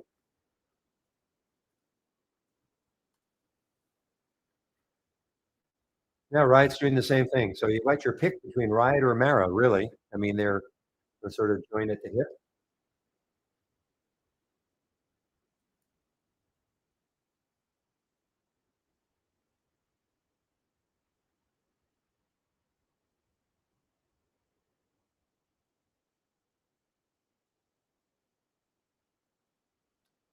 Mohammed, are you still interested in how you get? I think Chris was talking about these little messages at the bottom of the chart. Are you still around in our YouTube room?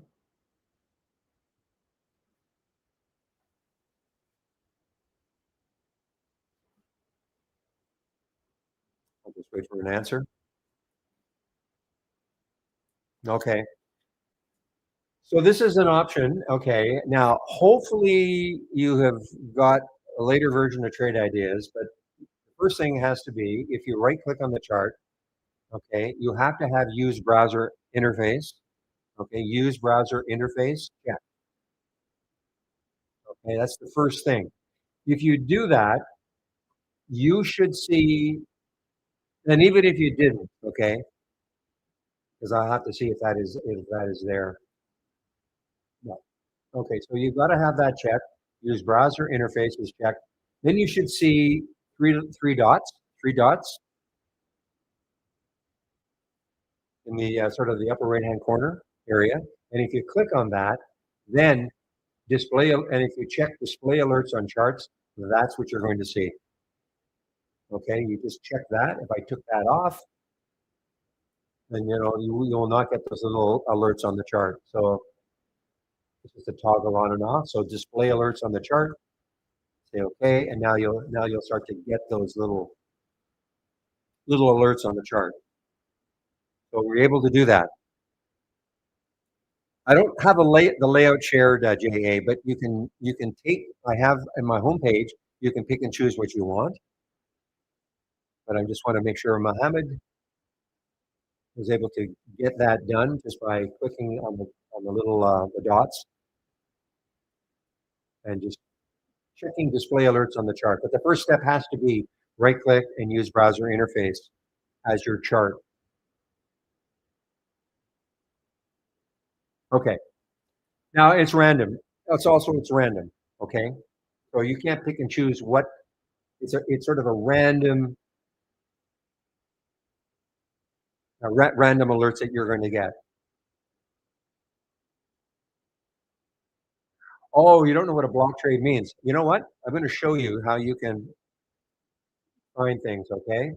So if you, and I'll get to your question in a J Villa. Okay. If you right click on another window, or even a top list window or whatever, if I right click, configure, and just type in block trades, go to the search and type in block. Okay. You see where it says block trade? Click on it and then click on help. When you do that, you're going to get a big explanation of what block trades are all about. In essence, and for us, I think it has to be at least 20,000 shares.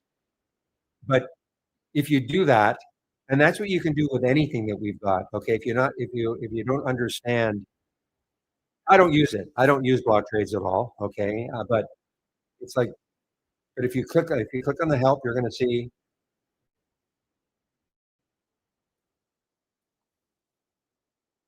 Okay, understanding the block trade alert, single trade of at least 20,000 shares. Block trades usually show institutional trading, et cetera, et cetera. Okay. So we've got a lot of information about it. Okay. And that's the same for anything you see in trade ideas. You know, if you typed in, I don't know, RSI and the 1 minute RSI, help. Okay. That'll explain what RSI is all about, stuff like that. So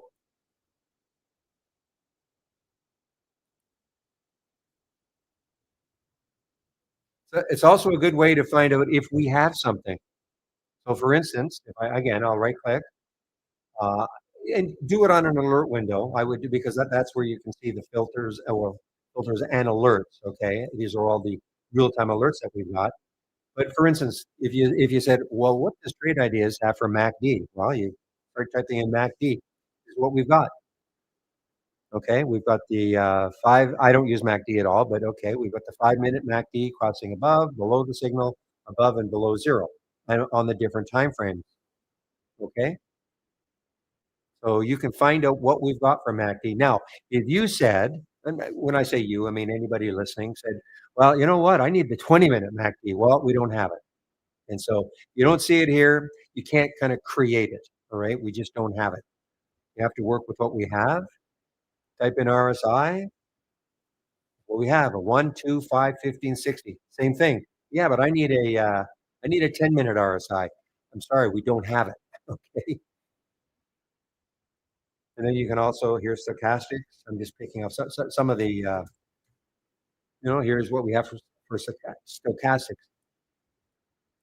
Ichimoku or we don't have it. We don't have it at all. Start typing it in. We don't have anything about that.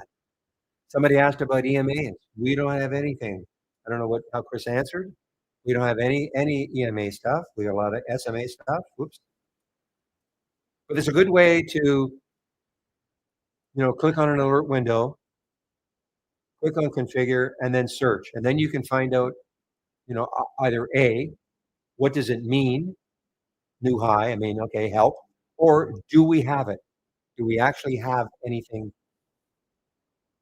relating to what you might want to be able to use? So, J.A. Villa, I don't have, oops, give me a moment.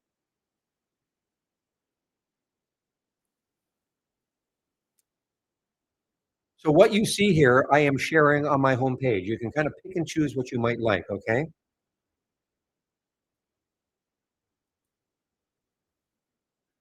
And it's a good exercise to know how to load links and things, okay? Like that. It's a good exercise to know how to do it. So let me just show you my homepage.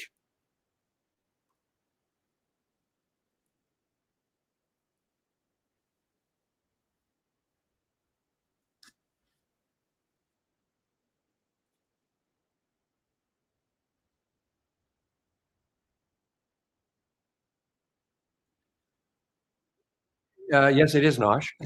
But just let me show you. I just want to show. Go to my homepage. Okay, I put my homepage link in.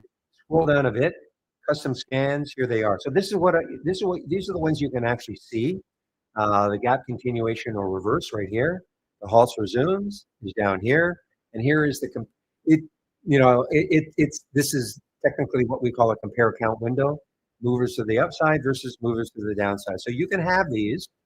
You just and as far as charts goes, I mean, they're sort of personal. When I say personal, I don't mean I don't want to give them to you, but not everybody wants these time frames.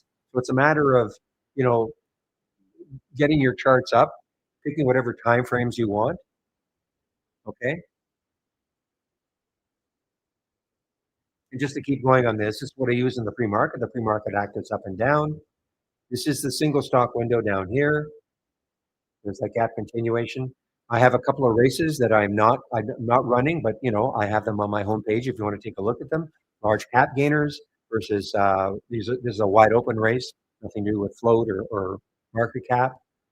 Here's a momentum scan, and here's the Pepe combo scan. So some of these I don't have up and running, but I've got them on my homepage. You can take a look at them.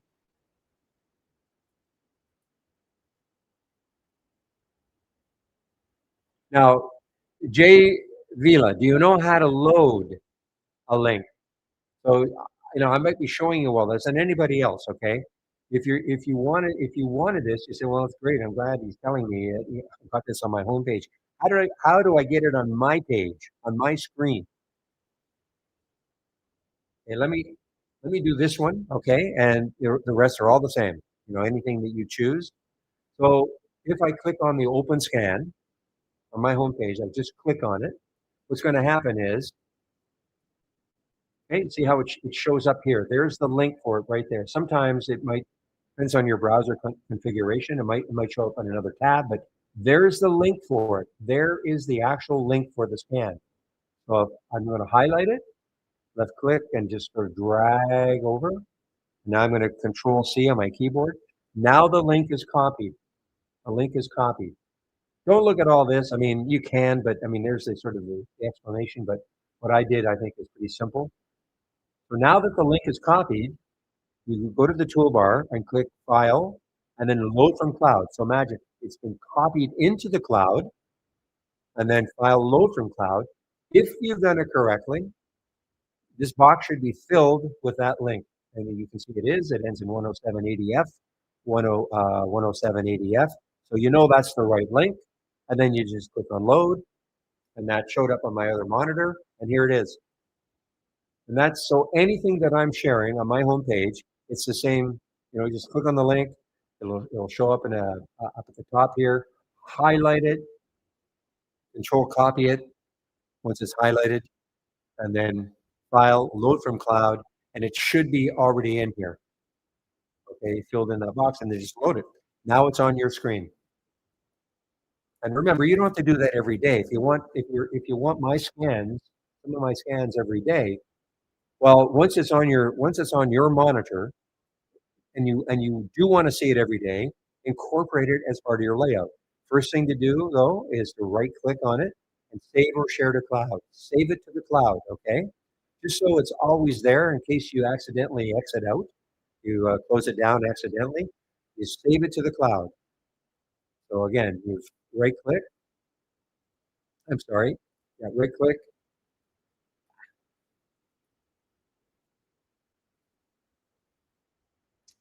And save or share to cloud. When the box pops up, save or share to cloud and save it. You like the name, just save it like that. And then in order to have it part of your layout, when you exit Trade Ideas, if you're creating your own layout, you might take maybe a scan from me, maybe you've created your own scan.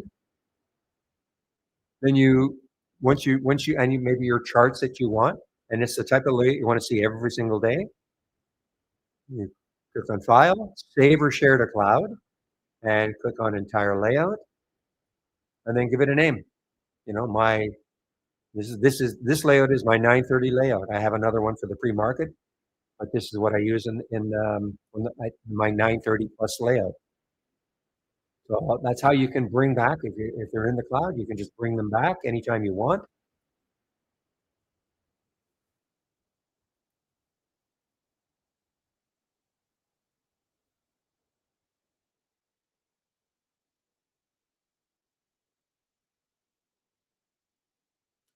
So as far as if you took, for instance, you know that Nosh, all tree maps start off from a. Okay, great. You're in the main room now. Good. So you know that all tree maps start off from a, or do you know this? All tree maps start off from a top list window. So did you create the top list window? It has like low float stock and maybe a price range and all that. Did you already create your top list window? Okay.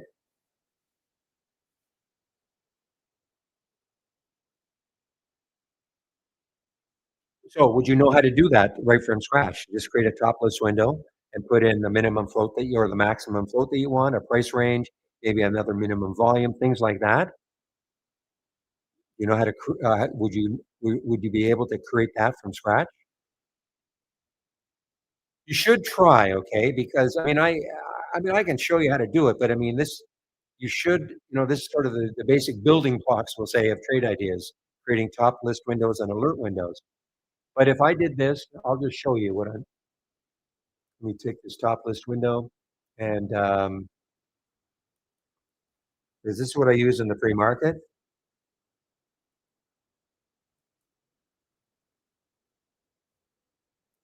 So this is the grid format, okay? So you would,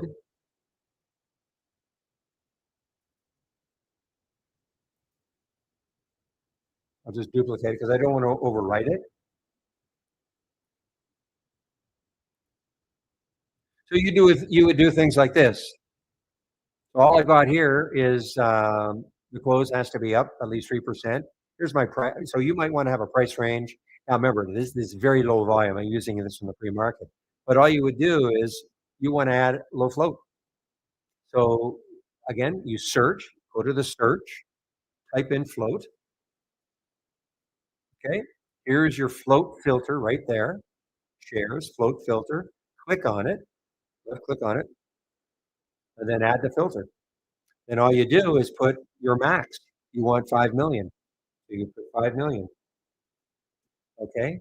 If I click on this now, the summary, the value is no more than 5 million as an example. Okay. And then you could put how much your percent change is just your C percent. Again, if you didn't know how to find it right from scratch, you just start typing in change. You get a bunch of them, change 2 minute, but it's a good idea to see all the different changes that we've got. Have to scroll down a little bit probably, and then here you go. Change from the close. So you put whatever your minimum is, what you want the minimum is. In this case, I have 3 here, but whatever you consider what the minimum should be.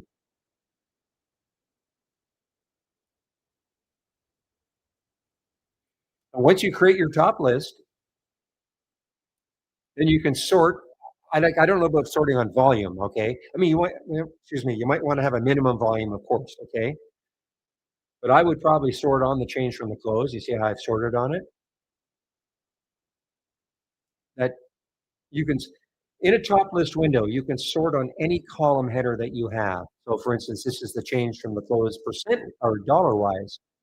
So, SNPS has moved $20. It's an expensive stock, 438.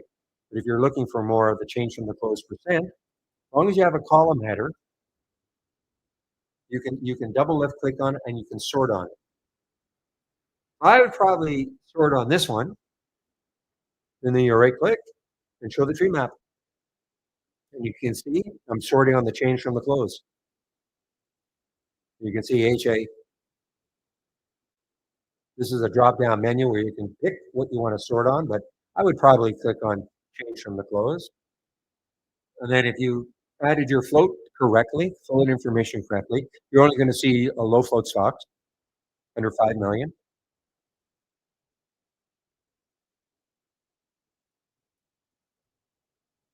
And you give it a name, right click configure. And in the summary, which is telling you everything that you've done, and then give it a name. And then maybe you want your low flow tree map or something like that, whatever you want to call it. How do you save it? Once you've done it, right click, save or share to cloud. Right click, save or share to cloud, Save it. Now it's in your cloud. Okay. So right click, save or share to cloud, save it. Now it's in your cloud. Okay. And again, if you wanted that as part of your layout, you want to see it every single day. Well, make sure then when you file, save or share to cloud now at the top, and you can give it a name entire. And if you give it the same name as what you're using, it won't overwrite it. What it'll do is though, it'll create a timestamp. So if you gave it the same, if you kept the name the same as what you're using, which is fine, which is not bad because what happens is you'll have layouts and you'll have maybe your layouts like watch. If I go up here,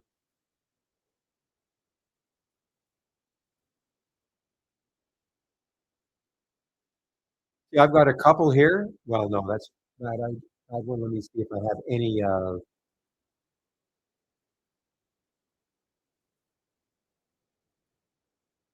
Trying to see if I've. Yeah. So these two are the same. I may have made a change like the same name. You can see that one was done at 11/24 on 11 November 7th, and this one was done a little bit later. Maybe I made a minor change to it, so it's timestamped. So even though the names are the same, they could be different. Okay, which is not the worst thing. You can kind of go back and say, I wonder what I made some changes to my top list window or my alert window. Maybe I'd like to go back and see what some of the original ones look like. Or you could just delete it. Okay.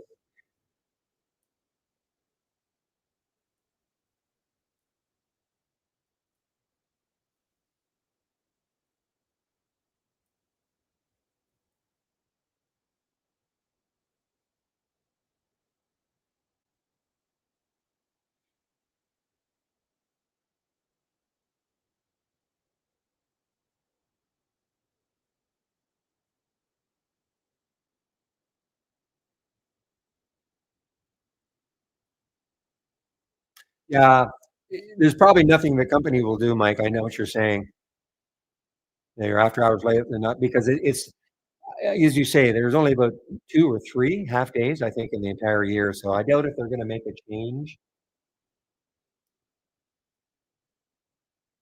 So what you were saying is when you loaded, what I would do is, you can keep whatever you've got running still up and running. It'll still keep working. But you're right. I mean, if you clicked on the,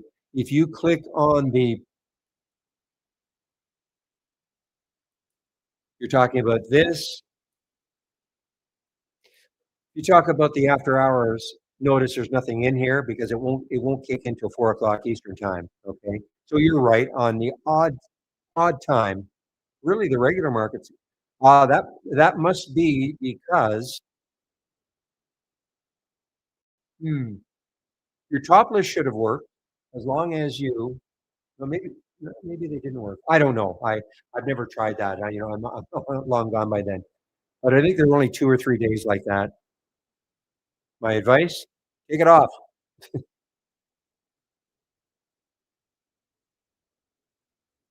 Now you could. Yeah, I don't know. Yeah, I was going to say you could have a post market. Yeah, I'm surprised it didn't keep working though. But yeah, you know what? Why don't you just take it off? Take off on those 2 or 3 half days we have a year, because I can almost guarantee you that post market on a half day is not going to be that pretty. Probably not going to get too many anyway.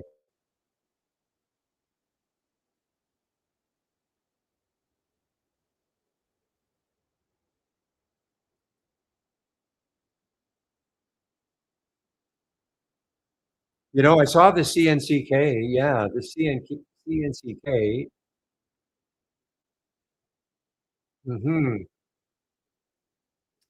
Didn't see this in the pre-market at all. It really didn't do that much in the pre-market. The market had to open.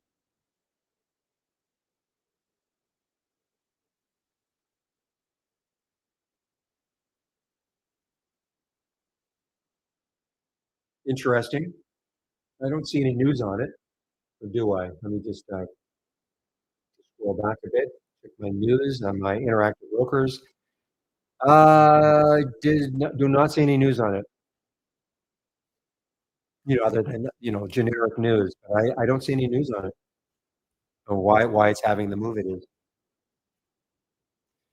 It's really interesting because it's certainly going against what's happening with the sector, isn't it? I mean, it's a crypto play, what's in the crypto sector, and it is. So there's got to be something going on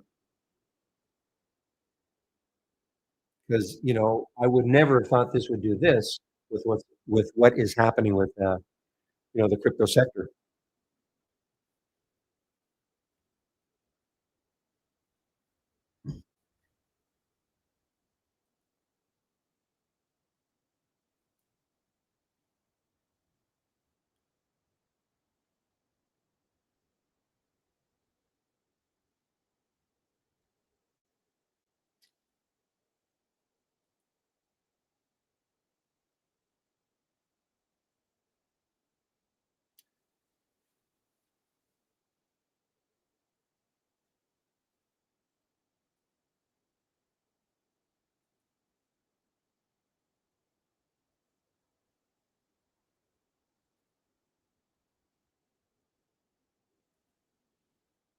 Well, that's a question you can ask Dan if he's in on Wednesday between 12 and 1.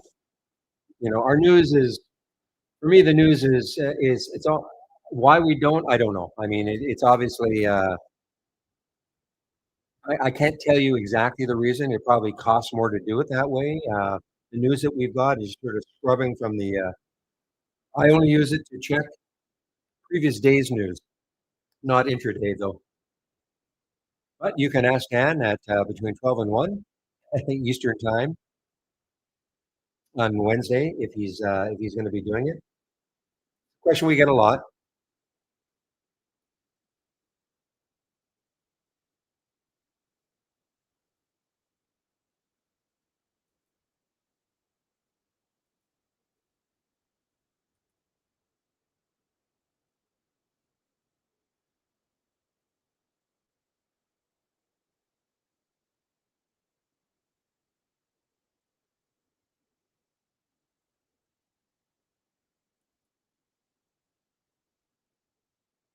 Boy, this one, guys, is a BKSY. I mean, it's been hanging around 17 for a long time.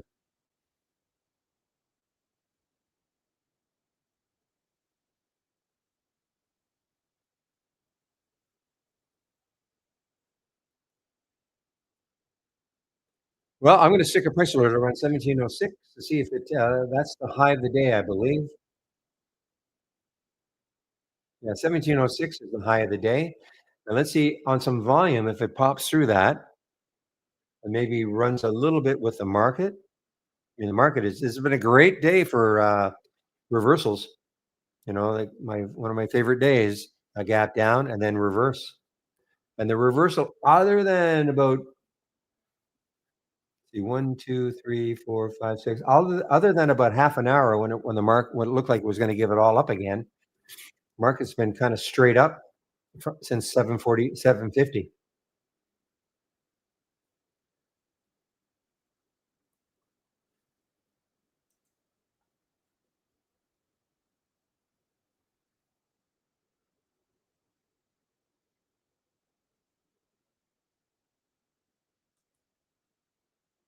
No,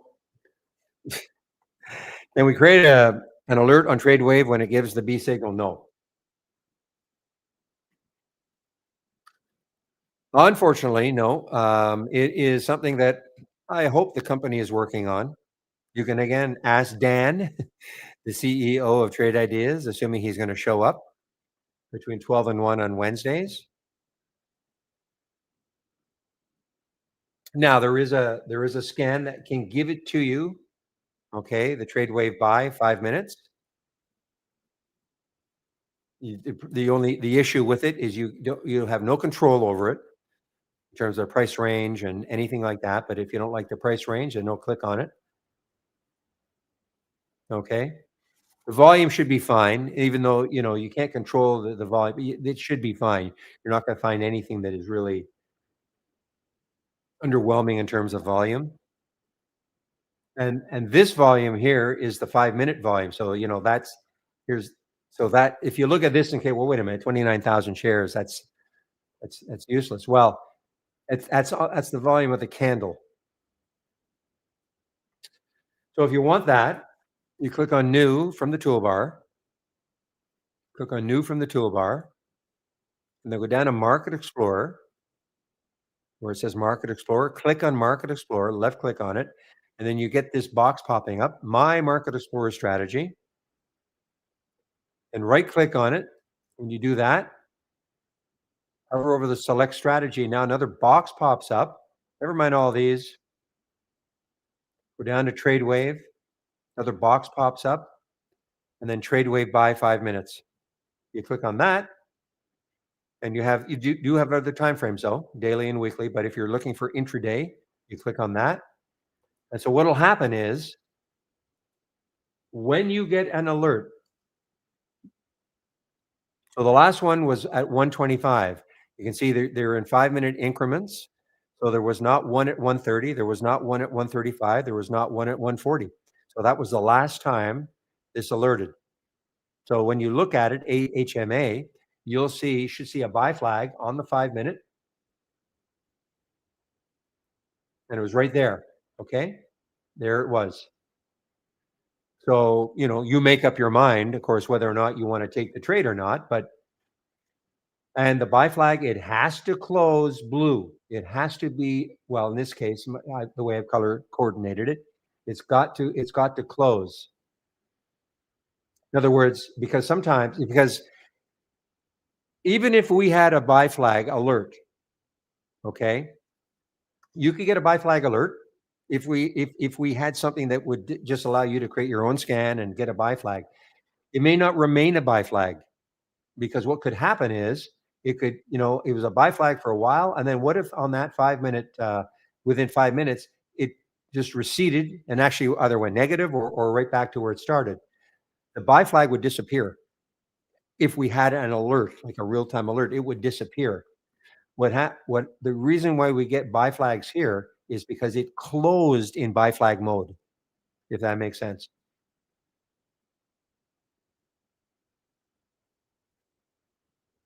Let's take a look at Palm, see what it's doing. So now the problem with that can be because here we have the alert here at 443. So it's not terrible, but on a 4-minute stock, you would have to wait until 455 before you see that alert. You can see. So that was a fairly wide candle.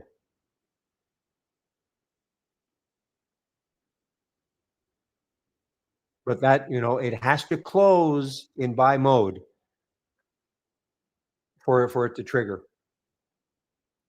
But sometimes, in this case, it's a 20 cents or whatever it was, 42 to so say 13 cents on a $4 stock. I mean that's relatively significant. But if it was a $10 stock or a $20 stock, it may not matter as much.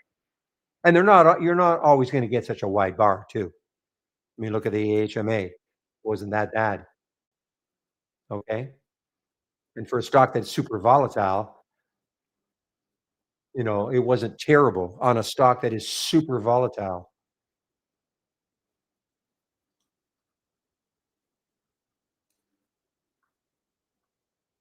And you can incorporate this also as part of your layout if you want. So now nothing will happen until 9:30 Eastern time, okay? Doesn't work in the pre-market.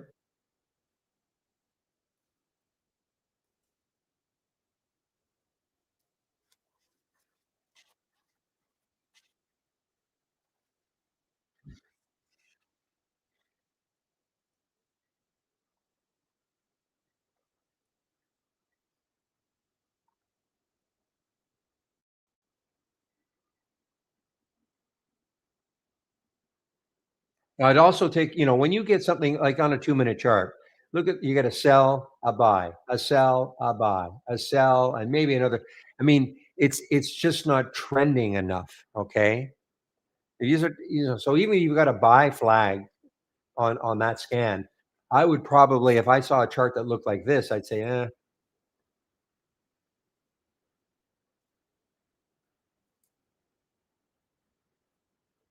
yeah, fly is halted on the way down. It's over now. Hard to believe it would, but fun while it lasted. Got up to what, 20, almost $22.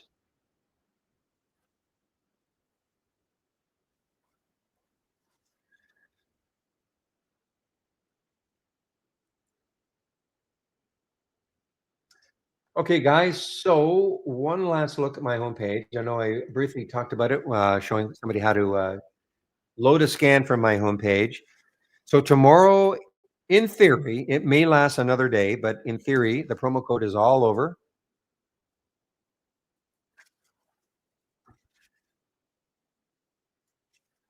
Still active tomorrow. So we'll say the 3rd. Okay. So here are the promo codes still. So you can get 30% off the first month. Sorry, the entire year.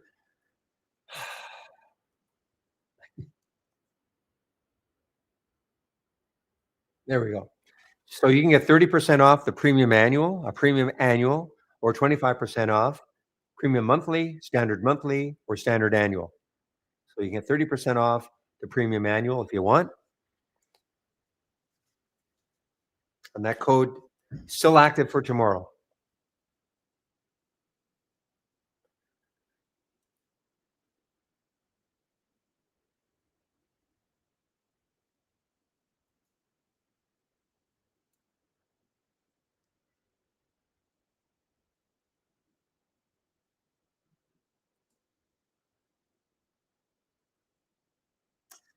Okay, guys. So we're getting close to 2 o'clock Eastern time. So when I start to think, that's when I start thinking about leaving. Can always say later if there are questions. William says though he will keep the main room open until 3:45 ish. Okay, so even when I leave, the room will still be open. I do have to shut YouTube down completely.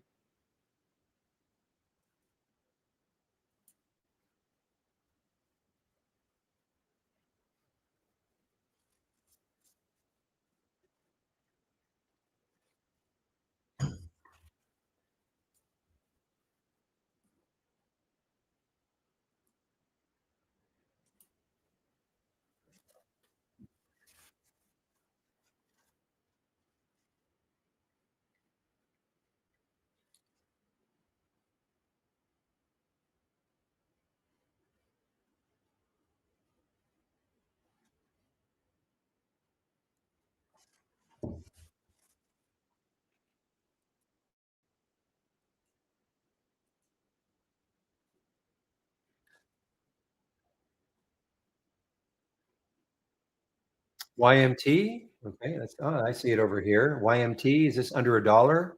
No, it isn't under $1. Okay. Yamushin.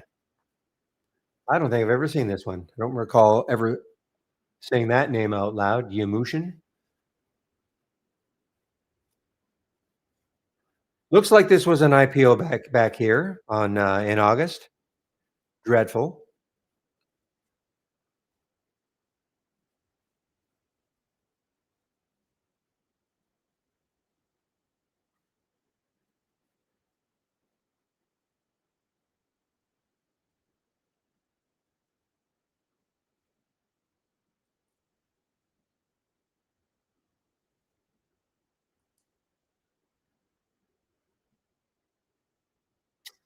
All right, I have to put a price alert. See, I want to add about, let's see, 679.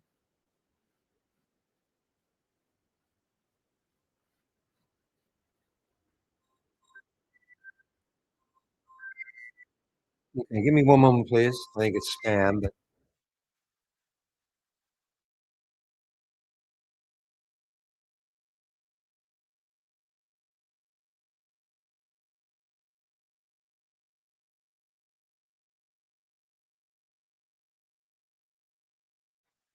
spam it was.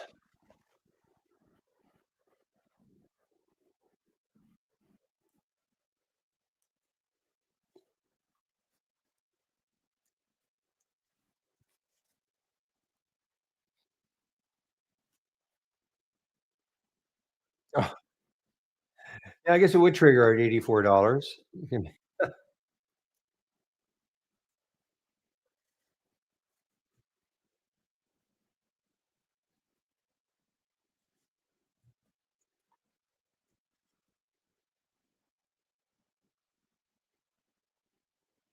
just wanna see if it gets back to being flat, closing at, Friday's, high or Friday's close. Big, big, big, big comeback by the SPY guys. Nice to see. Tremendous, day for, reversal plays.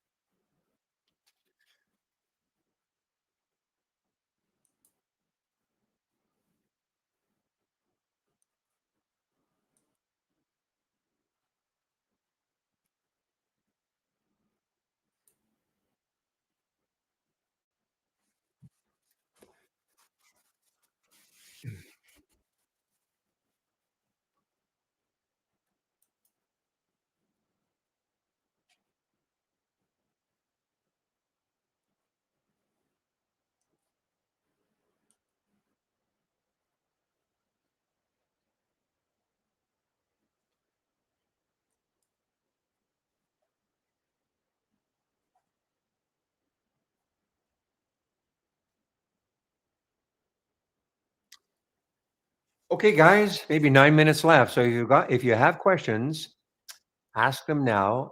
I can always stay later. I don't have to leave, but, things I can do on my own.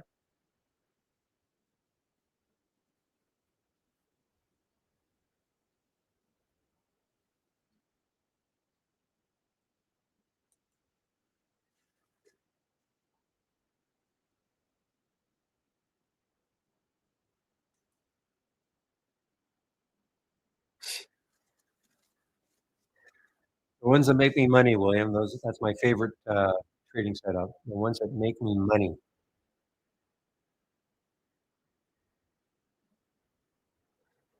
I doubt if I had, fly shorts, but let's, out of curiosity, I don't think I had fly shorts. No.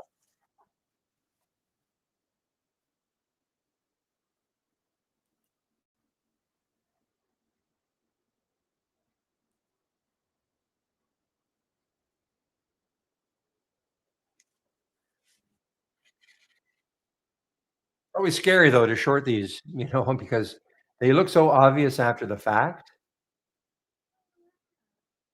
but there were many times where this got halted and even, fell a bit and you thought, "Okay, maybe that's it," and then nope, it popped and popped and popped and popped. Well, you may have wanted a short fly E, Miko, but I'm telling you, it would have been, sure, again, after the fact, it looks so obvious to short it around 22.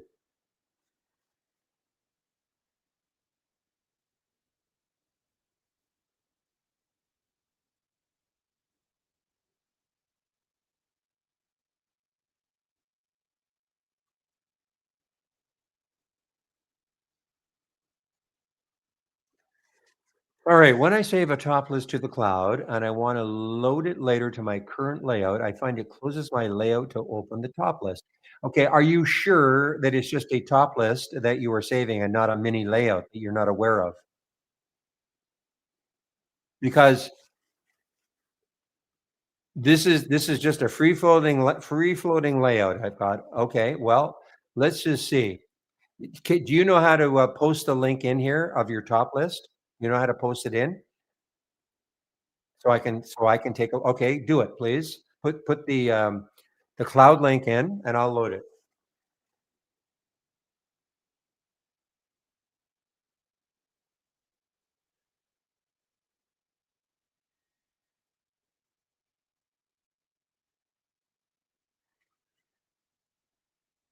and then we can get to the bottom of it and see what's going on. Alright, so there's your layout. It's a layout, though. It's a layout. Even though you've saved it as a layout as opposed to, I mean, I can tell, you see it says layout? You have saved even though it's just one, you must have saved it as a layout as opposed to like an individual top list. Okay. So if you, because I'm not going to load it because, yeah, even though it's only one window, you've saved it like it's a layout. So you're right. Every time you load a layout, your layout that you've got will disappear. So you have to take that top list window. Let's pretend there's a top list window. You maybe you didn't realize you were doing it. Okay, but you right click, save or share to cloud, and save it. So that's just saved as a top list window as opposed to right click. Um, you must have done this. You must have said entire layout. Okay, and clicked on that. Then you called, and then it got called layout as opposed to just right clicking, save or share to cloud, and then save. Then it'll just save as the top list, and you're not designating it as a layout.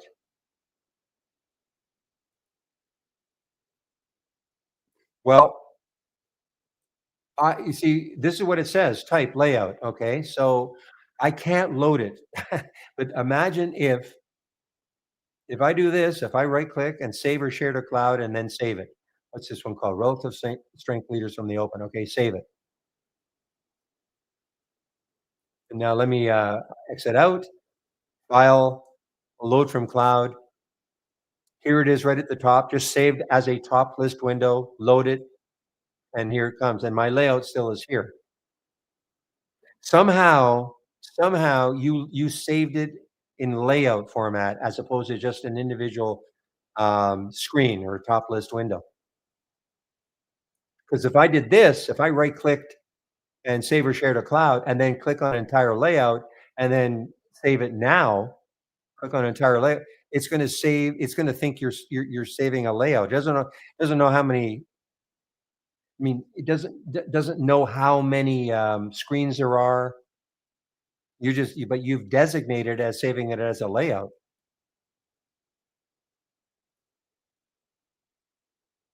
Okay, so again, right click on it. Assuming you still have it up and running on your screen,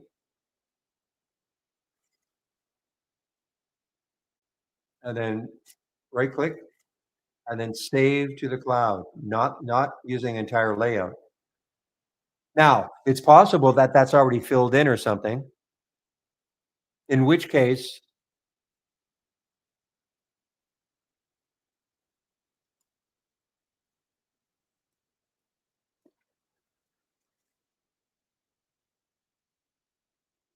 okay, good.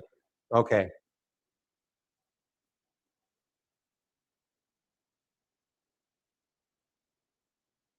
Okay. Yeah, I see what you see. You accidentally saved it like a layout.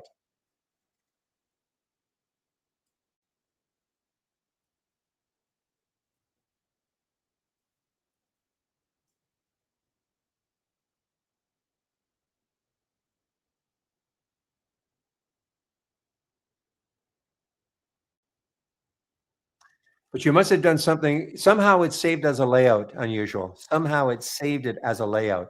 I don't know exactly what you did to save it as a layout, but somehow you did save it as a layout.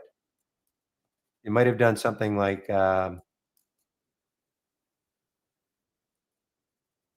checked a box here or something.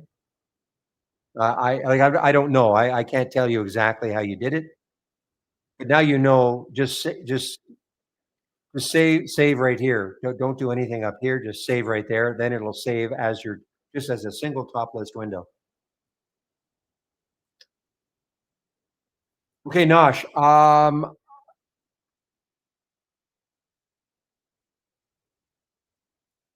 I don't know how it'll work, but I can.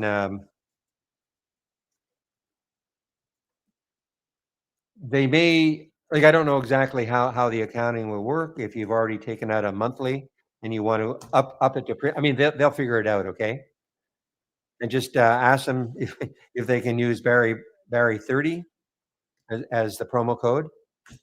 It'll help the room. Oops, yeah, help the room. Okay. But if you click on info, yeah, and just give them your email address that you use to sign up, and just explain what you want to do, and they'll figure out the best way to do it.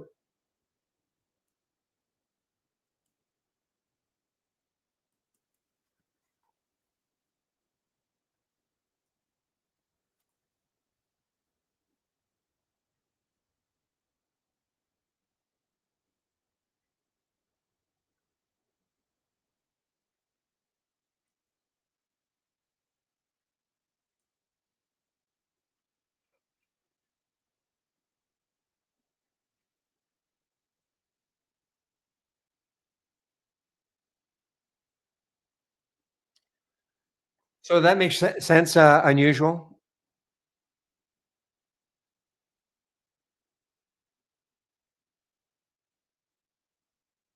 When you see it doesn't work on the main window, I guess I've always done it the same way for years. So when I want to save an individual scan, just right click, save or share to cloud, save. I don't mess around with anything up here, and just save it, and then it's saved into the cloud.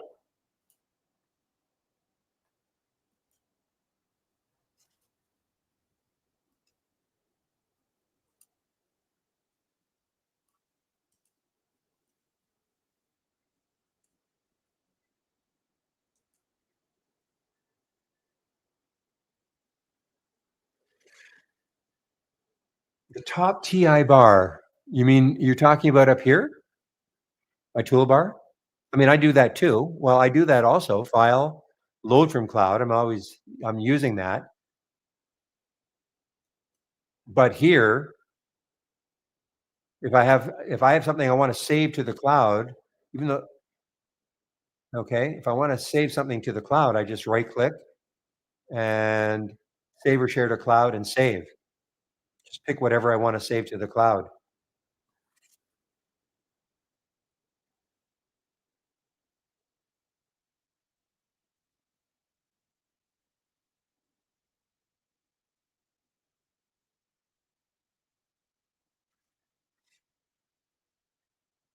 Okay, so Miko, creating a list of symbols that you want to keep watching. So I will show you in general how to do it in front, like I'll demonstrate, but I also want to show you in our user guide because you might forget. Okay, there's a whole section on watch lists, symbol lists. So if you click on my homepage link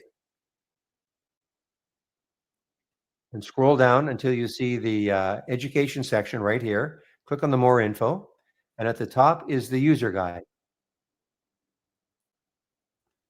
Expand this a little bit because I know. So if I scroll down and I see watch lists, what I'm going to explain is all here. So it's always good for you to have a reference because I don't expect, sometimes you're just going to forget. But so here's your reference on how to do it. Okay. Called a watch list.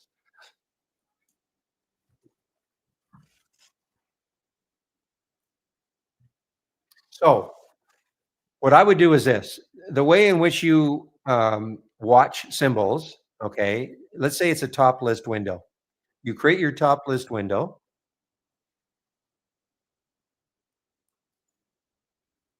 Could be an alert window though. Could be an alert window.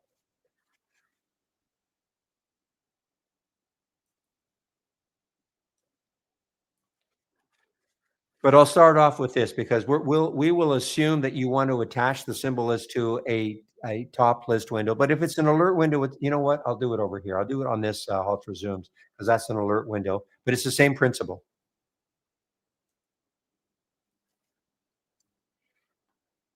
So let's say I have this scan, and obviously not this one, but I create an alert window, stocks between $1 and $50, 300,000 shares minimum, up 3% from yesterday's close, et cetera, et cetera.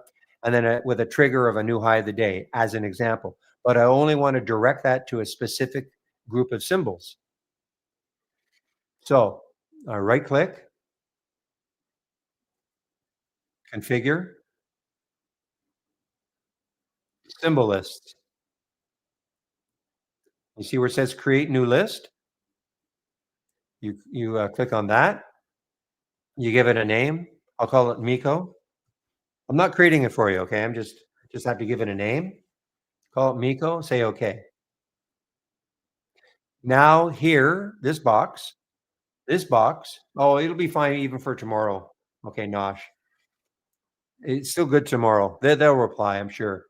So here's the box now here's where you can either type the symbols in, or if you have a list of symbols that you want to copy and paste in, it has to be obviously in a column, or you can just I don't know what you're trying to follow, okay? But you put them in here. Let me just put Microsoft, okay? Just give me one and then say okay. So now the next step is add existing list. Now, if you've never done this before, you'll see it immediately. Okay, this is in alphabetical order, but you'll see it immediately if you've never done one before. And I'll scroll down to get to Miko. There you are, Miko. Okay, so I would left click on it, because what has to happen, you have to get it over into this column. You have to get it over to this column. So I'm going to left click on it. And now if I scroll down, it's over here. Okay, right there. Good so far. And then all you do is, this is a drop down menu. It's up here, it says all symbols. That's the default. And only the following lists. And now you would just check that and say okay. And then that means the Miko symbol list is attached to your scan, or either a top list window or the alert window. Are we good so far? Remember, this is all in the guide.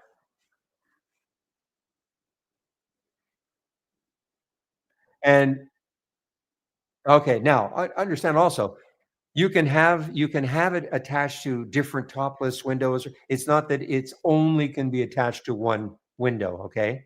Once you have the symbol list, you can go, you create maybe a top list window, or however you want to monitor it, okay? And you can attach it to different top list windows, alert windows. So it's not like it's tied 100 all the time just to this one. Okay. Now the next step though is this, and this is where it doesn't get too intuitive. I'm going to delete you.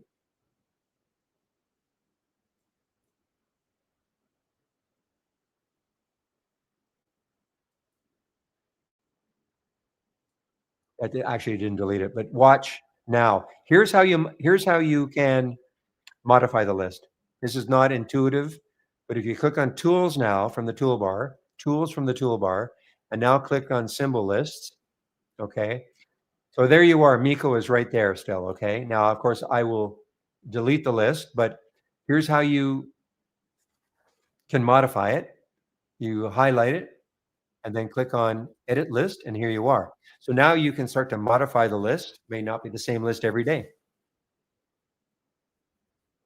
So maybe before them, I don't know what sort of a list you're creating, but if it's not going to be the same every day, if it's based on things, maybe you've done some overnight work and you want to have a list that you want to watch of stocks, the next day, you just go in here and you edit them.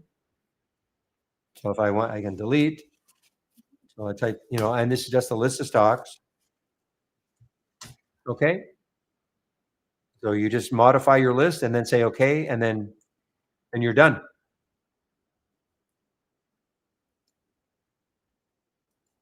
And of course, here's how I'm just going to delete the list, because of course I don't need it.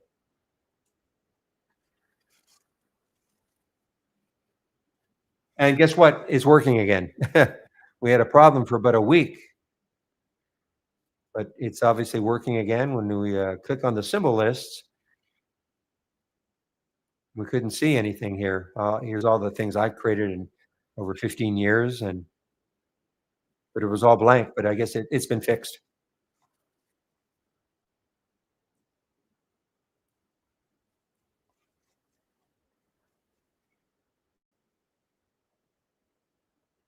Ah. So market stalled almost to the close of Friday. Almost got up there, and then said nope. and did a U-turn.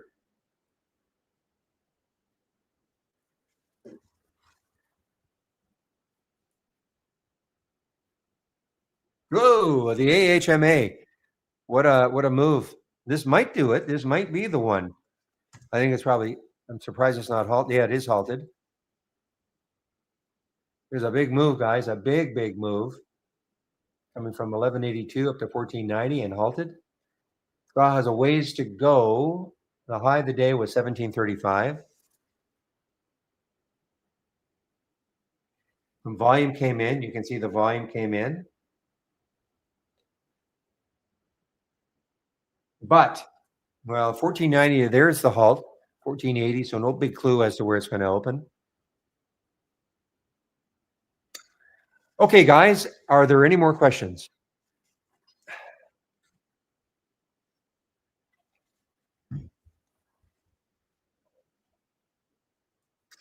I'll hang around a bit. I'll just maybe start my goodbye spiel. So again, thanks for all the help all day long. Much appreciated. The room, the main room will open at 6:45 tomorrow morning. Obi will do that. I'll open YouTube at around 8:30. Get on the mic for both rooms at 9. So for those of you who are in YouTube, I put my my homepage link is down here. Okay. If you want to continue to talk trading amongst other traders, you can come into the main room. It's still active. It'll be active till about 3:45. I'm just going to hang around. But I do have to shut down YouTube.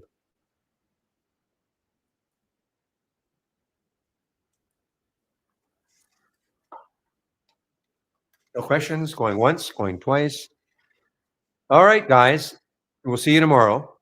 I'm going to mute myself. Mute myself now in the main room, and I will get the surfing going. And I have to shut down the YouTubers.